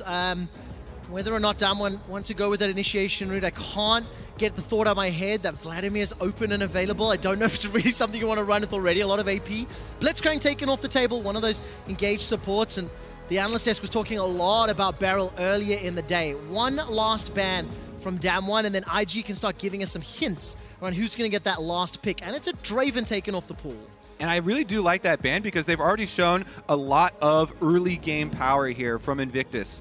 With the Jace trying to push up, Rek'Sai will be covering. You try and use the Rek'Sai passive there to gain extra information. And as we mentioned, it can match Lee Sin so effectively early on. Meanwhile, we have the very quick lock-ins of the hard CC supports. Yep, you got your initiation that you wanted in Leona. I got the Vladimir that we wanted, and we'll see whether or not the Klepto Bros are on the table. But now, what does Invictus run into this? Do they keep that Syndra in the mid lane, which is most likely the case?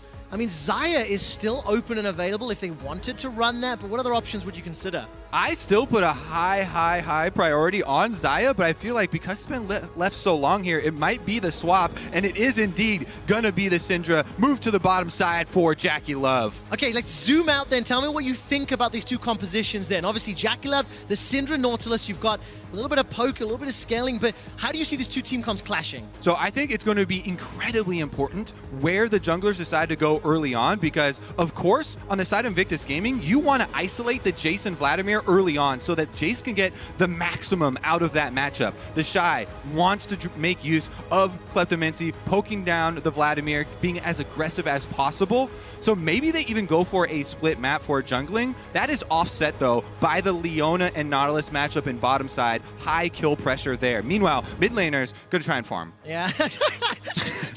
You were so excited until try and farm. That's it. There's an Orianna here versus the Akali. Orianna does not want to. You cannot get through a world championship without seeing Orianna and Corki. I think those are the two biggest staples in recent years. Absolutely, the Ryze as well finds himself on the ban pool. Look, this is a battle that could determine first in the group. Both of these teams sitting at 3 wins and 1 loss. And it was Damwon that came out on top over Invictus the last time that they played.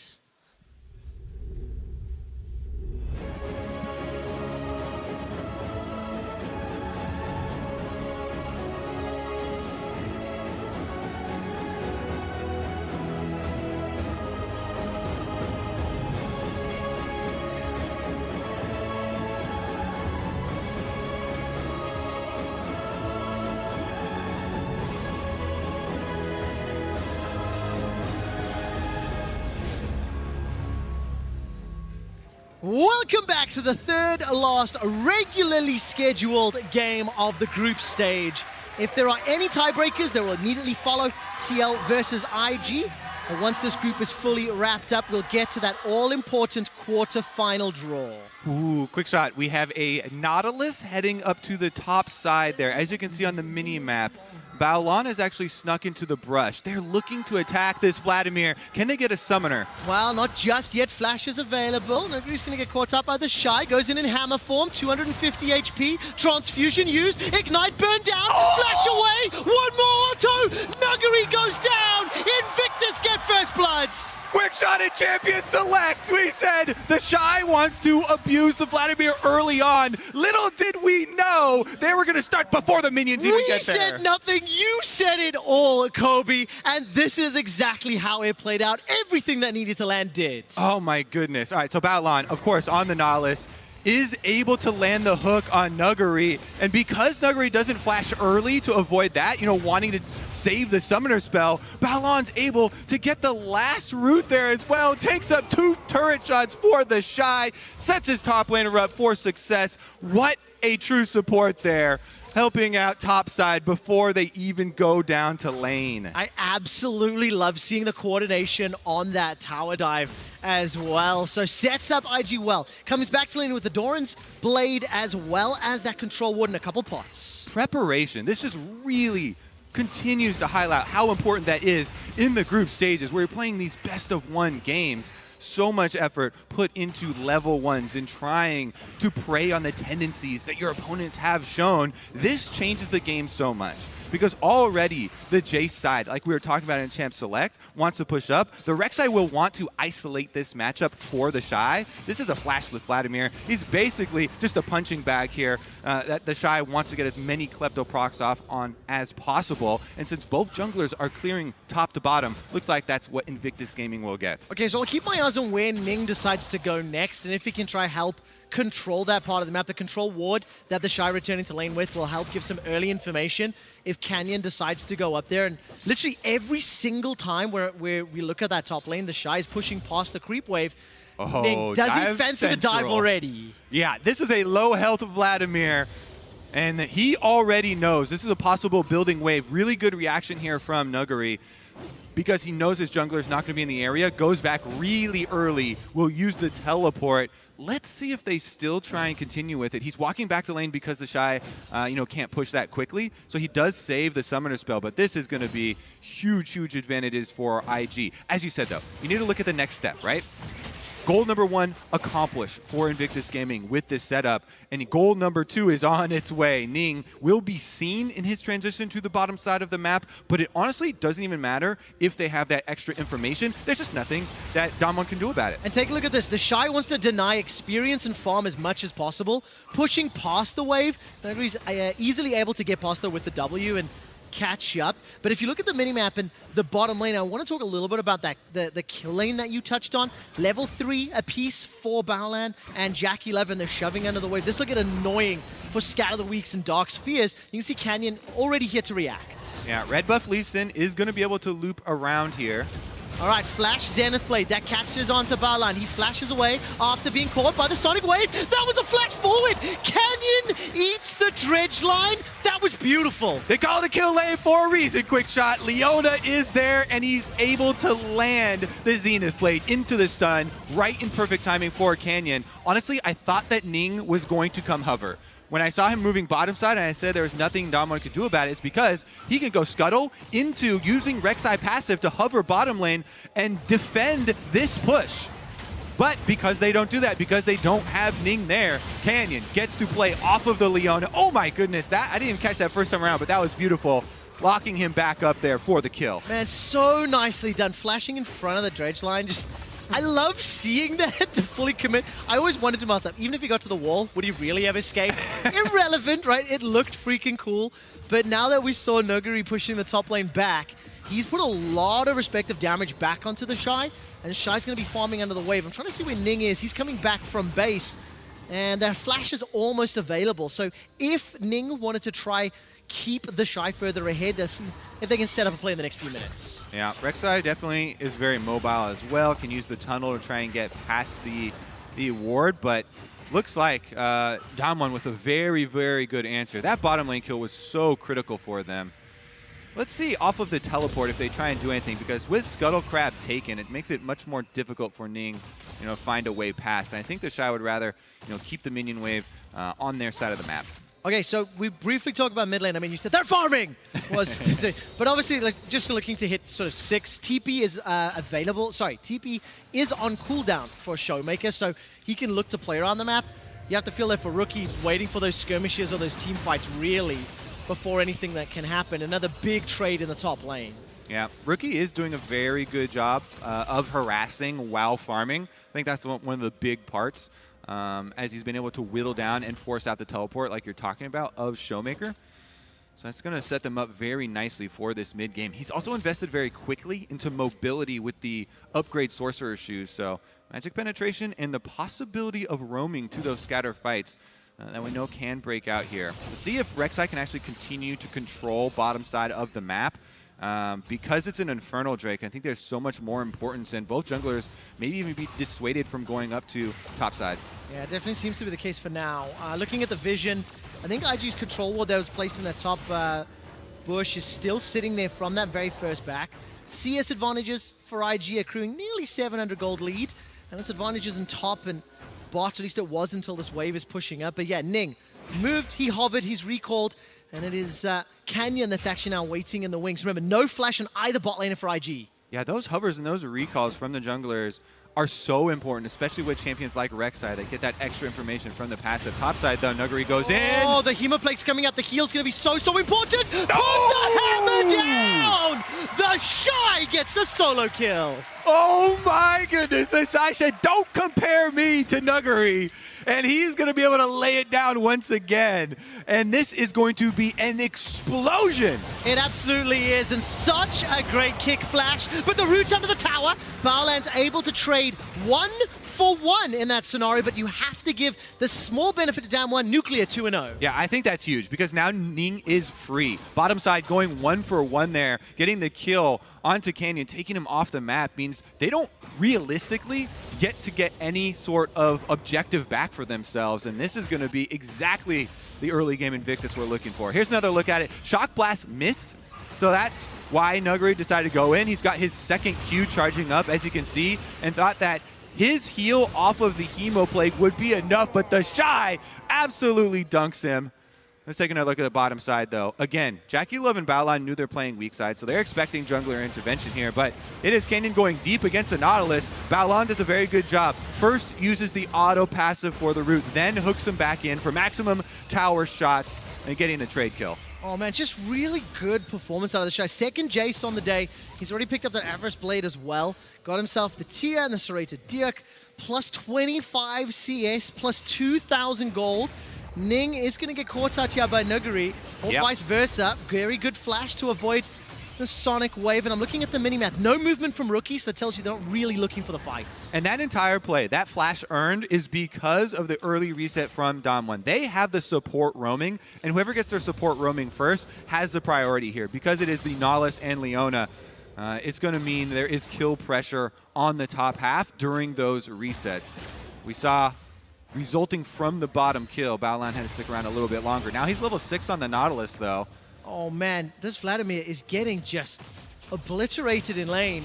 But look at the junglers coming up. Hemoplague is available. The Shy will flash away from the Sonic Wave. Rookie's making his way top, but he will walk across a control ward. And now Ning fancies himself a fight. Here comes Rookie. Shockwave is available. Looking at flashes. Canyon and Nuguri got them up. No Hemoplague. It was used. The Sanguine Pool will buy some time. Looking for the Shockwave. Hopefully it's not a sombrero. The hammer knocks Nuguri backwards. Rookie holds onto the trigger for now. Gets the Shockwave only onto Canyon, but the Shock Blast does not find target. Ning goes in. Finally gets one, but Showmaker gets an instant reply. Now the Shy gets blown up by Showmaker, who is putting on a show. Rookie has no mana, and he holds on to the flash. Triple for Showmaker.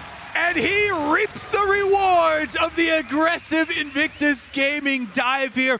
3 kills, quick shot, all focused onto Akali at the 10-minute mark. That is going to be a Gunblade for Showmaker, and this completely changes everything. He didn't have to burn any summoner spells to make that happen. He can quickly reset and go for a next one. All right, Solar Flare into Killer Instinct. Very good Nautilus ultimate and Scatter the Weak. Baolan's depth charge, not doing enough just yet. Riptide will slow down Beryl.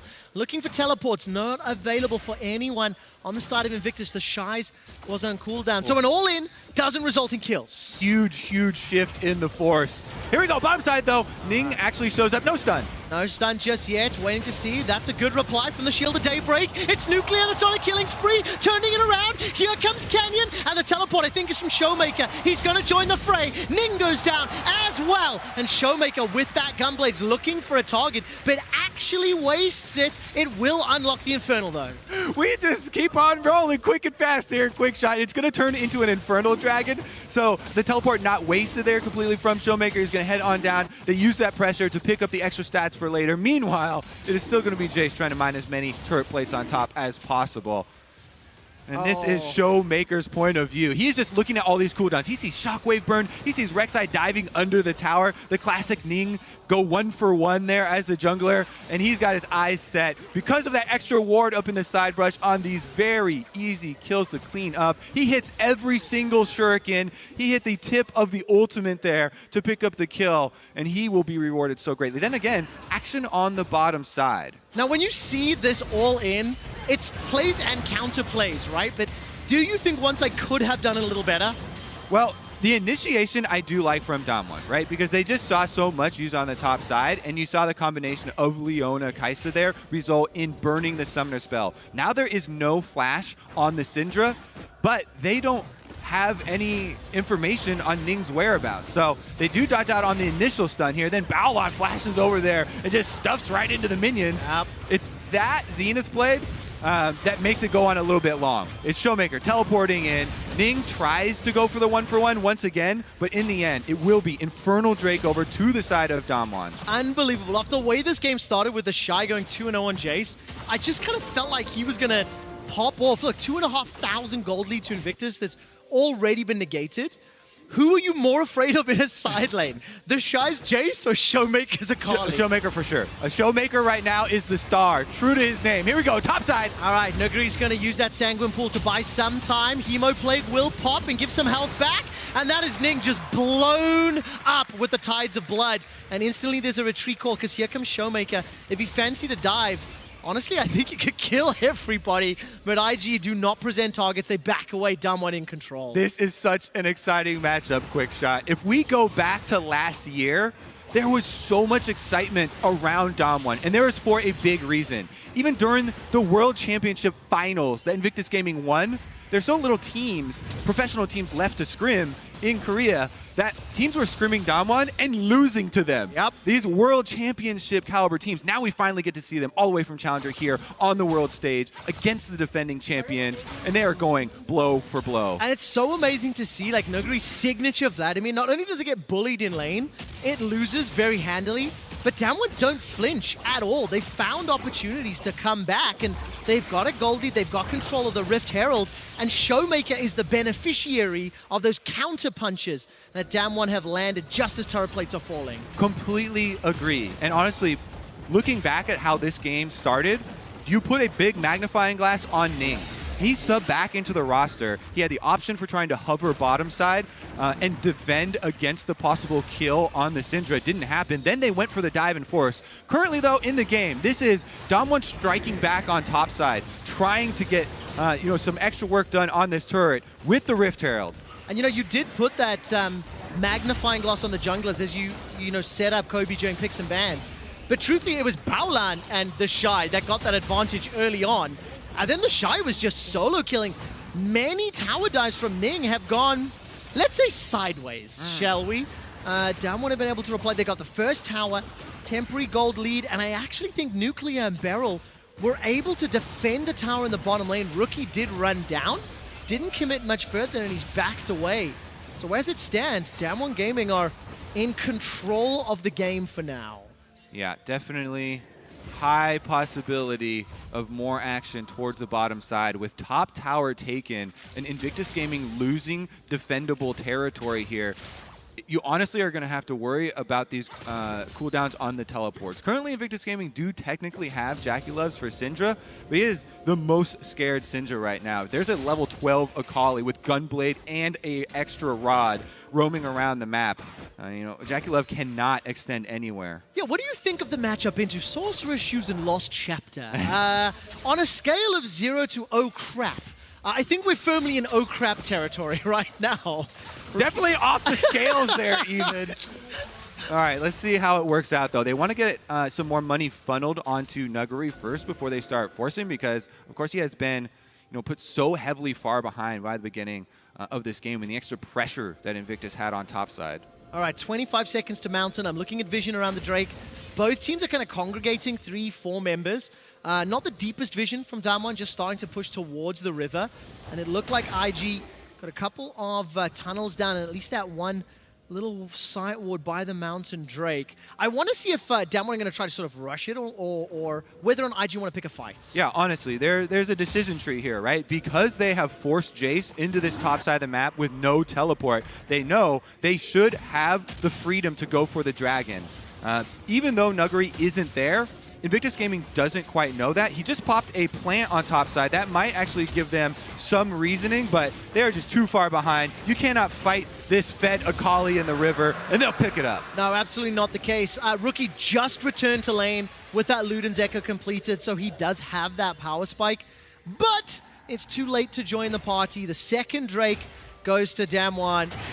Damwon, just so you know, they'll be playing AHQ in the next game. If they win this and they win that, they'll be guaranteed first in the group. And TL versus IG at the end of the day becomes so important for that second seed. We've got a lot of game before we get there. And maybe JackeyLove on this Syndra can find a good stun. Because one thing to note, Jace and, Akali and the Kai'Sa, the Lee Sin, if they get caught by into that CC, they can get blown up by the Orianna, the Jace, and the Syndra combos. It's definitely still possible here for Invictus. They're definitely on the back foot, though. It's just so difficult now to deal with this situation when they can't lean on one of their greatest strengths there. They want to be able to get the extra pressure with the Jace pushing, but it's just too difficult to take away the vision from Damwon and actually support that play. So they're forced in this position where they have to play defense, and you see them constantly hovering behind this mid tower here. Syndra now even heading up mid lane. What are they going to do? Share CS on both their mage carries? It's very difficult for them to actually get their play off the ground. Yeah, it really is the case. I mean, when you look down the CS numbers, it's only really the Shy that's got a sizable advantage thanks to all of that pressure he had early. And for the time being, with only one tower down, we still got a fairly traditional extended laning phase. Neither of these duos have swapped. I mean, the Shy and Nuguri are still fighting, and Canyon is still hanging out like, I got you, bro. I'm on the tails of your cape, and if anybody's here to fight, I'll back you up. Exactly. It's a buddy system here from Damwon. They know that the only attackable scenario that Invictus Gaming could actually come up with is going at Nuguri again, the weak point. But Canyon hovers him, and they move in to take out the vision together to ensure that they can close in on their pressure and keep Invictus on the defense. So just taking a look at teleports really quickly. Showmaker and JackeyLove have theirs available. Nuguri and the Shy is moments away. There's no real big objective to fight for yet. But if any of these tower dives are juicy enough, maybe we can see it being used. Look, Canyon again setting up. He's sitting in the chicken camp. Will get spotted out by the command attack. So Rookie, he felt something was up. He acknowledged that there was some threat. And I think very good game sense there to move that ball around, get some information. But look at the minimap. There's a dive coming bots. Yeah, Akali's on the roam here. You do have a defense. You can see from Ning heading down on Rek'Sai, though, because they walked over the Scuttle Crab.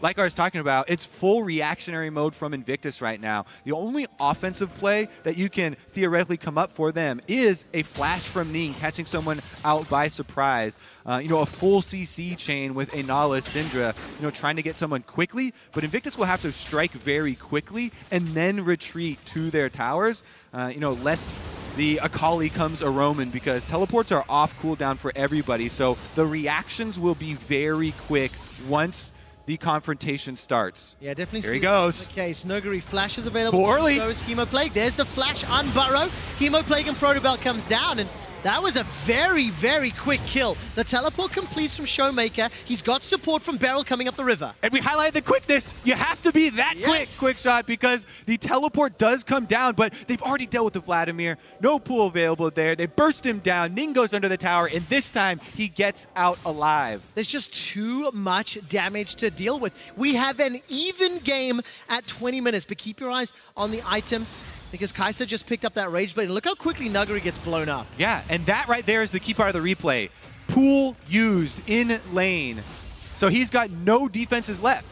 Really good communication from the Shy to tell Ning, hey, this guy is a sitting duck. Without Pool, we can annihilate Vladimir before the teleport channel even completes. So even though Showmaker is just itching to make this Akali work here, he can't get there in time, and it is a win in the meantime for Invictus. All right, 8 kills to 5, another Infernal Drake, 35 seconds away. And despite the fact Baron is up, the focus is most likely going to be that Infernal.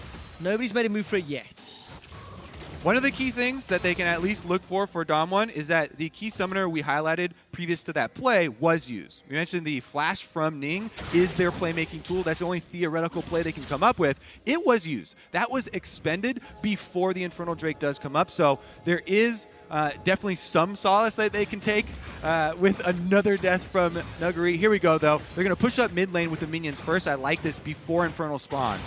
Now, do you want to see Invictus fighting this dragon? They conceded the previous one. They got a couple extra items under their belt, and do you think they want this fight? I for sure think so. They've got river control right now with the extra control ward. Problem is that Nuguri is actually still pushing bottom lane, so they don't have the numbers. And Invictus are moving in through the small corridor here.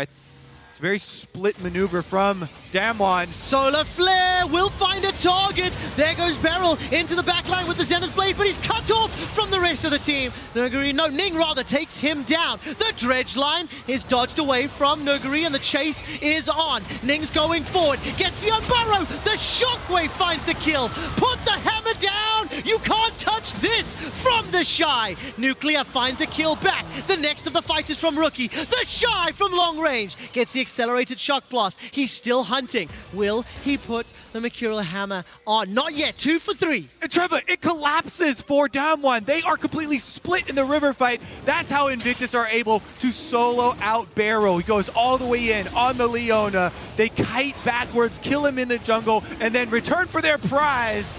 Unbelievable. The first Drake of the game to Invictus. 18 kills of 22. And keep your eyes on Beryl. He lands the Zenith Blade and goes too far. And just look at the split line here. And he goes all the way in, as you're saying, flashes forward. And then nobody else can really follow through the jungle corridor. You look at the DPS. Nuclear is killing a ward during that, down on the bottom side, because he can't auto-attack anything else. So Invictus get to focus fire and then chase down once again. Vladimir has no pool. They go full steam ahead. And I missed the first time around. Nautilus's ultimate knocked up 3 members en route, just swimming around the corner. So even if Damwon wanted to go forward, well, they were catching some air time and picking up some frequent flyer points. Exactly. The terrain that should have been in their favor, because they chased into the small corridor and funnel there, really turns around for Invictus. And now we've evened up the Infernal scaling for later as well. Quick shot. This one is going to be exciting till the end. Oh, this is so exciting. And again, this is a precursor for what could determine the first place team in the group. If IG win this and then win against TL, they're going to be sitting on 5 wins and take first. So there is so much on the line.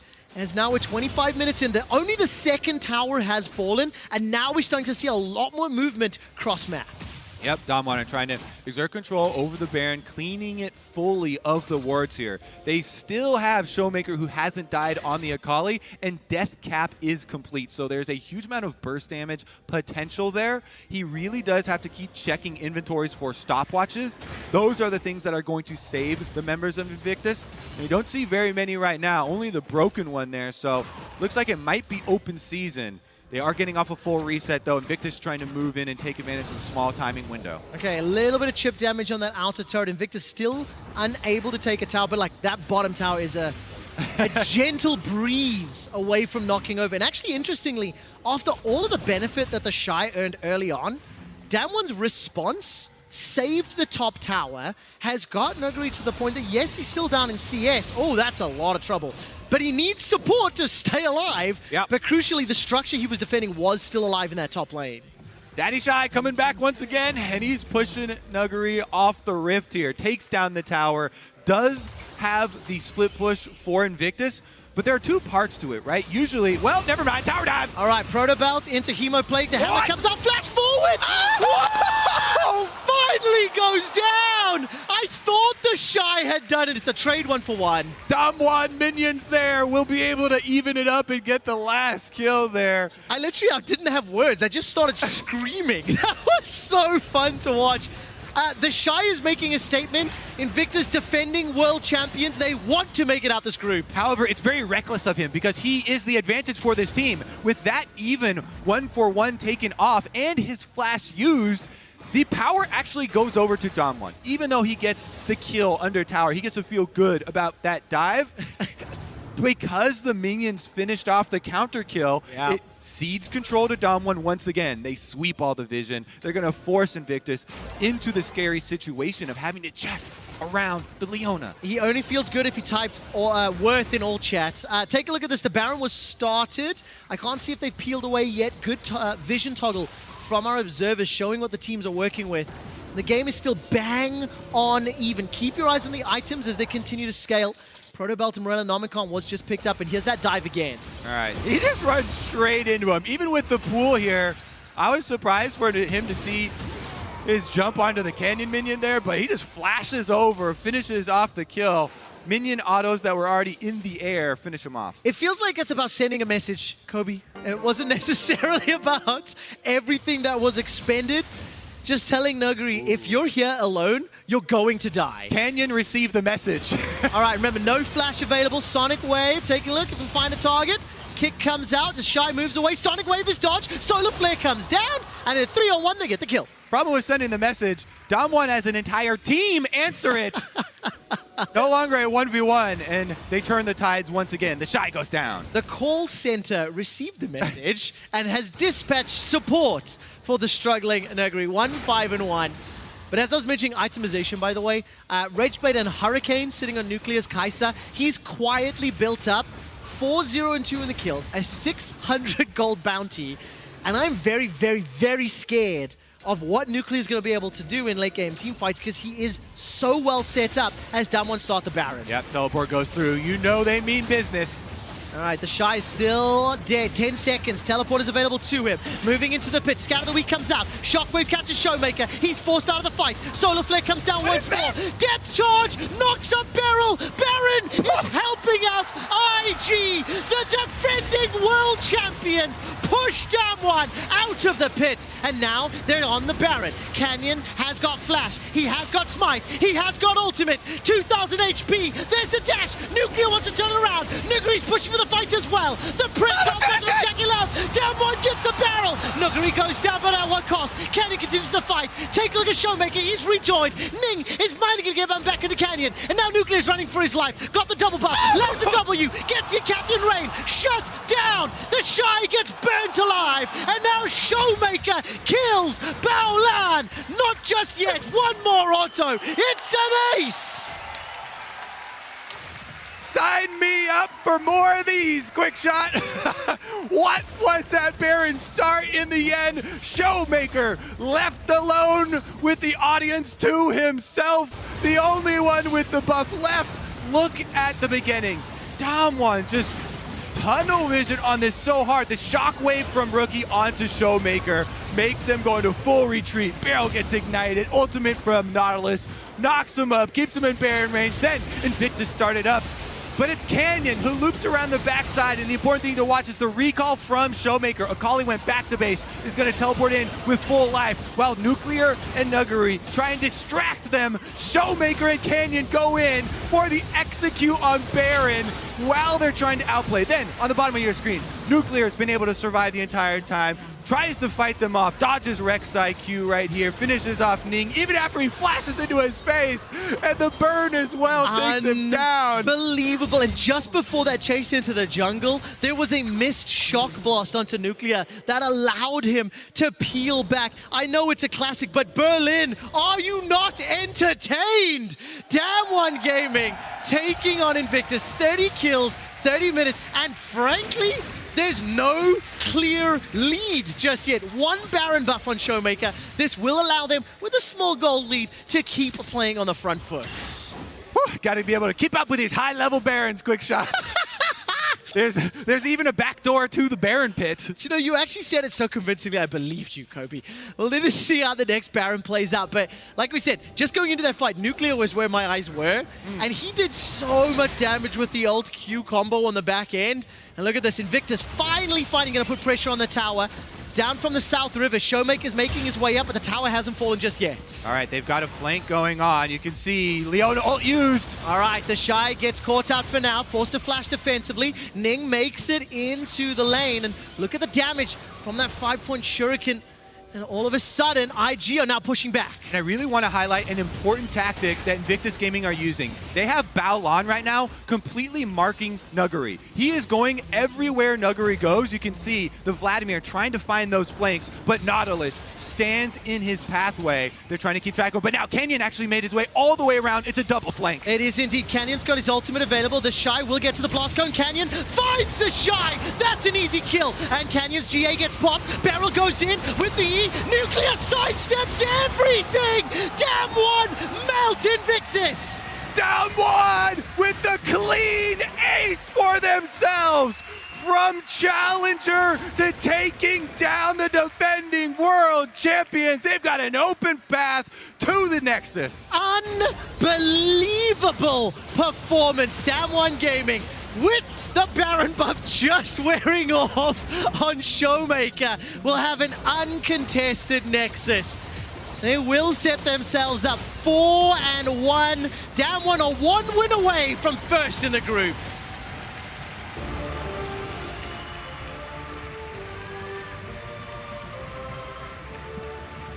I loved that game. It was so fun to watch. And with the advantage that the Shy picked up early, my first 5 to 8 minutes would never have predicted how the next 15 would play out. For sure. For sure. There are 2 turning moments right after there's such a big advantage for Invictus on the top side of the map. Damwon strike back. Bottom lane gank from Canyon, finds the kill onto Syndra, taking another opening for them to start working off of. And then the top tower dive where Showmaker collects 3 kills on the Akali. Completely turning around the possibilities here. Honestly, my favorite moment though is of course the sleight of hand during that Baron.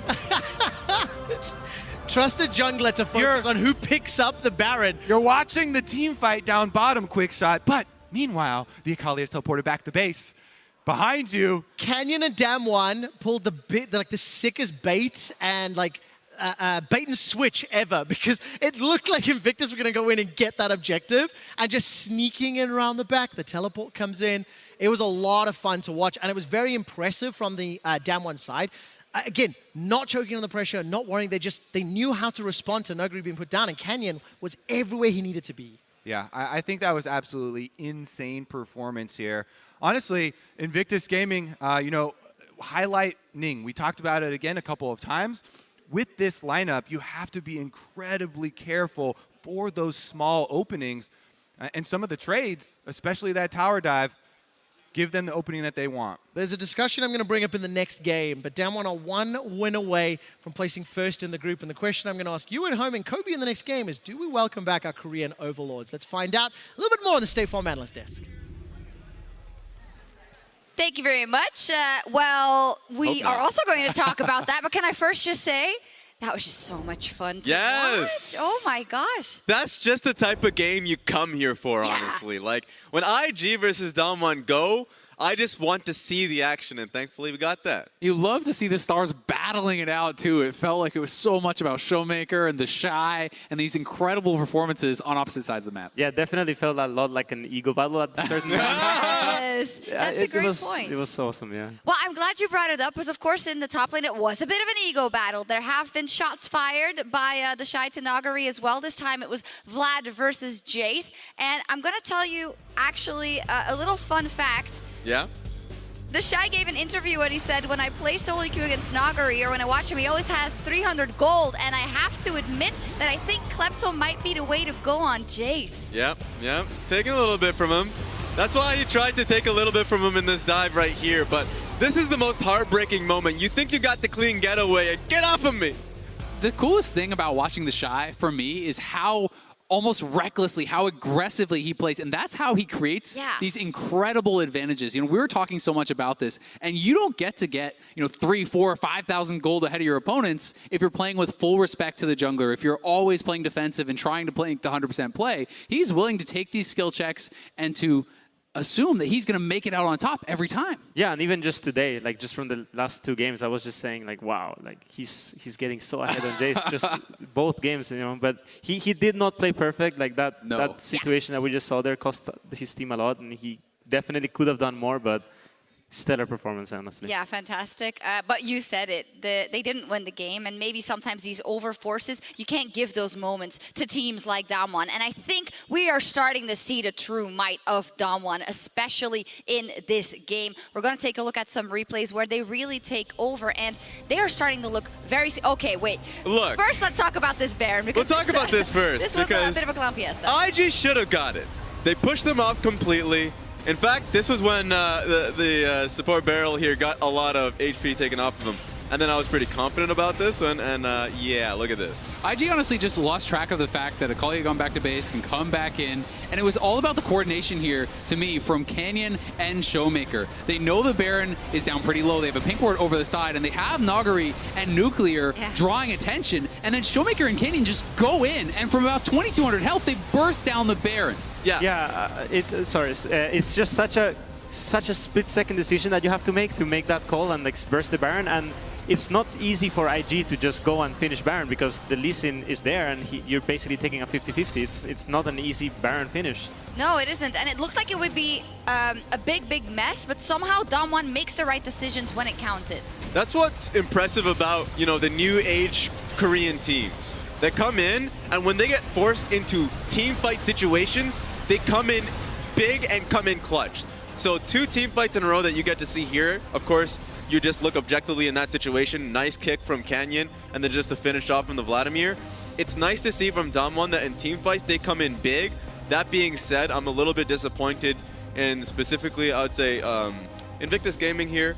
Really early on, I know we kind of jumped straight into the later portions of the game, but when they tried to isolate the top lane matchup and get Jace ahead, Ning took a lot of risks. 2 times in a row, he actually died for those risks. So diving on tower and eventually giving 3 kills to the Akali right from the get-go. And then when they went back top lane, he decided to 1v1 the Greg, or at least this was a game ago. But this is just mistakes that are happening here from Ning in particular. Yeah, and even, like the last fight that we just saw, I wasn't really sure if IG was being overconfident or just tilted because they were literally running it down mid. So, yeah.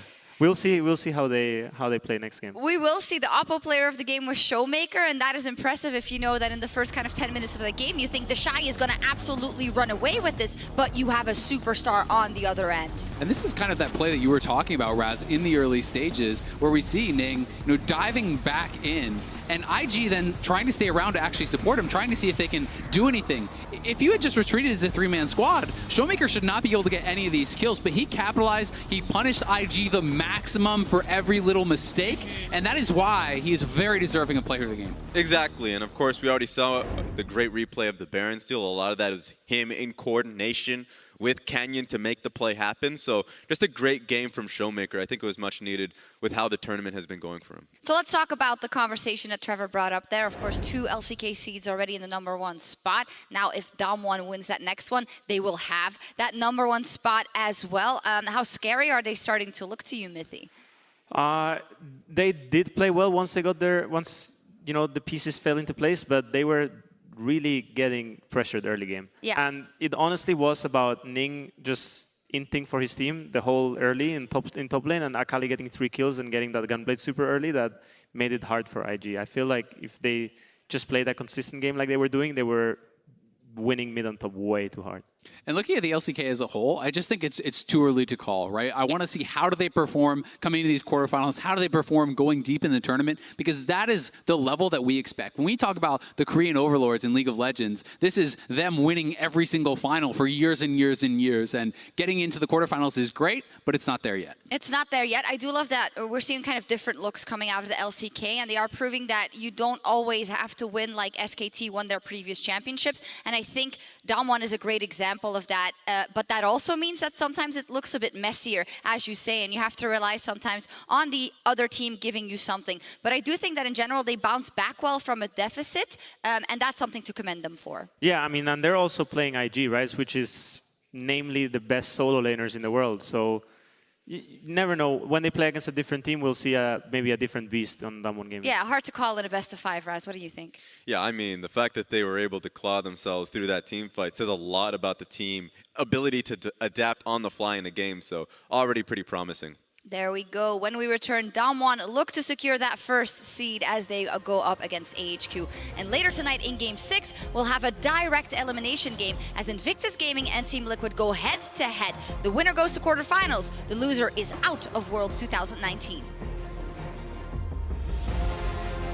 Up by the Shy, goes in hammer form, 250 HP, transfusion used, ignite, burn down, flash away, one more auto! Get that extra information from the passive top side though. Nuguri goes in. Oh, the Hemoplate's coming out, the heal's gonna be so important! Put the hammer down! Finally gets 1, but Showmaker gets an instant reply. Now the Shy gets blown up by Showmaker, who is putting on a show. Rookie has no mana. Ning's going forward, gets the Unburrow. The Shockwave finds the kill. Put the hammer down. You can't touch this from the Shy.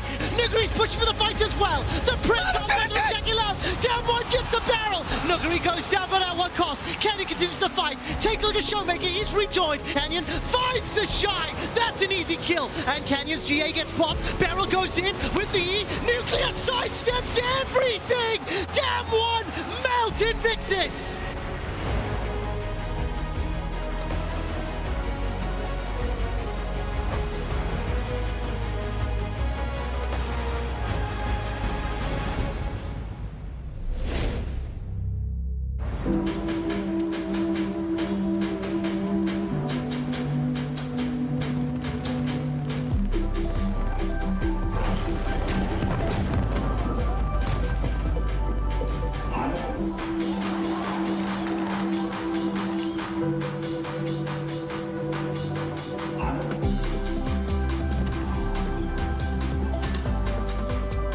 The new Oppo Reno 2 quad camera. Zoom into imagination.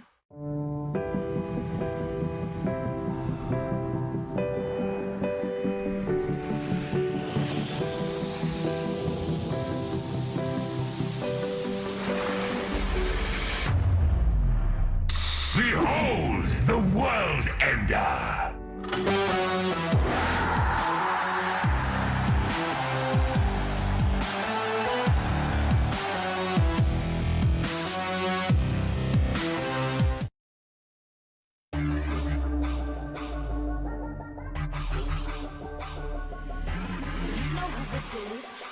Again. You want a dose of this right now? It's KDA.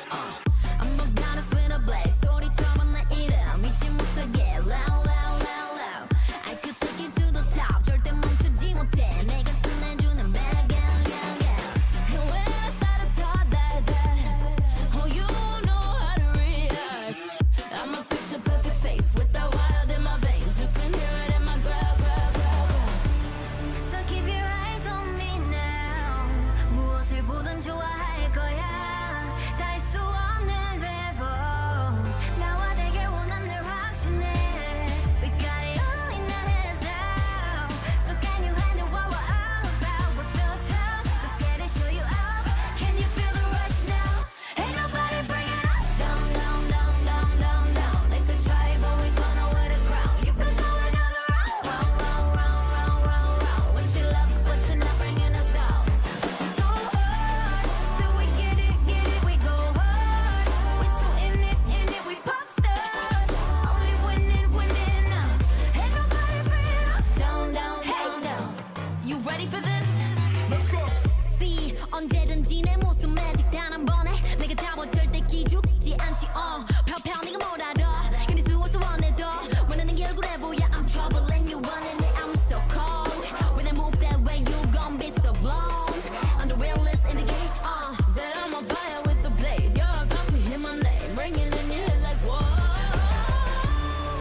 And welcome back to Worlds 2019. Today we're closing out the Worlds group stage, and the fans have made this an amazing experience. Here we're watching them through the lens of the Oppo mobile cam with anti-shake technology to capture the best moments from Worlds 2019. Thank you to everybody here in Berlin and everybody watching at home. We're about to jump into Damwon Gaming versus AHQ. Quick update, AHQ are starting Apex for Rainbow in that mid lane, and we were kind of expecting Apex to play more of Worlds. Yeah, I mean, he played all of their playoffs. They defeated Hong Kong Atu. They lost to J-Team. The one interesting thing, coming into the tournament, where I was kind of excited for, was that he has played a substantial amount of Ziggs. He played the normal stuff, the Azir, the Sylas. Sorry, you're telling me you're Akali. excited to see Ziggs? Yes! What Short world? fuse, quick shot, short fuse.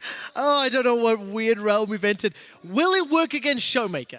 Like, what do you have to ban to make Ziggs work against this team? I mean, it's definitely going to be very difficult, especially considering the performance Showmaker just turned in. But I feel like these are the things you need to look for, right? Embrace your style on the world stage and really put it out there for everyone to see your best possible counter here. Maybe you can put them off of their comfort zone. Yeah, and of course, so important. Damwon, they win this game, they're guaranteed first in the group. If they lose this game, they could set themselves up for a potential tiebreaker pending the last game of the day. To catch up on the draft, Rumble, Syndra, Kayle, followed by Pantheon, Gragas, and Qiyana. In the previous game, it was an Akali first pick. This time around, it's the Renekton.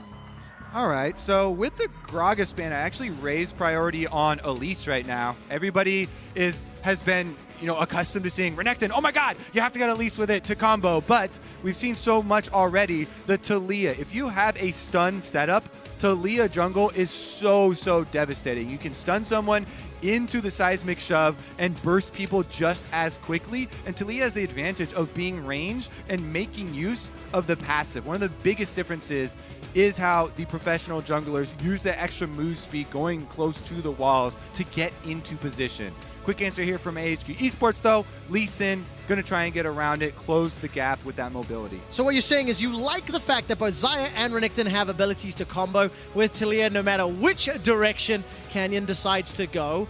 What does Showmaker want to run? I mean, we have seen some Renekton mids depending on what gets locked in, but we'd anticipate that top. Honestly, I am feeling the Ryze here. If Ryze goes unbanned by AHQ, to me that's one of my favorite setups with Taliyah because it is a point-and-click rune prison. Also, it gives you options later. You have the Renekton. You can send the Ryze off to try and split push. And Renekton, by the way, people are very used to being like, he falls off a cliff, terrible late game. But because of this unique item, quick shot called Spear of Sojin, Renekton becomes a monster as well. Ooh, the Zilean! We do get some fresh looks. Yes! Okay, I much prefer Zilean to Ziggs. Much more excited about this. Obviously, we anticipate that to go, would you say mid lane? Yeah. Would you think mid lane Nautilus? No, probably going to be mid lane Ziggs. Probably going to be mid lane Ziggs. I mean, mid lane Nautilus definitely possible, especially with Doinb at the tournament. You have to give respect there. But you got to think it is the Nautilus Kai'Sa duo lane. Just works so well by stacking up Plasma. Ooh, late game answer here from Damwon with the Ornn being locked in. Possible support Ornn, I would think. Don't think it's going to be it could be a mid Renekton though, and they could put Ornn up top and grab another support. A lot of physical damage thus far. It's going to be a pivot away, so it's going to be the Yasuo locked in. Yasuo Ornn bot lane. Wait, I would say Yasuo Xayah mid. Ornn bottom lane. There we go, yeah. And the Yasuo and the Renekton are technically flexible. Showmaker has been an amazing Renekton. But I would not be surprised if Nuguri took it either. Got a couple of options. So what does AHQ do as a response to this? Hovering the Cho'Gath for now. Definitely seems to be like a week 2 flavor of the week, something that's been growing in popularity. And the last second swap will be the Sion. So Sion expected in the top lane there for AHQ. Yeah, and AHQ feel very comfortable with Ziv on these tanks, or even pseudo tanks like Gnar that can bring frontline aspects to team fights. And they're going to put him on that Sion, try and soak up the pressure there. I have to say, with the Zilean, they are trying to scale a little bit. We'll have to see where he goes to use the passive experience bonus. When you're a mid lane Zilean, it usually has to be a jungler coming over to your lane and try and get that early extra level. So we'll see how well Alex can actually use that. Lee Sin does have possible combinations here with the Zilean. It's going to be very difficult to pull off, though. And so challenging, because you got to hit all those skill shots against Yasuo if he has any minions to dash through or the wind wall to block Sonic Wave. Tools to work with on the side of Damwon Gaming. And for AHQ, on the verge of going winless in the group stage, being eliminated without causing any real splash in this group. And a lot of pressure on Apex. You know, coming in, he's got that Zillion. What do you make of their chances this game based on just compositions alone? Going to be really rough, Quickshot.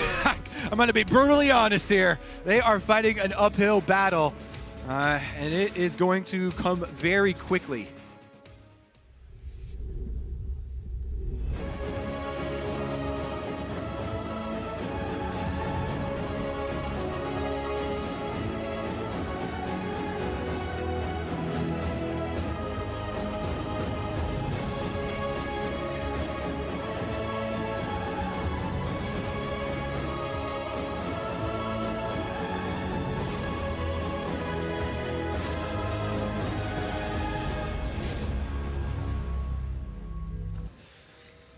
Grab your drinks, get your snacks, and welcome back to Damwon Gaming taking on AHQ in their last regularly scheduled game of the group stage.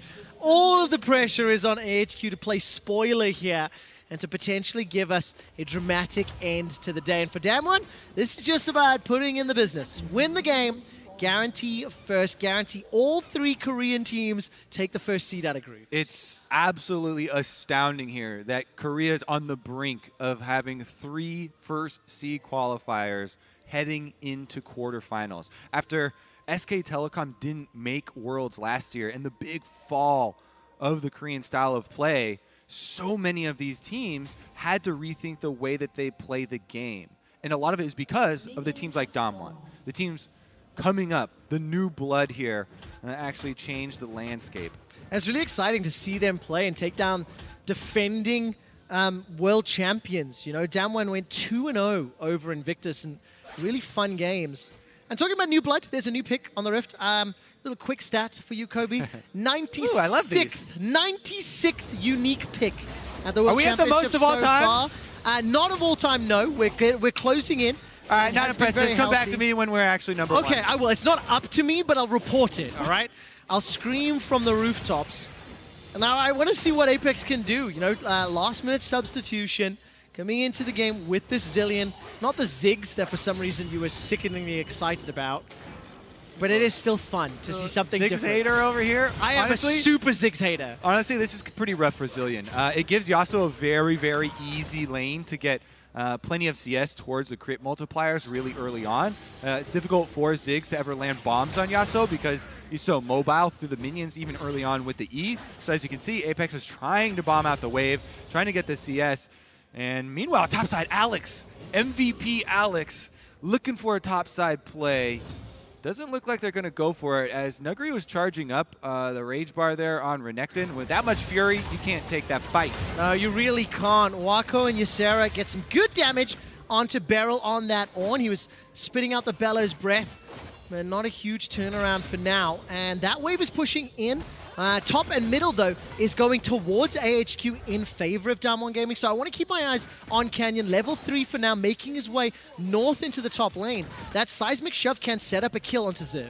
Yeah, there are some key indicators that you look for when you go for dives. First is champions, of course, you know, Renekton and Taliyah, but also building waves crashing into the turret, like this one. All right, there you go. Stun, shove, dead. Easy. All right.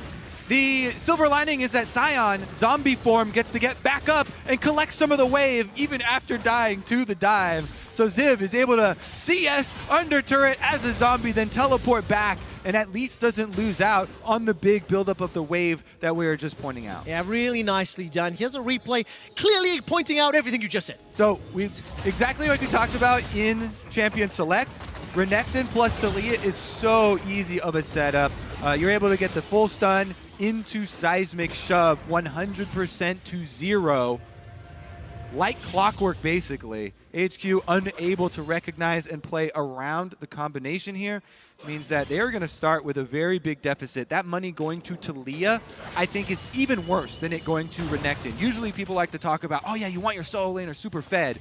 But especially magic damage junglers and burst mages here like Taliyah. Getting to the Runic Echoes upgrade is an insane power spike. That item is stuffed with gold efficiency. Yeah, and in the previous game, if you watched it, Canyon was everywhere he needed to be without a Weaver's Wall. Add that into the equation, and it's going to be even more impressive. Also, while we do have a brief lull, I have to eat humble pie. I have to apologize to Kobe. Yeah, we'll eat it right up. The stats team just got into my ears and really yelled at me. Like, actually told me quite aggressively. We have set the most unique picks and bans and have done so for a little while already. Previous record was 92 in 2018. We're at 96 already. You're trying to undersell me on 2019? I completely am. Dude, I'm so sorry. And apologies to the stats team for literally misrepresenting your information. I just, I misread the numbers and like, I'm ashamed right now. Quick Stats might have to look for a new sponsorship. Dude, I'm hanging my head in shame. Jat Stats significantly more factual, right? That's the way it always is. But we jump back into game. Damn, 1,000 gold up already. Advantages in mid, advantage in top with that early kill. Ziv, he held his flash, if there's some small solace. But you just have to feel like the options are here for how Canyon and Nuguri and Showmaker want to play around this Taliyah. And honestly, after this Raptor camp, I would not be surprised if we see a journey through the river here from Canyon, heading towards the bottom side. Even a level 5 Zilean, if they could get here before he dings level 6, could be a target, but he's going to soak up that wave. Once you get level 6 on Zilean, of course, Quickshot, with the revive, that target is no longer available. Yeah, the Chrono Shift is so impactful. I didn't pay super close attention to Alex's pathing. Has he snuck around to catch any of that bonus XP from Zilean as of yet? It was something you talked about in the draft, and he's level 5 to Canyon's level 5 for now. Yeah, and that's a breakpoint that you want to look for it, because dinging to level 6, Lee Sin acquires so much extra burst damage that you can actually take the Taliyah even with the early cure. Here comes Canyon, though, looking for round number 2. Alex is lying in wait. All right, looking for slice and dice into the stun. Nuguri's moving forward, throws down the Dominus, sees Alex and goes, nope, do not want, and instantly backs away. He's a little careful to pull tower aggro. Ziv escapes with his life for now. And you still get kind of this secondary objective. With pressure being matched, both junglers showing, you don't lose resources as Damwon for that attempted play. You get half of the plate worn down. Science still goes back to base, is going to miss out on minions, has to walk back. Let's see if the ultimate is used here from Ziv. I would expect him to try and get there unless the entire minion wave goes down. It's not a cannon minion wave, so it will get annihilated very quickly. And he is going to be at a significant deficit here. Yeah. Got the cull as well for Nuguri. 2 plates picked up. I think he just about got that one, actually, before he backs away. And, I mean, this is just just a really good start for Damwon. Nearly 1,500 gold up already. And Canyon, again, working exceptionally well with Nuguri. In the previous game, Nuguri fell behind early. Canyon was coming to save. Now they're just trying to beat up on Ziv. Yeah, gonna run him off the minion wave here. Not a lot that he can do. Just take a beating while trying to dodge. Greatest outcome for him is dodging the seismic shove, but still gonna take that extra pressure. And that's why when Champion Select, when we're looking at it and you're talking about the chances, Quickshot, it looks so rough when you have solo laners of Sion as well as Zilean. There's not a lot of plays that you can make on the top triangle, so very easy territory for Damwon to work out. So what is ideal scenario here for HQ? Like, try steady the game, get to mid-game skirmishes where you can utilize the revive on something like Kai'Sa, because you don't really have a huge consistent damage threat. Yeah, what you want to do is try and work off of your spikes that you can hope for with the team fight from Zilean before you get to the super late game, because then you're looking at Ornn upgraded items on the side of Damwon and the extra gold efficiency coming through. Problem is that also, the teamfight ultimate coming from Ornn is very big for them as far as that AoE, but generally, the Zilean with the first team fights is where you get a lot of value out of the revive. He's not going to build AP early on, even with the Catalyst here, just looking for extra survivability. Honestly, so rough, because there's not even great users of the extra speed up. Maybe Nautilus, maybe they can catch someone out. I feel like they're going to have to utilize that to their advantage for some sort of numbers advantage, because otherwise, Yasuo's farming up here. Yeah. Every single lane is just pulling ahead marginally. Canyon is now showing his face bar. Multiple ganks already. Alex has been all but invisible, really. There was one sort of like shadow defense of the top lane. Yeah, we saw him top side. For Ziv, but it felt more defensive, and Wako gets locked behind the wall. Nice Orange ult. Stick comes back, takes a lot of damage, uses the summon to heal. Dredgeline will pull Beryl under the tower, but the threaded volley was burning down Ysera. And Wako and Abandoned tower. Alex and Apex are going to be a little late to the party here. Do they look for some sort of reinitiation? And the answer is no right now. Reinforcements have arrived, and Damwon are content to keep the game going at the current pace. There's no necessity for them to risk anything here against the bottom side. Even with Ysera and Wako softened up on the bottom side, they can take the easy objective of Cloud Drake without having to risk a possibility of diving under a tower with Zillion Chrono Shift coming through. I actually think it's terrifying to think of what Cloud Drake does for this Damwon comp. You've already got the ability to like reposition and close you down. Yasuo, Renekton, and Taliyah are already difficult and quick enough before you add the movement speed increase. All right, Alex. Let's see what he can get done. Top side. Wait for some camps to respawn, I guess. There's no way. Like he goes into the even 2v1 here on the top side versus Nuguri with Flash. You got to be worried about him turning around a 2v1. Yeah, you absolutely need to. And this gold lead just continues to grow. Ysera, by the way, got his ultimate up. I think it'll be hard pressed with no real AP on Apex to do anything, any real dent on Showmaker. He's easily able to back away, but Ysera just roaming around the map. If you look at the vision, by the way, as well, Damwon got complete vision control. I think Wako just cleared out one of those wards in the southern side of the river. There we go. Thank you, observers. But for the time being, it's a flawless start from Damwon. They were the heavy favorites in the game, and they're playing this exceptionally well. And if we got to look at it from HQ's side, I mean, Wako here that's on your screen right now, to me, he was an outstanding performer for this team in getting them here to the group stage. You know, through play-ins for them. I was really impressed in his team fighting. They're going to need that dialed up to 11 in this game. The Kai'Sa is going to have to carry so incredibly hard because the rest of the lineup is only set up for the Kai'Sa. So basically everything lies on his shoulders. And that's before you add into the fact that 2,000 gold deficit and champions like Renekton and Yasuo that want to dive you, and they could be set up by Ornn. A Call of the Forge God into Yasuo ultimate, and GG Wako, you can just get deleted. So gotta be so crucial to use that flash at the right time. Seismic shove into stun. Kaldameet comes out, and just another very easy kill. Ziv will be able to farm the wave thanks to his zombie mode. Yeah, once again, you gotta take the silver linings there, Quickshot. He doesn't actually get the cannon down, though. Meanwhile, bottom side, the Kai'Sa continues to farm for them, but it's just so easy to set up with Conqueror, Renekton, and Taliyah. Repeated visits up there. It's brutal. Yeah, it is, but this is a little bit painful to watch. All right, come on, Alex. Oh, no, there's no one to help. I take it back. Wait there, dude. Are they doing the 2v2? That looks risky. Okay, let's find out. Dominus is on cooldown. Ziv's ultimate's on cooldown. Burst! Canyon will get caught out by Alex. Ooh. Good damage. Seismic shove. Threaded volley. Alex will not be able to find the kill. Nuguri comes in to help it out, and I can hear the chants into the sadness here in Berlin. Now Beryl and Nuclear, they're running for their lives. The first bomb won't do anything, and HQ will get some time to secure plates as there's 1 minute left before they time out. Yeah, I mean, once again, at least they're getting some gold on Kai'Sa. That definitely sucks for them on the top side, though. Missing that Sonic Wave on the Taliyah short distance. And then Kenyon knows there's no killing him from there. He's able to flash over the back of the Rift Herald wall, finish it off with the extra Q.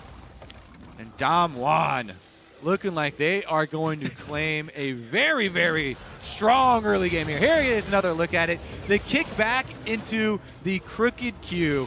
You hate to see it, Quickshot.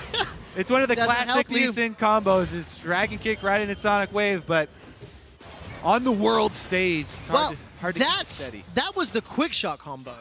Missing the Q, you see. That's how I do it. But like you said, I mean, Damwon are just in such a commanding position, 4.5K. They'll win this. They'll lock up first in the group. All hail our Korean overlords, and there'll be definitely a discussion as we look forward to quarterfinals. But the next game is going to be so crucially important because we assume Damwon will win this one. TL versus IG. The winner of that advances. They make it to top 8. This is the ultimate rematch from the MSI semifinal. I'm so nervous, Quickshot. Super excited to see that matchup come through to determine the next advancing team. But I think what you just glossed over is just so crazy to think that only a year ago, we were talking about the downfall of Korea and that style of play. They had to put in so much work to really reinvent themselves and get them back to this state. And it has been a tremendous resurgence. Let's take a look at this invade, though, because Barrel's backed up by the rest of the team, going for control ward kill. Come on, blow the horn. Call in the Forge God on. Not going to find a target yet. I was looking for the fight. But, I mean, I think you're 100% right. Griffin have had a couple of attempts on the really big stage, and they're looking more promising this year than the past. And Damwon, as we said many times in the previous game, from Challenger to now the World Championship and almost winning their group in, 1 year. It is a phenomenal story. The new age of Korean superstars. Maybe it's bringing back the Korean dominance. Yeah, and I'm not going to say, hey, we're back in the past where it actually was just a done deal. We have had such good placements from both China and Europe, really taking top teams and threatening here. So I'm super excited to see how the rest of the tournament plays out. But you have to say, you get chills when you see the video of Faker walking up the steps telling you that no team is fit to raise the Summoners Cup besides SKT. But it's also important, no single team wins 6-0. Fnatic took down SKT yesterday. Team Liquid has taken a game off Damwon as well in the group stage. And they're topping the groups, but it is slightly different, and it's going to make quarterfinals next weekend all the more spicy. All right, well, we're not done with this game, Quickshot. You just wait for the AHQ pain train to come rolling through, because even though Ziv has gone down 2 times, Sion will get right back onto the front line here and lead the way, lead the charge here. Ziv is the train part of that story, and Wako is the pain part. There goes the pain train. Retreat is First a valid... our base. It is a valid strategy, all right? The first step to winning a battle is protecting your resources. Although I guess the tower went down, so that's actually the opposite of what I just said. But nevertheless, AHQ, look, they have to make a play somewhere. They're hemorrhaging leads, they're hemorrhaging control, and they're on the verge of going down 0-6. Where is Wako? I want to see him get into a fight. Honestly, I actually want to see him just farm up more. Oh, damn it. I want to see the Rage Blade Quickshot. Then I'll take your deal. Okay. Give me percentage odds of that he gets to make a Rage Blade this game? I was going to say win the fight when he gets Rage Blade. I think getting Rage Blade is very feasible, right? But will he be able to win a fight with it? That's the question. All right. I'm going to leave that one a mystery. I think that's fair. You don't want to give away the end of the that's gaming fair. here, Quickshot. I think that's very, very fair. We got to have that anticipation leading up to it.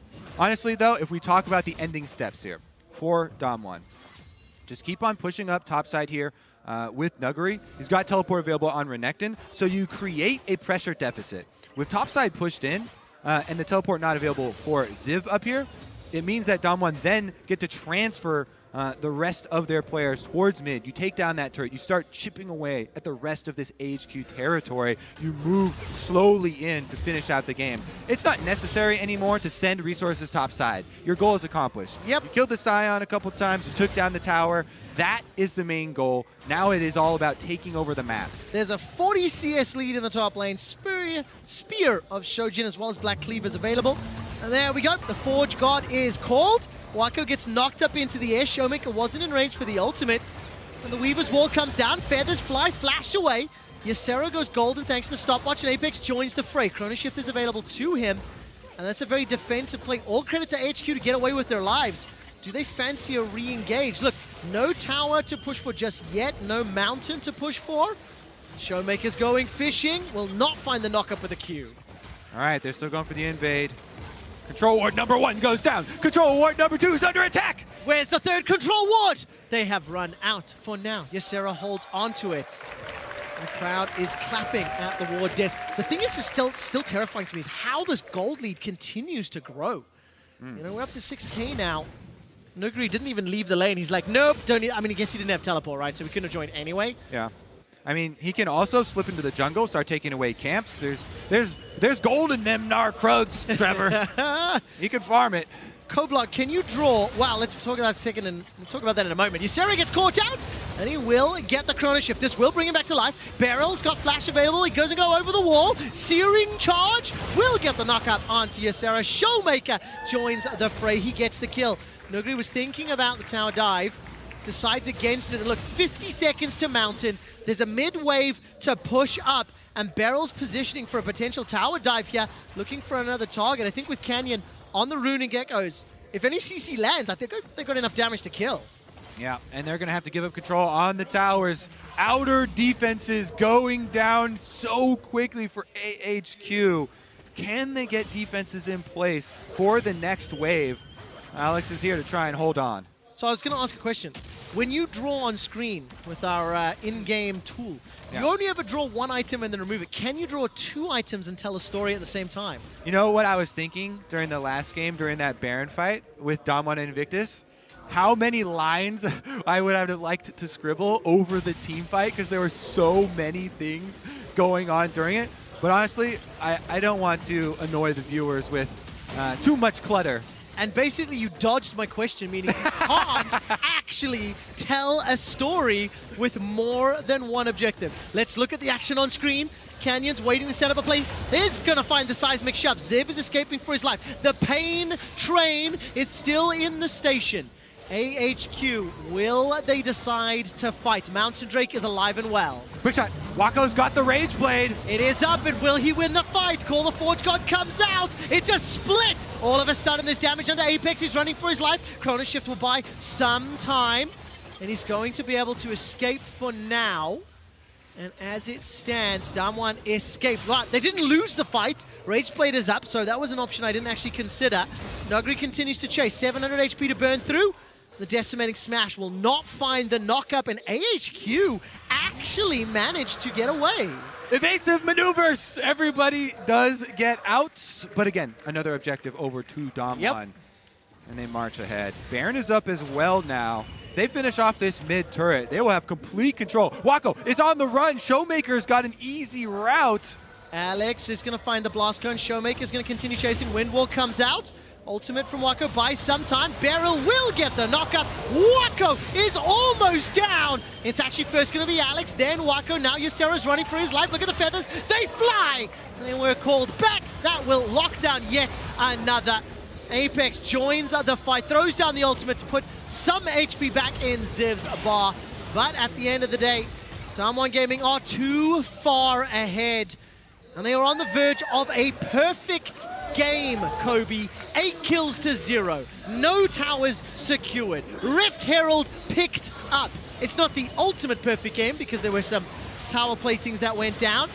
Can Apex steal away this Baron and ruin the perfect play? The answer is no. Now we go expectation setting. Get first in group and pick up a perfect game to close it out. Looks like a good plan to me. Here's another look at the ultimate combo. Ornn goes in, knock up on the wall, right on the heart of the team composition. Waco's gonna go down, Alex goes down, and then it's just open season as Damwon charging forward. Nuclear is able to use the offensive Xayah ultimate. Now, with the Baron buff, I bet they can end it with this. I concur. All right. Take a look. I'm waiting for Stasim to get back to me. I've asked him when the last time we had a perfect game at Worlds was. How good is your memory? Because mine's awful. So I will never remember be able it to do clearly, sir. It was 2015, October 23rd, 11 p.m. Okay. You got to finish the story for me to believe you. You've set it up well. I'm on board. The teams were. You lost your confidence, dude. You lost your confidence. You had to bail out. But yeah, we will find out because actually, if you look at it, no kills yet, no towers conceded. The Weaver's wall's going to lock out Ysera and Apex. I mean, it could be a perfect game for Damwon. Here comes Ziv. Pain Train! No one must die! The Pain Train comes in! The perfect game is dead! Kobe jinxed it! He ruined it, everybody! And now all of a sudden the tower is under threat. The Pain Train worked out, but it is still a difficult, difficult route if AHQ want to put any semblance of a fight back on the table. Woo! Apex now with 100% of the kills for AHQ. That's why you sub him in, Quick Shot. The Zilean is working out, hasn't died yet. Has 100% kill participation, as you've already alluded to. He survived the laning phase. He only needs a death cap, another death cap, and maybe a third death cap, and they can get a good shot at winning the team fight. Here's a look at the double bomb onto Canyon, out of the Zhonya's, and that's the full shutdown. And of course, we are having a little bit of fun here, but for AHQ, 0-5 down. It was always going to be this uphill battle. Wako manages to avoid the crocodile for now.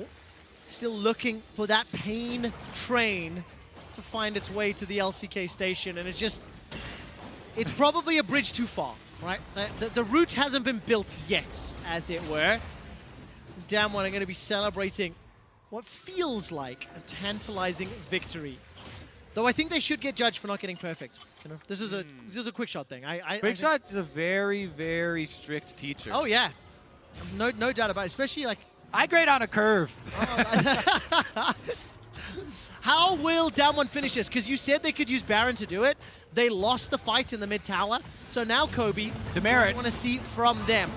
Fall of the Forge God comes out, split between the uprights, and it would have been a converted try if you're a rugby fan. This time round, Damwon will instead just continue to push pressure. So yes, go back to the original question. How do they finish this game out? Tower dive! There's a tower dive on the card. Ziv will manage to get the knockback. The ultimate from Apex comes in. Ziv comes back to life. From his ulti's on cooldown, so he can't chase further. Now the tower survives. So Damwon, when they pick fights at towers, they're losing. Here we go for AHQ. Defense. Defense. Defense. Defense. Defense. Is there any European sport where that chant would make sense? League of Legends, I guess it's working right now. Well, we honestly need to look for some offense from them because you've got to choose your moment. And you have to look for it when Damwon are split. So if they try and push in all three lanes at once, you got to choose your lane. And then you got to send the Pain Train down. You have a Zilean speed up for Wako to try and get him into position for follow-up. That has to be the dream scenario for them. They have to reach for the stars right now because currently they're down in the dumps. I'm so proud of you, Kobe. You drew 3 lines and told a story at the same time. There is you want to see my quick shot? There's hope, yes. This is quick shot right now.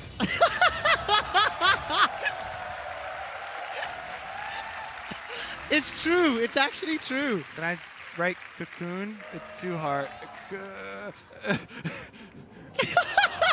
I can't spell cocoon on stage. That's a classic. There's too much pressure. That is a classic. There's also no Elise in the game, so it doesn't make any sense. Right here. I mean, you wanted the Elise. Okay. You talked about Elise with Renekton back in Picks and Bans. We didn't get it. We got Taliyah instead. All right. Much better. The new blood of Damwon. They wouldn't know the old memes. They're too new to this game to appreciate our old memes here, Kobe. Our boomer jokes? Yeah. Right. Boomer jokes. I quite like that one. All right, let's take a look at this. Baron's going to be up in 35. That has to be the objective for Damwon. They are playing the safe and by the numbers. A guaranteed first seed is what is on the line here for Damwon. And honestly, it's just... It's going to be interesting to see them in the next stage of the tournament. Where is the Pain Train? Ziv is down in the bottom lane. Call of the Forge God comes out. That will be one knock-up, and Ysera will go down. That's Nuguri. He's going to come in with Dominus, take some damage. Wako's looking for a re-engage. And the rest of Damwon, 5 seconds of Baron. This should just set them up. But Call of the Forge God as an initiation tool is on cooldown. All right, that is definitely a big team fight tool. Let's see if they can face check here. Alex is in. Alex is down. Quick shots. He is indeed. Your play-by-play was flawless. Showmakers looking for Wako. There's the Weaver's wall. Here comes Canyon. The threaded volley goes out. Wako, the ultimate, is about to time out from Zilean. It's going to get proc just at the last second. Nuclear will pop it, then pop him with the help of Nuguri. And only one member of Damwon Gaming go down. Zombie Ziv is killed as well. And Ysera is left alone in base. This could be long enough death timers for Damwon to finish the game and to finish first in the group. What an epic finish they will have at the Nexus. Only Ysera is here. Quick shot. Can he do it? No, What, Nautilus? He cannot. And Damwon Gaming, from challenges in Korea to topping the group, all three LCK teams are first.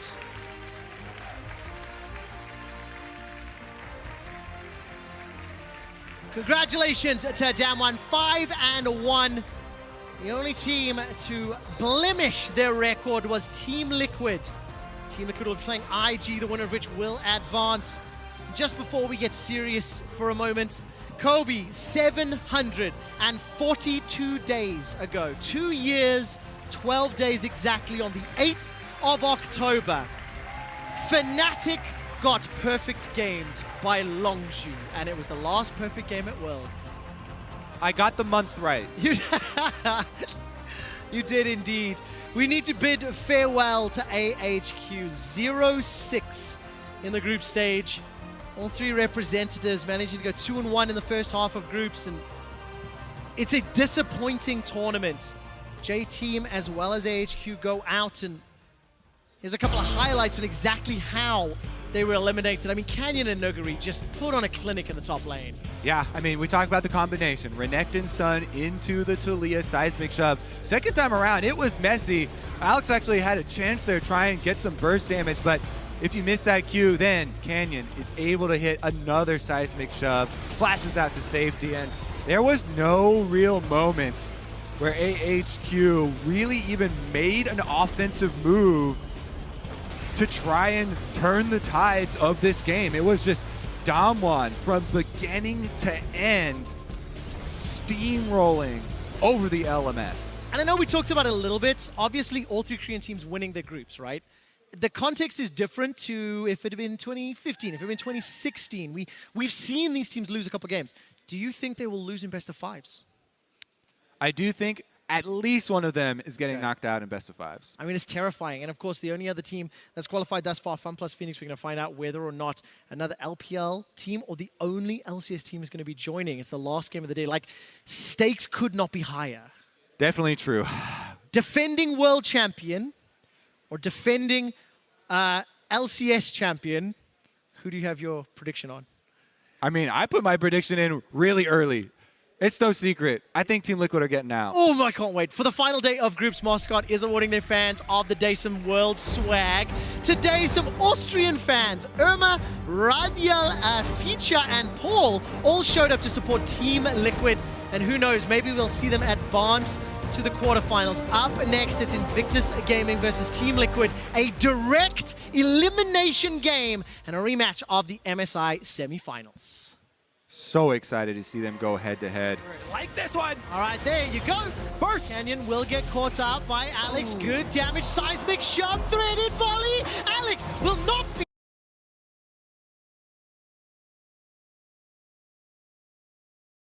With the Samsung Members app, you get a galaxy of rewards. Down. It's actually first going to be Alex, then Wako. Now Ysera's running for his life. Look at the feathers. They fly. Here comes Canyon. The threaded volley goes out. Wako, the ultimate, is about to time out from Zilean. It's going to get proc just at the last second. Nuclear will pop it, then pop him from challenges in Korea to topping the group. All three LCK teams are first.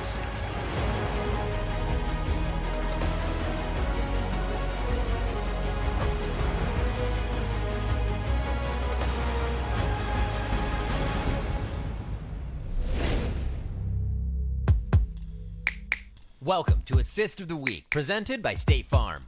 Day 2 of World's Group Stage featured a powerhouse match between SK Telecom T1 and Royal Never Give Up.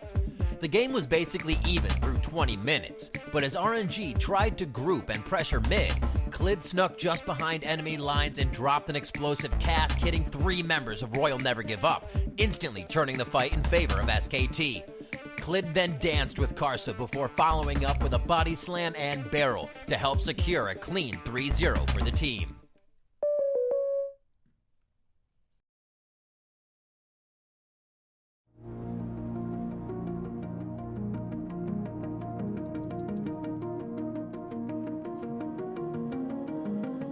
What are you willing to lose? You cover your wounds, but underneath them a million voices in your head that whisper, stop now. Another twist of the knife, turn of the screws, it's all in your mind, and it's fighting you on yourself. The storm is coming. Wow, kid, what you gonna do now? It's your reflection looking back to pull you down. So are you gonna die today or make it out alive? You gotta conquer the monster in your head and then you'll fly, fly, Phoenix fly. It's time for a new empire. Go bury your demons and tear down the ceiling, Phoenix fly. And now you're playing with matches, come out of the ashes underneath you. A million voices in the crowd, they're screaming, stop now. Well, let them swallow the pride, you're turning the tide to true believers. Got them in the palm of your hand, you're playing God now. What you gonna do now? It's your reflection looking back to pull you down. So are you gonna die today or make it out alive? You gotta conquer the monster in your head and then you'll fly, fly, Phoenix fly. It's time for a new empire. Go bury your demons, then tear down the ceiling, Phoenix fly.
Welcome back, everyone. Damwon just took the first seed of their group after this victory against AHQ. I'm here with Kenyon to talk about the qualification.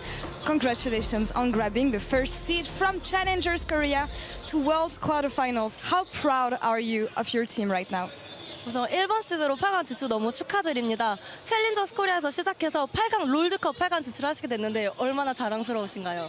일단 저는 챌린저스 시절에 뛰질 않아서 그건 잘 모르겠고 일단 롤드컵 8강까지 간 거에 대해 진짜 자랑스럽게 생각하고 있고 운도 따라주고 정말 행복하다고 생각해요. So I didn't play during the Challengers Korea, so I don't really know. But still, I'm really proud of making it to the quarterfinals. I think there was a little bit of luck, and I'm really happy. You said that also during play-ins, but I feel like you played really well. And from the looks of it, you will match against one LEC team. What do you think about the junglers? We have Broxa, Xerxes, and Yankos. Who would be the best one for you?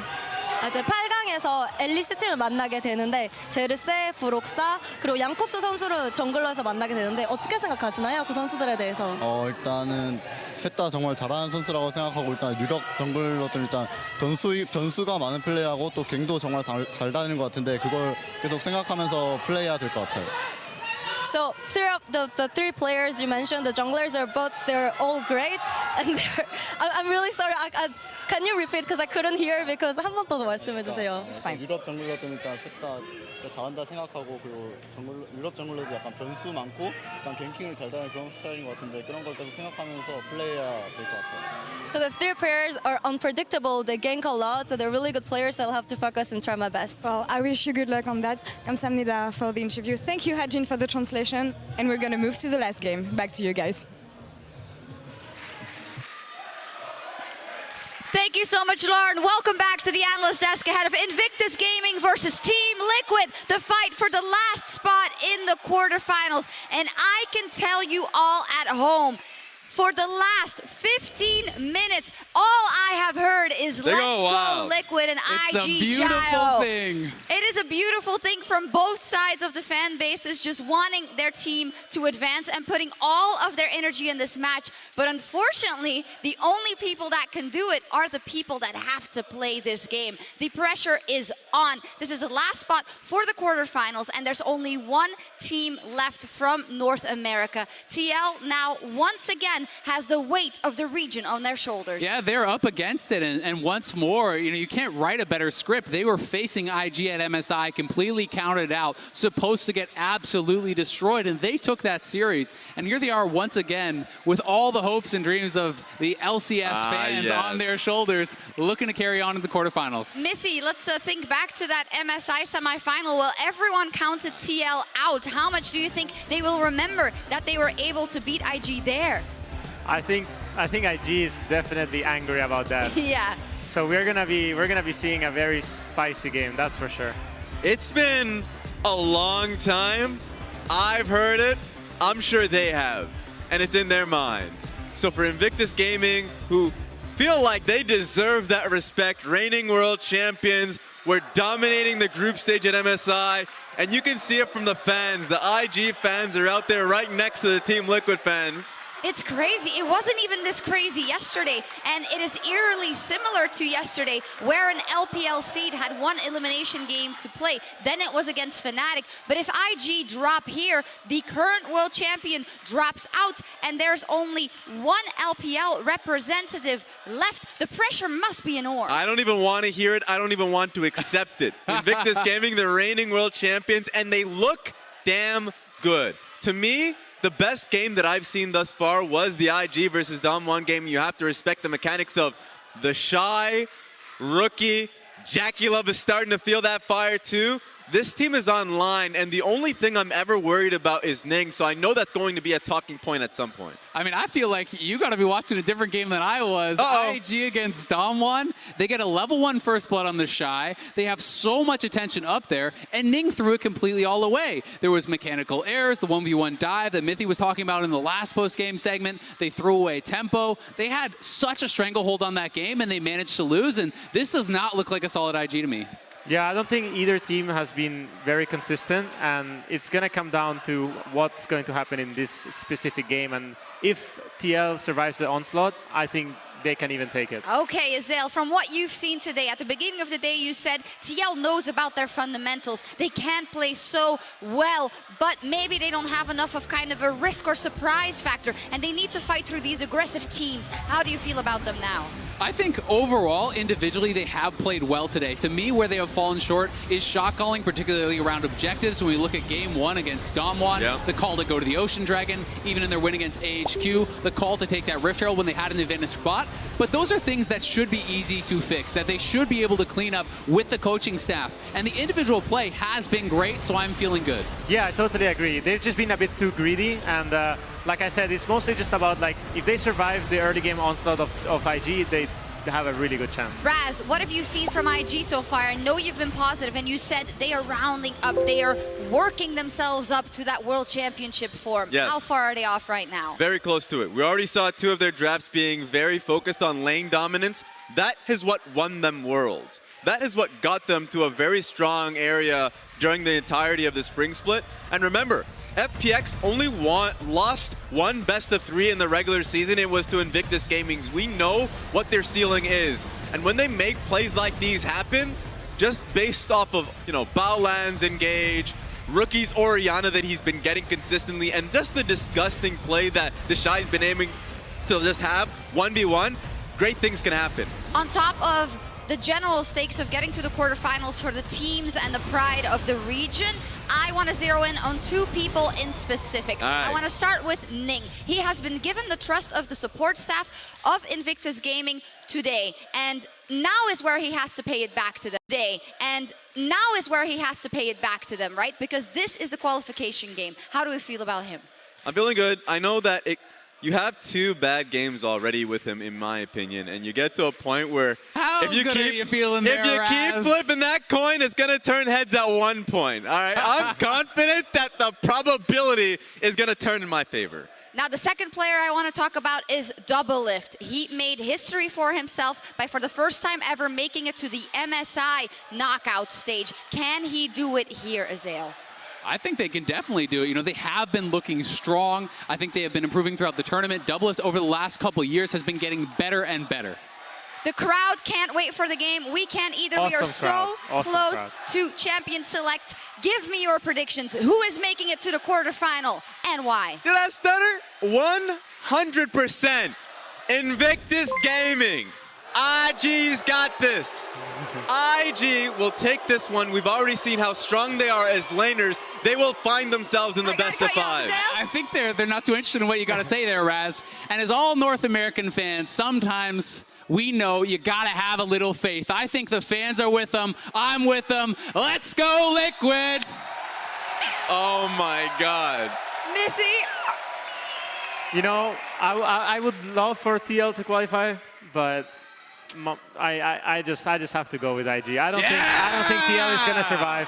That's what I'm talking about. Listen, we're working up to a kind of uptick here, and you voting for IG kind of threw that to the wayside, so I'm gonna make a vote, even though I haven't, and I'm gonna vote for IG. Just kidding. I'm gonna vote for Team Liquid in this one. It is do or die. I believe in them. Let's go, Liquid. TL versus IG for the last game of the group stage. Let's see who makes it to the quarterfinals.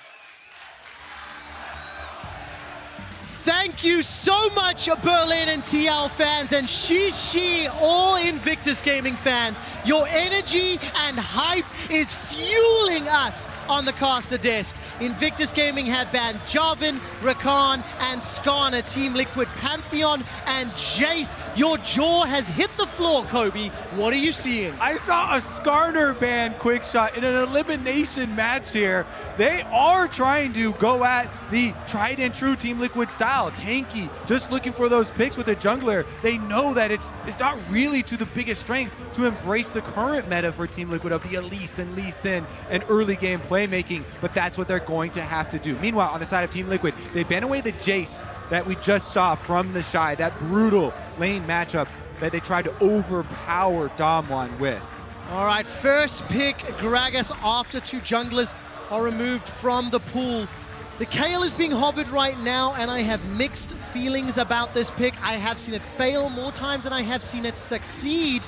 and it hasn't been locked in yet. A lot of people do have those feelings, and I think a big reason for it is the ultimate usage that we have seen throughout the tournament. A lot of defense reactionary usage that has not had good timing, and we haven't quite seen the full potential of possible dive usage with it, offensive looks. Meanwhile, they actually don't lock it in, so we'll catch back up with it later.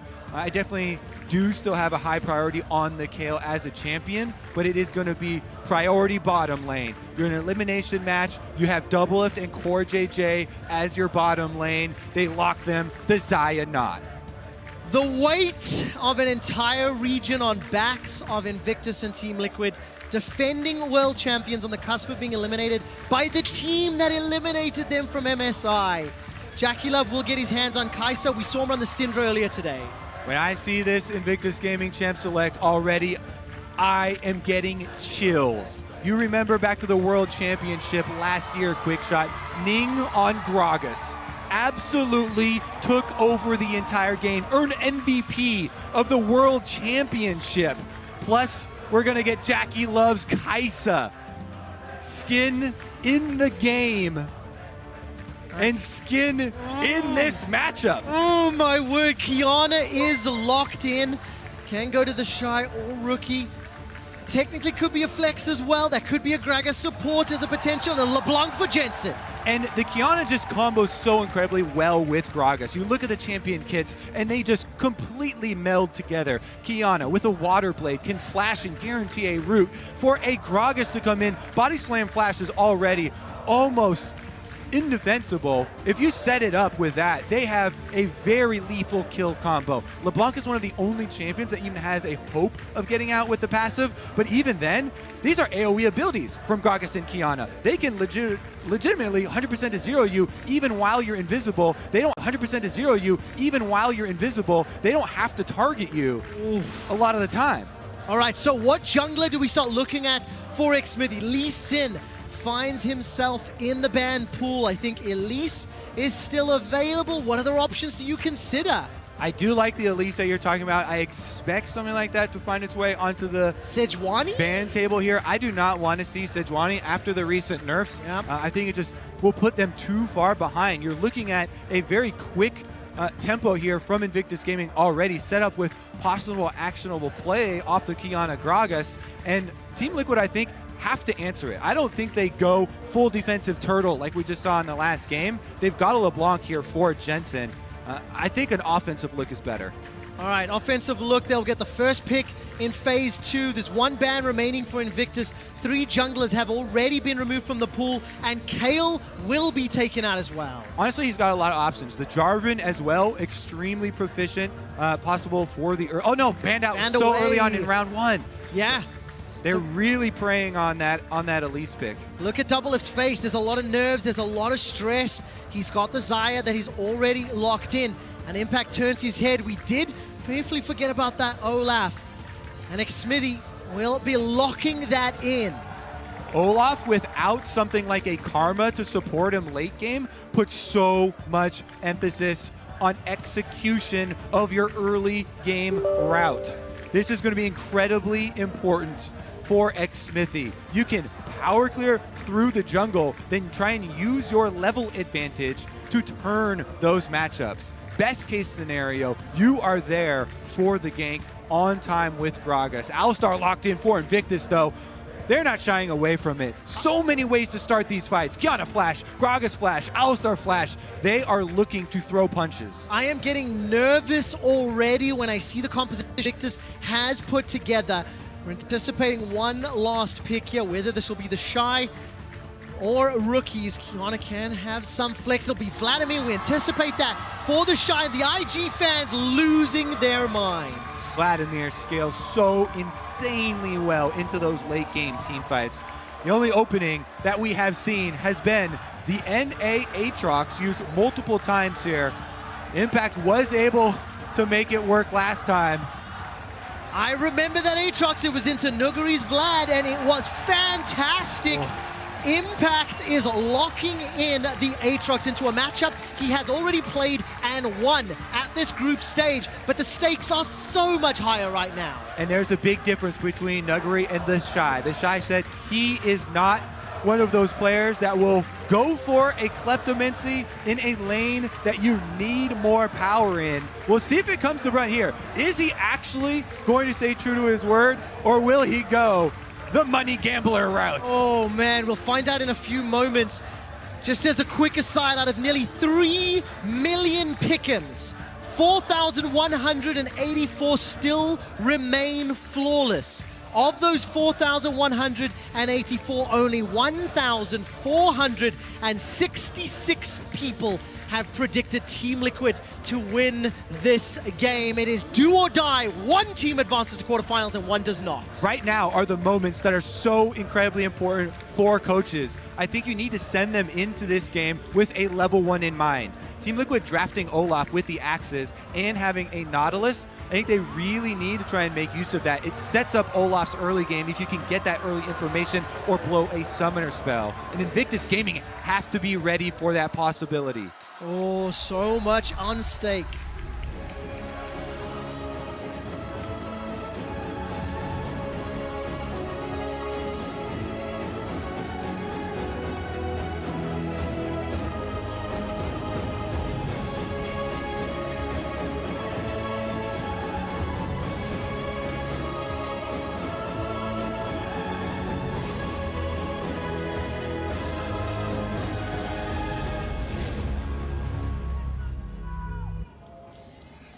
Welcome to the final game of the 2019 League of Legends World Championship Group Stage. There will be no more tiebreakers, there will be no more extra matches. Win and you go to Madrid and qualify for the quarterfinals. I'm looking at the minimap because, Kobe, you talked about some level 1 shenanigans, and there it is. It's been seen. Invictus Gaming with a very quick defensive ward. I like that from Invictus. They get their defenses out quickly with those 2 wards. Team Liquid will place a ward of their own. They don't know that they have been seen quite yet. There is a sweeper here from Xmithie, though, and they're going to get some experience off it. Will they give it to Jensen? It's most important for solo laners because you get to hit that level 2 on the first wave. Jensen will get that. In the LeBlanc and Kiana matchup, Rookie actually should account for this because he saw them take it, but you can go super aggressive and try and get that harassment down. I'm so incredibly intent on tracking the junglers here, Quickshot. Okay, we'll keep our eyes on where they're going. Xmithie set up at his blue buff, and we can see that Ning is sitting over by the Raptor camp. While that's going on, CoreJJ snuck his way into the furthest push forward, looking down JackeyLove, who, by the way, is playing his 50th career Kai'Sa game. He's won 34 of them, as you mentioned, wearing his own clothing. And yeah, so much on the line. All right, so I'll keep my eyes on the minimap, see where the junglers are going, and as it stands, CoreJJ and Baolan not trading any autos just yet, Kobe. Yeah, you can see them rushing for that level 2 here, fighting over the melee minions. Team Liquid actually getting a little bit of the shove, and Doublelift does get the feathers through for a harassment on JackeyLove. All right, Pulverize comes down, a little bit of a trade. Wave is pushing towards JackeyLove and Baolan. Jensen with that level advantage, as you can see already. Rookie's respecting it, and he's stepped back. While that's going on, Impact and the Shy, they've just started to trade, neither of which running that Kleptomancy up in the top lane. All right, I just highlighted what you expect from the power clear from Olaf. If you saw on the mini-map there, it's just blue straight up through topside, getting the camps respawning very quickly. Team Liquid do have information on the bottom side. As Impact is going for the trades, there was a ward on red buff, which saw Ning exit down to the Krugs. So they know that there are 2 options here for Ning. He can pass through, and he'll be seen on that ward by Team Liquid towards bottom side, or you go for the early recall. If you do a full red side clear on Gragas, you get your Predator boots on back, and you can rush out to the top side scuttle, actually look for a play here. Xmithie trying to finish up on those Krugs very quickly here on the Olaf, and as we mentioned in Champ Select, you get your level 4, you get your level advantage, which is what you want to try and push early. What does he do next, though? We can already see Ning making his way to the top lane. Ward comes down from Impact. This will spot out Ning's advance, and he's decided against it. Warded up on that blue buff and clearing out all the camps, making his way north. And Gragas always has to be defensive in this matchup. So that's why Ning's gone with the control ward there, trying to make sure Xmithie didn't have any extra intelligence on his blue buff. With the Scryer's Bloom giving it up, though. Oh, good trade here, Jensen. As well as Rookie actually trading back and forth as Jensen dashed forward. Rookie was able to get a good reply back, down to about half HP. Darkened Blade moves forward, and Impact and Shy trading. Keep your eyes on Xmithie. Gonna throw out that Undertow, will not find a target. And again, this is also just Xmithie trying to get to the other scuttle. So it may look like a really fruitless gank right there, but your only big hope is that you maybe got a little bit of damage on the pass-through. They're never really looking for a big play. It's mostly quickest possible route to that second scuttle is going to take that down and possibly make the bottom lane back off and relieve some pressure, as the wave is in a good spot for Team Liquid right now. You can see him moving around behind them. All right, can Xmithie find the Nautilus. targets? Flash is available for JackeyLiv and Baolan. Baolan can look to use the taxi out to Xmithie. May try to do exactly that. Headbutt moves forward. Pulverize doesn't come down. Now Xmithie's in trouble. He manages, doesn't manage to flash. Now doesn't, gets away to safety. Nobody goes down. Exactly, quick shot. Oh, the Ignite is burning!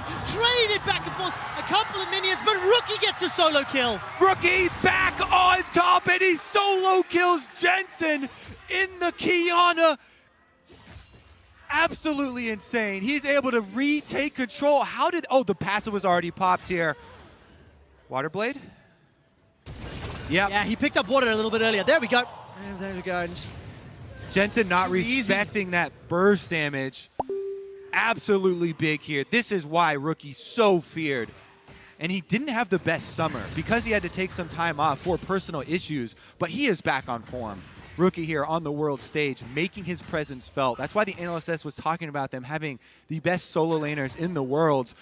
In world, when they're on form, Rookie now looking for a play on top side. Oh man, those Moby boots is bringing him up real quick. Flash forward from the Shy, he gets the damage. Impact responds, now comes forward. Impact is blown up. Rookie 2-0 with 1,000 gold lead. And as I said at the beginning of the game, the weight of China, the weight of North America on the back of these teams. The last time NA did not make it out of groups was 2015 when Worlds was also in Europe. This is a defending world champion at work, Quickshot. He recalls, buys Moby boots, heads straight up to win not one lane, but 2 lanes. Now, Rookie didn't even have to use his ultimate either. The Qiyana, one of the most feared ultimates in the game, available for the insane burst damage. Jensen has to play so defensively now. Rookie with the level lead, going to be able to push. Only bright side, of course, Moby Boots money means no additional damage money. For now, at least. And on the minimap, Xmithie and CoreJJ were hovering in that mid lane for a brief moment before they've returned to the respective lane assignments. Xmithie has pulled out this Cloud Drake, and Ning will be prioritizing the Brambleback for now. Actually hasn't spawned just yet, so uncontested Drake, small win here for Team Liquid, and doesn't really cost them anything, really. And honestly, it is incredibly useful on 3 of their champions. The Nautilus, the Olaf, and the Aatrox all make very good use of this in their matchup, trying to chase down for those initiations. So definitely a decent Drake to roll early for Team Liquid, trying to get something back, dealing even with the early pressure here from Rookie. We have to keep your eyes on it as well, because Rookie, as we talked about, with access to the ultimate and those Moby boots, now you can see on the map, he has pushed the lane. Whenever you get pressure like this with your mid lane push dip, and you've got a fed Moby boots assassin, that is a easy play to try and call. Let's see about the defense from Team Liquid. All right, Blast Cone will pop Rookie over the wall. Xmithie tags the Undertow. He's clearing out the Krug camp. There is support from Ning, and I was waiting to see if they'd pull the trigger for the tower dive. Not this time around. And as it stands, Impact down 15 CS in the top lane. The kill was secured by Rookie, so the Shy, an assist to his name.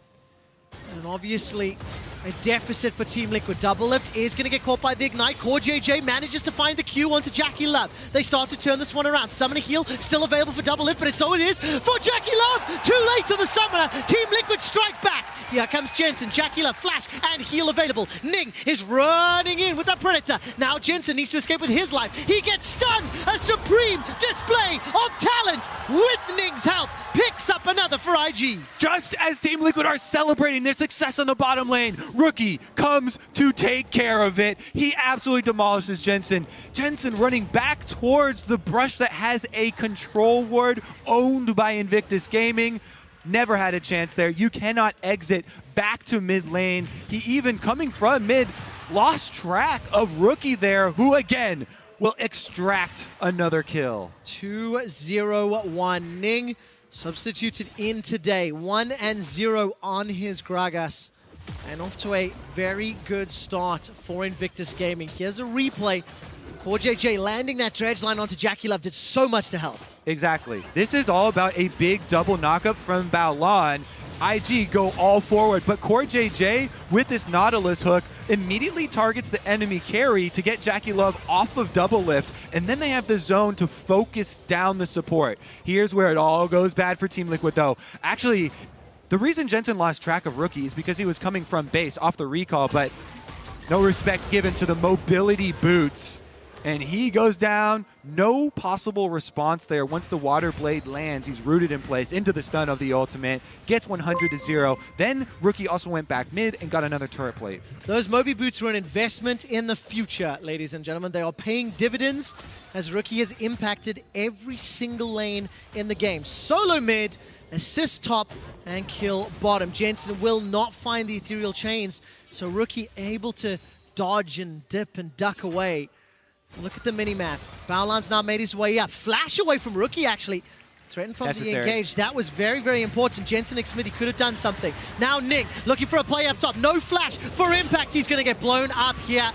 Really easily done by Ning and the Shy. Successful dive, and that is going to transfer into a Rift Herald as well. This is off of the recall timing of the supports. Baolan just moving over, getting vision behind the Rift Herald. To see Team Liquid any sort of setup there. They actually don't go for the objective. They're just going to reset first. And the tower will clear out that cannon minion before anybody can respond to it. Maybe Xmithie can catch a little bit of XP, but he's now falling further and further behind. Impact, that is. 30 CS down, 2 deaths in lane. 2 deaths for Jensen thus far. Obviously the kills being picked up by Rookie. This is just a difficult situation to be in if you're a Team Liquid fan. Yeah, there's a reason that Qiyana has been one of the most highly prized champions currently on the patch. Almost 100% pick ban there because of the burst damage you get with this assassin. This is actually just the dream start.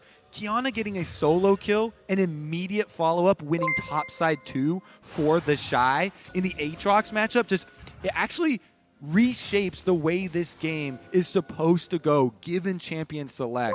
That is the power of Rookie. That is why so many people had their eyes on him. Now, though, we're going to see an invade from Team Liquid, getting some deep vision for themselves. Their biggest strength, double lifting CoreJJ, the bottom side, and their hope. And of course, think of the mental pressure this puts onto Jensen. He opted into this matchup. Now, Jensen will get some help here. And Jensen will get stunned up by the ultimate from Rookie. Ragnarok is allowing Xmithie to push forward. Rookie goes in. Here comes Ning. Not going to find it just yet. All of a sudden, Xmithie's being targeted by JackeyLove. It's a 1-for-1. A root and a stun onto Jensen. The passive gets popped. He runs for his life. Dashes over the wall. Looking for a chain. Not going to find the damage just yet. Double and CoreJJ back away. That's a 1-for-1 trade. And while that's going on, there's a fight in the top lane. Whirlender has been thrown down. Hemoplague as well.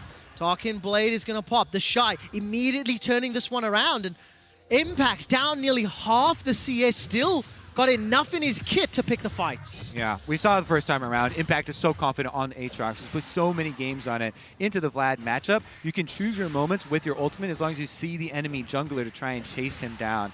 But you saw there, the Shy's second Q charging up on Vladimir. It's very easy to see with that bar below his health, and he knows there's no possibility of finishing it. Now, the last skirmish in the jungle. Team Liquid really want to get this bounty off of Rookie, which is a correct choice because Rookie has no flash. Xmithie's going to flash for him and does get the AoE necessary down when Jensen landing this chain here. Does secure it. In the end, going 1-for-1 though, as JackeyLove, you can see Olsen on the Kai'Sa to get some money back for Invictus. Means that Invictus aren't too sad about that bounty going over, given that they did have to flash for it. Impact though, back at it with the Shy, trading again. Okay, so 1-for-1 in a gold deficit when you're pushing aggressively into the enemy jungle. That's a good sign for Team Liquid. It landed in Xmithie's hands. He's got himself a small farm advantage, got those Ninja Tabi and the Warrior Enchant, and another uncontested Drake. So that gold deficit, which becomes less and less important as the game plays out, is going to play into Team Liquid's hands with that additional sustain now to back up the movement speeds. Big question is topside. All right, let's see this fight play out. Hemoplate goes in, and literally every time we see these guys trade back and forth, it doesn't really feel like it's like for a full fight. CoreJJ steps forward, Dredgeline not going to find Ning, but the tower should or could fall. Impact's coming back to defense. And look at the CS here on the Shy.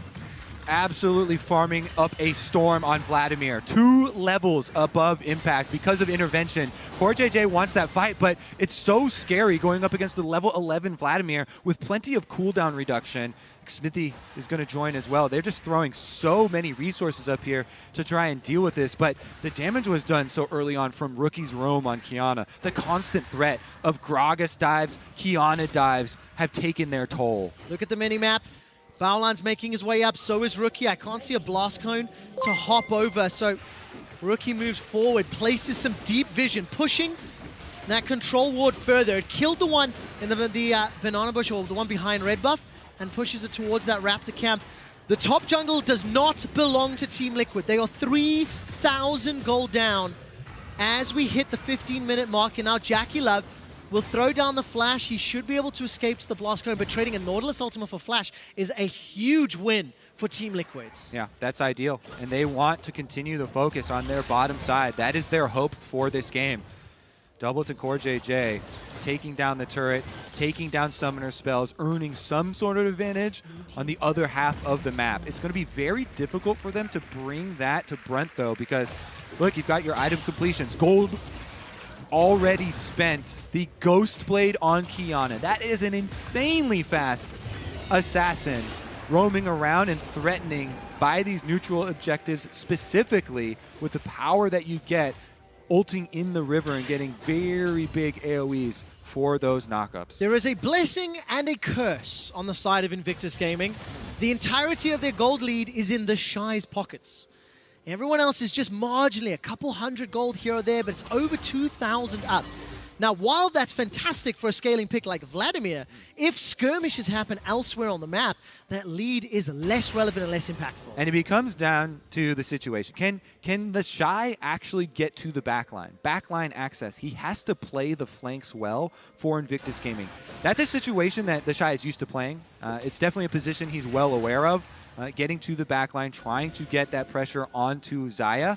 Doublelift is going to have to be very, very careful with his positioning and his ult usage to avoid the 100% to 0 possibilities, because he has to build damage. He has to carry Team Liquid through these fights. All right, Jensen goes over the wall, gets knocked back away by Baolan.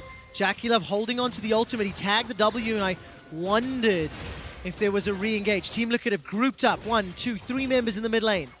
Impact's making his way down south to potentially catch this wave from the Shy, who, by the way, is up 70 CS over his opposite number. The bottom lane tower is under some threat, but for the time being, Team Liquid seem to have stabilized somewhat. They are still down 2 and a bit thousand gold. There's another dragon spawning in a minute and a half, and they have to defend Rift Herald mid. This is critical. They need the defense of mid tower to allow Doublelift to continue to farm. So they're sending more resources over here to try and defend it. But look at the flank from Rookie. Qiyana behind enemy lines can be devastating.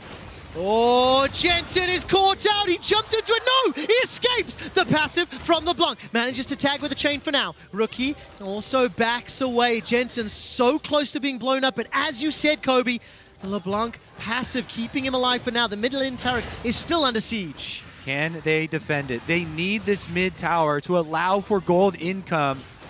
The Shy and Invictus not giving up, though. Look behind. Rookie's coming in from behind. There's the headbutt thrown out. CoreJJ sends the ulti. The Gragas barrel forces out 2 flashes at least. CoreJJ uses a stopwatch to buy some time. Body slam is timed flawlessly, and JackeyLove gets a kill. The feathers fly from Doublelift, and so does Summoner's Heal. Jensen goes forward. He does not find the chains, but Rookie does. 2 more flashes instantly. Now Rookie flashes defensively. Jensen is chasing, cannot connect with the damage. Xmithie was clearing out the Raptor camp, not there there for the real fight. The tower falls. Invictus aren't done. They continue the siege. The inner turn is now being broken down. Jensen's waiting over the walls, looking to distort, looking for JackeyLove. He finds the Shy for now. Ignite goes up, but Jensen is blown up. The Acathian rain from JackeyLove is making Jensen cry. 8 kills to 2 and a 4,000 gold lead to Invictus. The onslaught from Invictus Gaming ends in tragedy for Team Liquid as they are scattered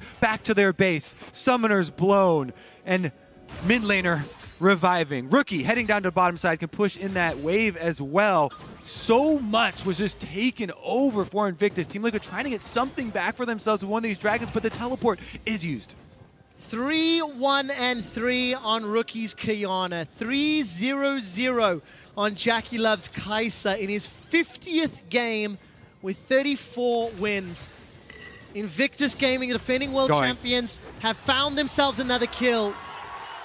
Double lift for the last 3 years has gone 3 wins and 3 losses in the group stage. And Team Liquid on the verge of going 3-3 and being eliminated. All 3 North American teams on the cusp of not advancing to knockouts. And for Invictus, it started with the solo laners and it has expanded to the rest of the map. It has just been a fantastic 20 minutes for IG. And they can just continue down mid here. Tower number 2 falls.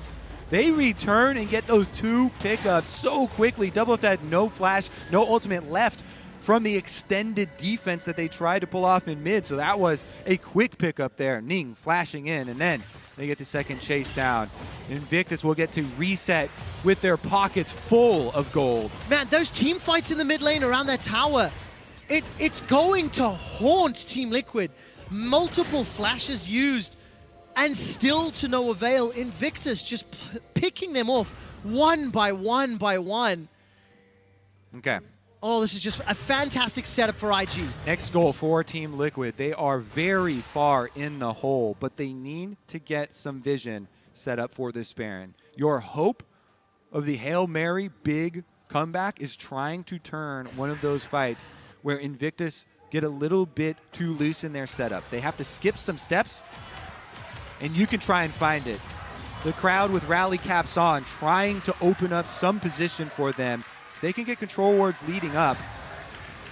They can try and burst someone down. They do have lockdown.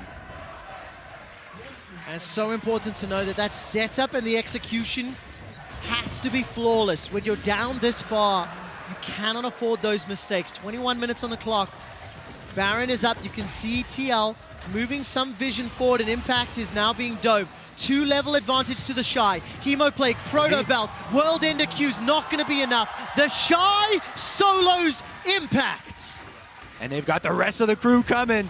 Here comes Baolan, goes for the flash engage, exactly like Kobe talked about. Rookie is shut down in the north of the map though. There's JackeyLove that picks up another onto CoreJJ. The tower falls as well. 5 towers to 1, 12 kills to 3, 7,000 gold lead. And now the inhibitor turret is undefendable for the North American representatives. They cannot fight straight up, so they have to trade here. Team Liquid going for the top turret. They're trying to find some money on the map, trying to scrounge together something to fight with on that strong side. They did get the kill onto Rookie into an outer tower, which is something for themselves, but Invictus, they are not satisfied with just a dive and a kill, Trevor. They take the inhibitor as well. And of course, we missed this as we were following the fights in the bottom lane. These were the vision and the picks that you were talking about a little bit, catching Rookie a little off guard. Yeah. Team Liquid, no, they cannot fight even footing, so they have to go to the other side of the map. They get a pick, and they get some gold back for themselves. It's a very long road to try and come back in this game, but you have to make that first step and make those picks. Invictus Gaming are so close to making it to the knockout stage. Make sure you guys stick around with us. After this game concludes, we will draw all of the quarterfinal matchups. Now the Shy is being dove on. Whoa, double lift! Almost gets blown up from that Hemo Plague. Jensen's closing the backside. The barrel sends double lift to the fountain. A defensive flash from Xmithy. And what else can Invictus take?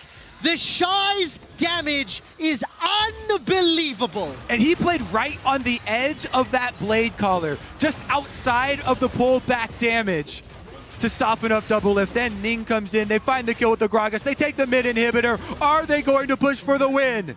North America are nearly done. The second LPL team to qualify for playoffs. The first Nexus turret has fallen. The initiation and the supreme display of talent. The solo laners started it. And the team will be finishing it. The Shy goes back forward with the Proto Belt. Look at that damage from the Titan Flight. Double Lift is dead again. He's been seeing grayscale for the last 4 minutes. There's nothing he can do. There's nothing Team Liquid can do. And Invictus Gaming will be eliminating the third and final LCS contender from Worlds. Invictus Gaming advance to the quarterfinals.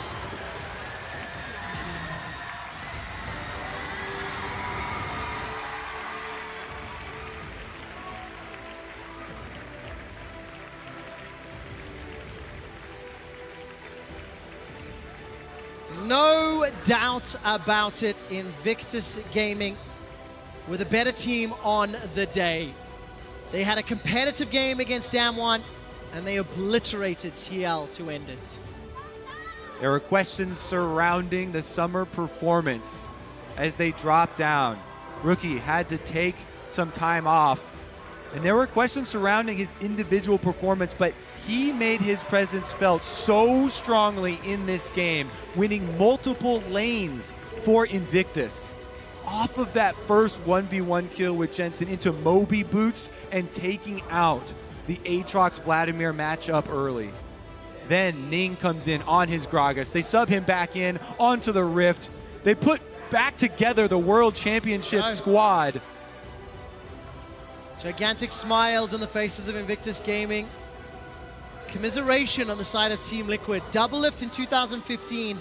The last time all NA teams were eliminated in groups went 2 wins, 4 losses. Every single year, 2016, 2017, 2018, ends the group stage at 3-3. And for the first time in 3 years, no LCS representatives advanced to the top 8. 3 Koreans, 3 Europeans, and 2 Chinese teams. We'll be drawing the quarterfinal bracket to figure out who is one step closer to the Summoners Cup, but it was not the way Team Liquid would have wanted to have gone out.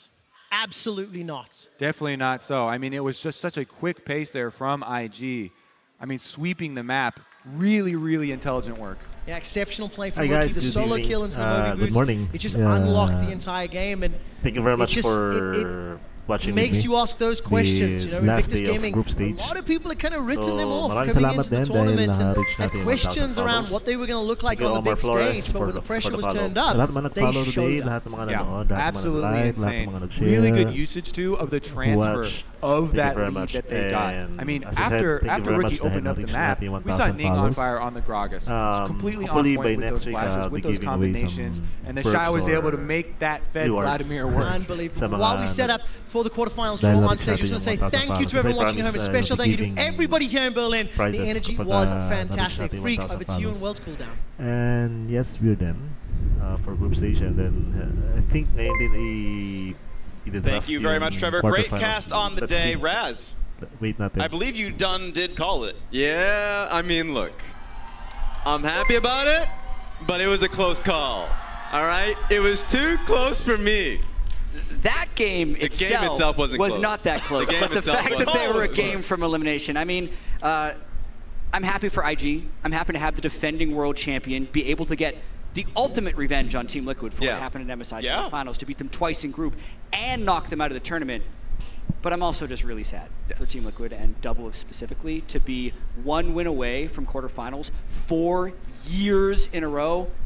It's pretty heartbreaking. And realistic, you've got to be pretty upset for the entire organization, right? This team was put together for international success. They got a taste of it at MSI. They would have hoped for so much more on the world stage. And you saw members like Core JJ, Impact, you know, this is going to mean so much for their career. This is a career-defining moment going out in groups. Certainly not what the Liquid lineup would have hoped for. Yeah. But when you're drawn into a group that has Damwon, that has IG returning to form, it was always going to be so tough to make it out of this one. Yeah, and I don't know how it would feel for the players, but just how close this really was for Team Liquid to get into the quarterfinals to begin with, it's always kind of something you would have to look back and think on, because very realistically, IG or Damwon can win it all. And so if you get that kind of result, then you'd look back and say, well, we lost to the tournament favorites, or at least the people who eventually won the damn thing. So for Team Liquid, it sucks, but we saw some great games from them. Yeah, and speaking of which, of course, that 6th game, a quick one, a banger, rookie solo kill into Roams in the top lane. And we had seen Impact in Aatrox versus Vladimir, and he was handling Nuguri. But the Shy is not Nuguri, and Rookie popped off. And look, there is a simple recipe for IG to be able to win Worlds, and it looks something like this. You need Rookie to be the best mid laner in the league. In the competition, you need the Shy to be dominating people by 70 CS in a matchup that Nuguri was dying versus Impact, and then you need Ning, just moments of brilliance throughout this game to be able to take over the match. And I just miss this IG, I really do, because for so long, we've seen them kind of transform based off necessity, with Rookie during the summer split playing just worsened by like proxy, with Leon coming in and them needing to play a slower game. This is them just dominating. So this is also why the Shy brings Phase Rush on Vladimir, so you can press to your advantage and use kills to generate your gold. This fight right here, we're asking, where did all that damage come from? It's because he was a 13,000 gold Vladimir 20 minutes into the game. Yeah, it certainly was. And I mean, I feel like this IG lineup has so many questions in the summer that with a regular sports athlete, you would be able to write off due to very logical things. Rookie missed games and affected the team's morale. When you lose the best mid laner in the world, the team atmosphere is going to change and you're going to have to relearn how to play around him. They also went through a jungle change. At the end of the day though, individual skill, class is forever. And what we've seen in this last day, in the clinch, their best players are willing to stake up, are willing to take the game into their own hands, and can win on the biggest stage. And Rookie this game, it doesn't necessarily show up in the damage chart, 10.8k, but he's the one that really got the Shy going. The level 5 roam that burned Flash and got a kill in the top lane, you give that to a player like the Shy, he's never going to give that lead up.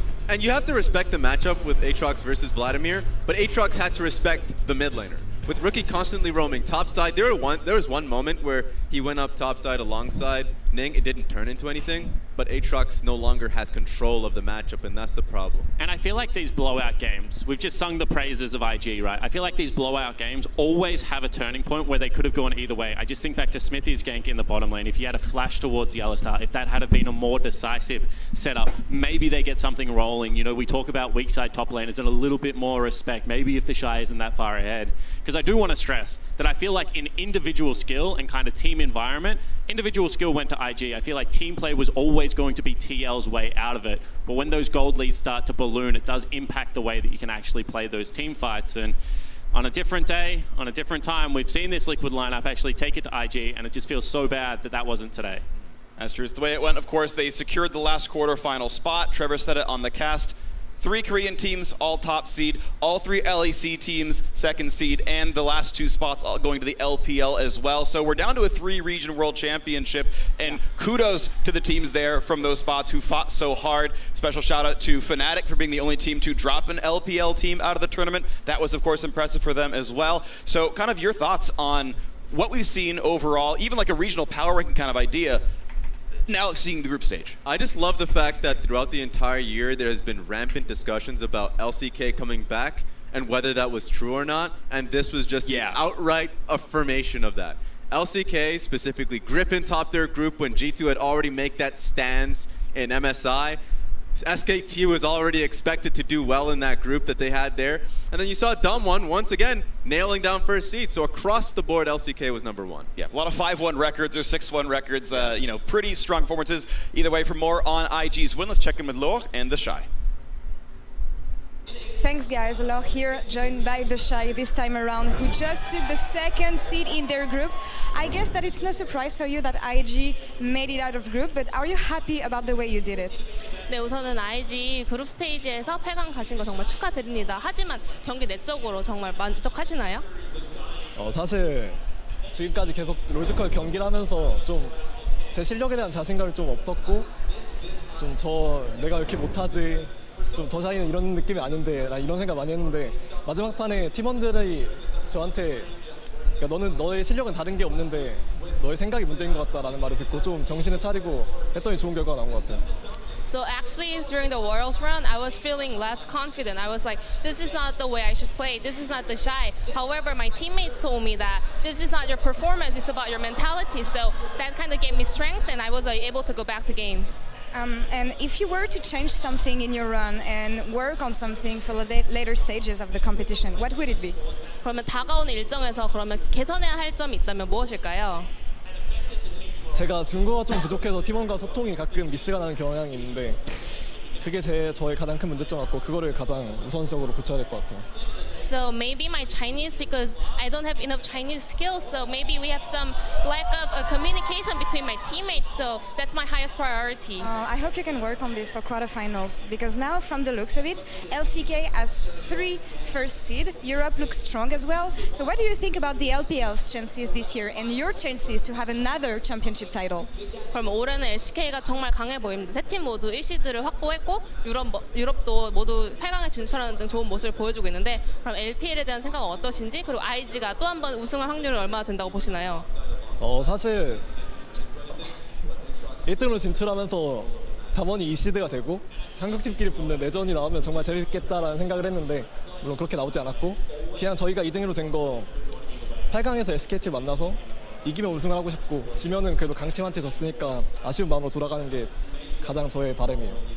So actually, if we could make it to the first seed and Daewon remain on the second, there could have been a Korean versus Korean team war. However, the thing did not go to our group this year. But well, I hope to meet SK Telecom in the quarters so that we can, if we take them down, I think we will be able to win. Or if we lose to them, actually it's also okay because we're losing to a very strong or favorite team. Nice, and we'll see about that in the few minutes as the draw is soon ready. 감사합니다 for the interview, the Shy. Thank you very much, Isan, for the translation, and back to you guys.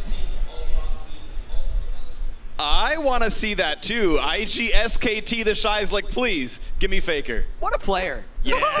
That's the mentality of the Shy. You know the best team, I want to play them right away. That's the They did that last year. Oh, right. And that's how they won Rose with KT Rolster. Worked then. It'll work now? That's incredible. Yes. Beat the #1 LCK team. That's how they make the Worlds run.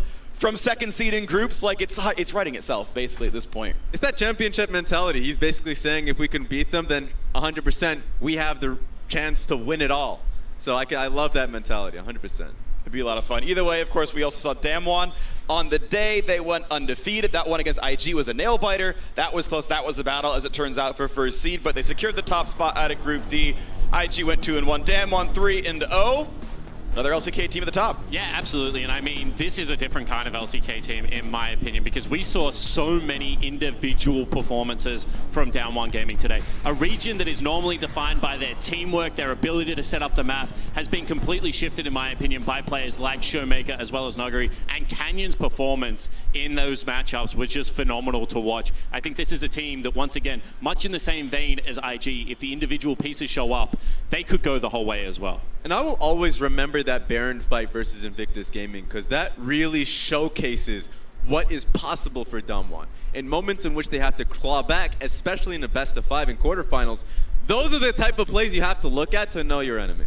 Yeah, of course, quick farewell to Team Liquid and AHQ. The draw is coming up very, very soon. By the way, stay tuned for that. When that happens, of course, we're going to toss over to them. But final thoughts on Team Liquid and AHQ. I think it's another very disappointing year for Team Liquid. We hit it at the start, excuse me, of this block. But for Doublelift to be 3 wins 4 years in a row, you need 4 wins to get out of groups. That's what we saw this year. Every team that advanced ended up having 4 or more wins. So just super close once again. Yeah, and my commiserations to AHQ. 0-6, 3 teams actually in the group stage managed to go 0-6 this time around, but we are ready to find ourselves the quarterfinal matchups. Let's have a quick shot for the draw.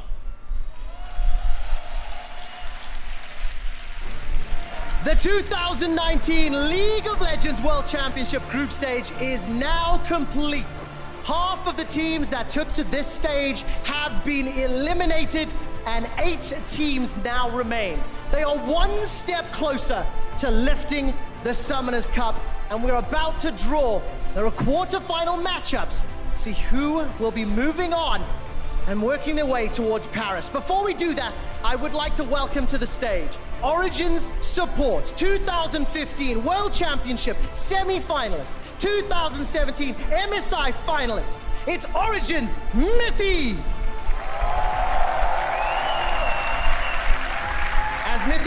to the stage, teams will be placed into two respective pools. The winners of each group will be placed into Pool 1, while the runners-up will be placed into Pool 2.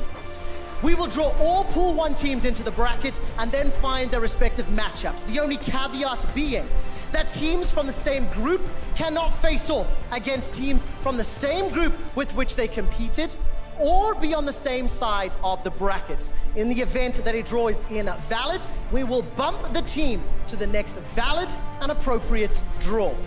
Berlin and viewers around the world, please put your hands together and help me invite representatives of your 8 quarter finalists. From Griffin, Tarzan, G2 Esports, Caps, Fun Plus Phoenix, Tian, Splice, Xerxes, SK Telecom T1 Faker, Fnatic Reckless, Damwon Gaming Showmaker, and Invictus Gaming's Rookie.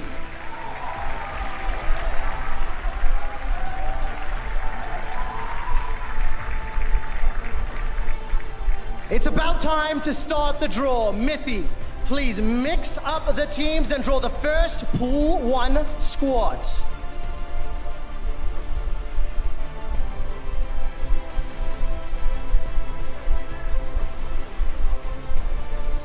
It is Damwon Gaming. And they slot into the top left corner of the bracket. Mithy, please draw the next team.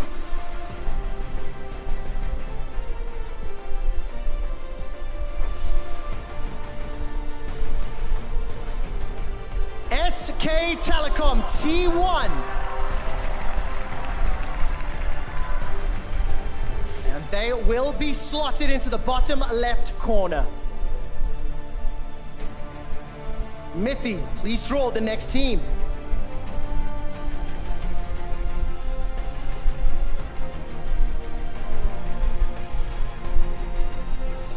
It is Griffin.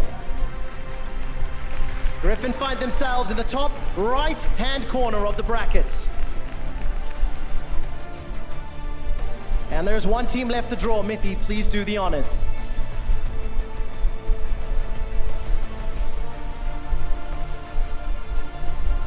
And it is Fun Plus Phoenix, who will slot into the bottom right corner. Mithy, please reposition to Pool 2, and as a reminder, teams from the same group cannot face one another nor be drawn onto the same side of the brackets. Mithy, please mix them up and draw the first Pool 2 seed.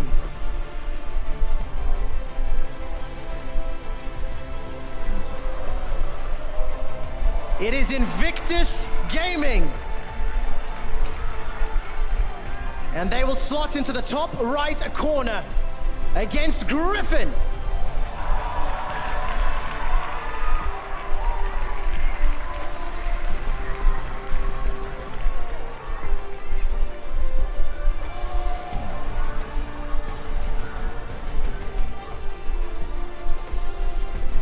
Mithy, please draw the next Pool 2 team.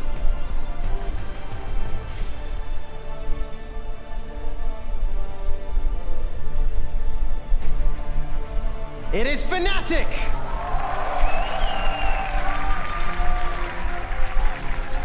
They will be slotted into the bottom right corner against Fun Plus Phoenix.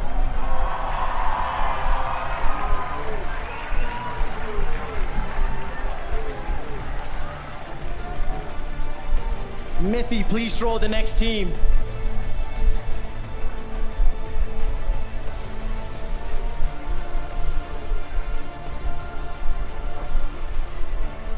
It is G2 Esports.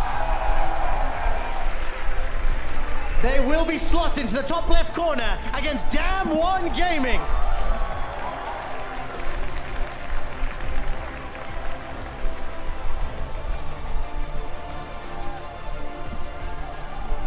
And for the last time in the quarterfinal draw, Mithy, please take the final team. It is Splice.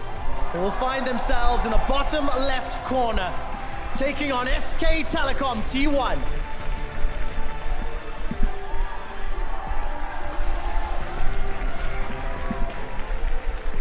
This concludes the 2019 World Championship quarterfinal draw. Thank you to our participants, thank you to our fans, and thank you to Mithy.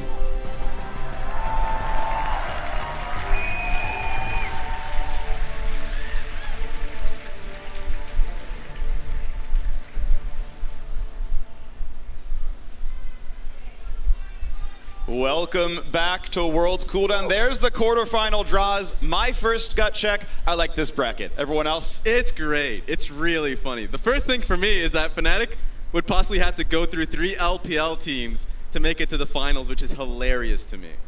Well, yeah, I mean, the two of them, right? I like your confidence in RNG, FPX, IG. Right. Yeah. RNG already taken care of. Okay, yeah. I'm pretty happy with this draw overall. Yeah. Right? I thought Mithy was about half a second away from getting flamed to eternity because he was close to drawing the G2 versus SKT. That was possible, but overall, I like these groups. So Jat and I play a lot of games backstage where we attribute arbitrary points to teams, try and power rank them, and try and come up with different ways to be able to run, different tournaments. Okay. And I think that if we were going to do this, this is nearly as close to performance top to bottom that I have seen. The one exception I will give is maybe the Damwon Gaming versus G2, because I think that Damwon today would have earned a couple more points to me. But I'm very intrigued that this seems to be pretty balanced in the terms of power differences, like SKT playing against Splice, and I think that across the board that has been reflected. I mean, I gotta say, I think so. I'm going to sign numbers later and make a tweet about it. Yeah. I think that'll be fun. One thing that helps, right, is LCK all getting #1 seed, LEC all getting #2 seed, just because it lets you divvy up those teams. You don't have a region-on-region kill until semis, right? The Korean teams all spread out, the European teams all spread out. Yeah. I am a little sad that the LPL sadly has both their squads on the same side. There's no chance for the LPL final in case they really deserved it. I mean, it was possible to get 3 LCK LEC quarters and 1 LPL quarter. So I'm glad that didn't happen. And the thing is, if they really deserved it, one of them would have got first seed, right? And we would have to go through. Immediately, you think G2 and SKT, maybe the 2 remaining Titans in a lot of people's eyes are favorites, being seated on the same side of the bracket, makes for a very potent semifinal. And Griffin kind of get the dream, because they get multiple practices at best of 5s if they are good enough, before they either have to face an old nemesis or a team that can beat SKT in a best of 5. Yeah, I think pound for pound, all of these quarterfinals make for very exciting either stylistic matchups or just great best of 5s. Like we already talked about, Griffin versus IG, I think will go the distance. And it's fun stylistically because IG is so fiery, while Griffin have showcased to be a lot more of a slower pace, much more smarter team. This is hilarious, actually. Not only that, I think just the strength that Griffin holds in the jungle against what IG has shown as being slight confusion. Like, this is going to be the gut check for Ning. Like, are you back in Worlds caliber form if you can take down Tarzan? I think that would actually do a lot to be able to stake IG's claim as once again a legitimate contender. So real quick, I've got the schedule on pop. I got to read those out for you. Saturday's first match is Griffin versus IG. Wow. That is followed by Fun Plus versus Fnatic. That's going to be the day 1. Sunday, headlines with SKT versus Splice, followed up by Damwon Gaming versus G2. So you got the region spread out. This is the run of show. You asked me earlier, like, who do I think is the strongest region now? Based on Worlds so far, the LCK is 16-3 as their win-loss and has 3 Pool 1 seeds. I don't know. I'd have to go back and check. That's close to, if not, the best group stage they've ever had. Yeah. Now, LEC has also had a historic year by getting all 3 teams out as the 2-side seed and going at 13-7. But what we're going to see at these quarterfinals, like, this will be close to definitive, like as close as we get to definitive best region before we've seen the World Championship. How many LCK teams get through? The number 3 LCK team in Damwon Gaming versus G2. It's not free for them to get through by any means. Nope. And I think that the LEC teams should be happy about the draw that they had. I think the only ones, obviously, is Splice being sent as sacrificial lambs, you'd have to say. Like, that's how I would view it with how well SKT are playing. But I've already, doubting Splice seems to be the worst thing you can do. More power, right? I know, right? They're just going to be coming out like Hulks at this point. But like G2 versus Damwon, I think G2, even Jankos in his interview said he wanted to play up against a Group D team They got just that. And FPX versus Fnatic, Fnatic has to be happy about that. And I think the real games start now, because Best of 1 League of Legends has always been different to Best of 5 League of Legends. Sure. We have champions that are sitting on permaban status, just because in a Best of 1, you don't want to lose to an early game Pantheon or something like that. But I feel like a lot of these teams do have the depth and flexibilities, and not necessarily in the #1 seeds that we've seen come out of these groups. I think that there will be some teams that will start to roll the dice in some of their draft options. It gives you much more flexibility. A lot more of it is on the coaching staff now behind the scenes to be able to come together with a plan that will be able to take down some of these titans. And it's also when you start to pull out all the stops, when you're suddenly against teams that you really, really, really must win against, or your tournament life is over. I think back to when Zyra and then suddenly Misfortune Support showed up in the, I think, 2016 World Championship that the Korean teams knew existed, but no one else did. And then Rox knew MF support existed, but no one else did. And that's when you're like, hey, by the way, I've got the second level read on the meta. Let me show you how it's broken. Last year we didn't see Victor top until quarterfinals. Yep. We've already seen 96 unique champion picks, and we just finished group stage. Yes. So with how close some of these matchups are, the thing that decides whether or not you get to stay in semifinals or have a chance at the title, which a lot of these teams do, which is another unique thing about the draw this year. I mean, past years we'd say there's these two teams, and if they're on the same side of the bracket, everyone's disappointed.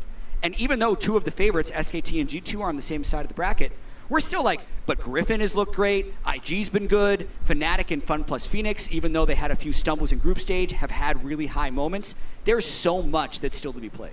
Yeah, a lot to look at. I mean, Griffin, their stock to me rose a whole lot, and I'm so conflicted on Griffin because their last year and a half since joining the LCK has been absurdly strong, never finishing below a silver medal in regular season or playoffs. Now the problem is they have won a single best of 5 in their history as an LCK team, and they got to do it in a week. But the problem is, and I always say this about Griffin, their only fatal flaw that people can point at is the fact they can't beat SKT in best of 5s. Well, guess what? Lots of people can't beat SKT in best of 5s. They had a gauntlet match last year in 2018. Well, they lost to KT, who was nearly a world champion, and then they lost to Genji in the regional qualifier. So 4 of their best of 5 losses have been against world champions, and now they have to place last year's world champion. But as a rookie team, I can be like, okay, that's nerves. You know, maybe they were better, but they got nervous. This time around, SKT coming into this world was majority of people's front runner along with G2. That team is so insanely good right now. And the fact that that is a slight against Griffin, it honestly blows my mind. And I don't think, and this is what always has to be proved in a best of 5, I felt like they got over a lot of their nerves in the last 2 games that they had in their group stage when they had to go up against them, G2. Raz. I'm just saying, look, I have a bad track record when it comes to yes, drinking you do. teams, and it may work out well for me. But for Griffin, they've looked better. They looked more confident. Charzan looks like a completely different jungler, a jungler that you could put #1 or #2 on your top 20 list of players. So it's pretty crazy how well they have actually evolved as a team. Yeah, it absolutely is, and we haven't spoken about it much, but my match of the quarterfinals is actually going to be FunPlus versus Fnatic, because how both of those teams kind of ramped up, and you kind of have 2 teams that are also not subscribing very heavily to tournament meta, right? And I think that this matchup in particular is going to very much test Fnatic, because when you have a look at how Doimi wants to play around grouping with his team, around generating fights, around annoying the absolute crap out of you, it's going to be very hard for a rookie like Nemesis to be able to deal with. However, Fnatic mid lane rookies have a very good track record of showing up when it counts, and I think that this best of 5 could really cement the legacy of what Fnatic is as one of those clutch teams coming up against, Seed 1 from the LPL. And my question is, who's annoying who? Because, it's really a galaxy brain of drafting at this point. Because if it's going to be a test of, FPX or Fnatic, it's a test of drafting and of the meta. And I think if there's going to be a Pantheon left open finally in this tournament, maybe it's then. I have no idea. I hope so. And I think it's going to be really interesting because I think that's the series to me that has the most unanswered questions. FunPlus Phoenix came in as my #2 for this tournament. That is where I power ranked them. SKT 1, FunPlus 2, G2 #3. And FunPlus had a mediocre showing in an easy group, right? They nearly lost the first seed to Splyce, and we know both G2 and Fnatic are far better than Splyce. We saw the LEC playoffs. That is a true statement. Does FunPlus Phoenix come back to LPL FPX, where they smashed regular season, won the finals, took the #1 seed of one of the most competitive regions in the world, or do we have group stage FunPlus, where I think Fnatic smashed them? How about another question for you? Is the LPL even good? Because you get out of here. God. Literally jump off this All thing. you have right now is a disappointing FunPlus and an IG that is playing nothing like they did in summer. I actually think that if IG played this way in summer, they have a chance to win it all as well. So I think there is a legit, as an LPL fan, I'm just going to put myself out on a limb and say that they have a track record of underperforming on the main stage, but also could be attributed to maybe an inflated performance at times as well, Raz. I will jump in and say that the team that I expected to do the best out of all the LPL teams was RNG. They were, hey, bring them back. Because they were the most reliable team of what their strategy actually showcased. Fnatic is not reliable. Or Fun plus Phoenix is not necessarily reliable. They haven't shown that in Group B. And then for IG, like we've just seen them today, so I don't even have to justify that. I mean, the IG versus Griffin matchup, I know your favorite is on the bottom with FPS for Fnatic. Griffin versus IG, to me, has just as many unanswered questions. Like, is IG actually back to World Championship form? And here's the one. What happens when the Shy plays against Sword? That's going to be fun. It's going to be fun. We'll have. How does Griffin deal with that? I know what happens. I don't know. It's going to be exciting, though. We'll have more to say real quick that we've got an inside look. We're going to hear from Caps about the draw. Thank you guys, Laure here, and joining me right now is Caps. We just had the draw. In my opinion, we had the best scenario possible when it comes to a European perspective, but what do you think? Well, I mean, we didn't really mind too much what teams we would get up against. Obviously, there's a lot of strong teams. I think it's like a hard draw. Obviously, Damwon is really strong, and I think maybe we'll get Splice, maybe we'll get SKT, but SKT is really strong as well. So it's a hard one, but it's also one I was hoping for, because I really wanted to try my luck against Damwon. And also SKT is obviously Faker, and that's going to be fun if we get to play against them. So tell me about the matchup. What will be your strength against them, if you already thought about it, obviously? Well, I don't. I mean, we haven't really decided exactly what we want to do yet, but I feel pretty confident going up against them. I think while we didn't have the best last day of Worlds, we are a really strong team, and now that we have a week to prepare for Damwon, I think we're going to come in with a lot of good plans. Yeah, I was about to say, you didn't leave a good last impression on the last day, so can you make sure that you won't make the same mistakes again, especially in best of 5 series? Yeah, I mean, I think obviously best of 5s are different. You get a week to prepare for them. So we're going to have a lot of preparation only for Damwon, and we don't have to care about other teams to play as well.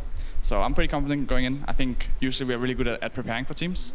We are really good at reading what other teams want to do, and I think Damwon will be no different. Right now, for the other LEC teams, Fnatic, their matchup, Splice against SKT, what do you think about this?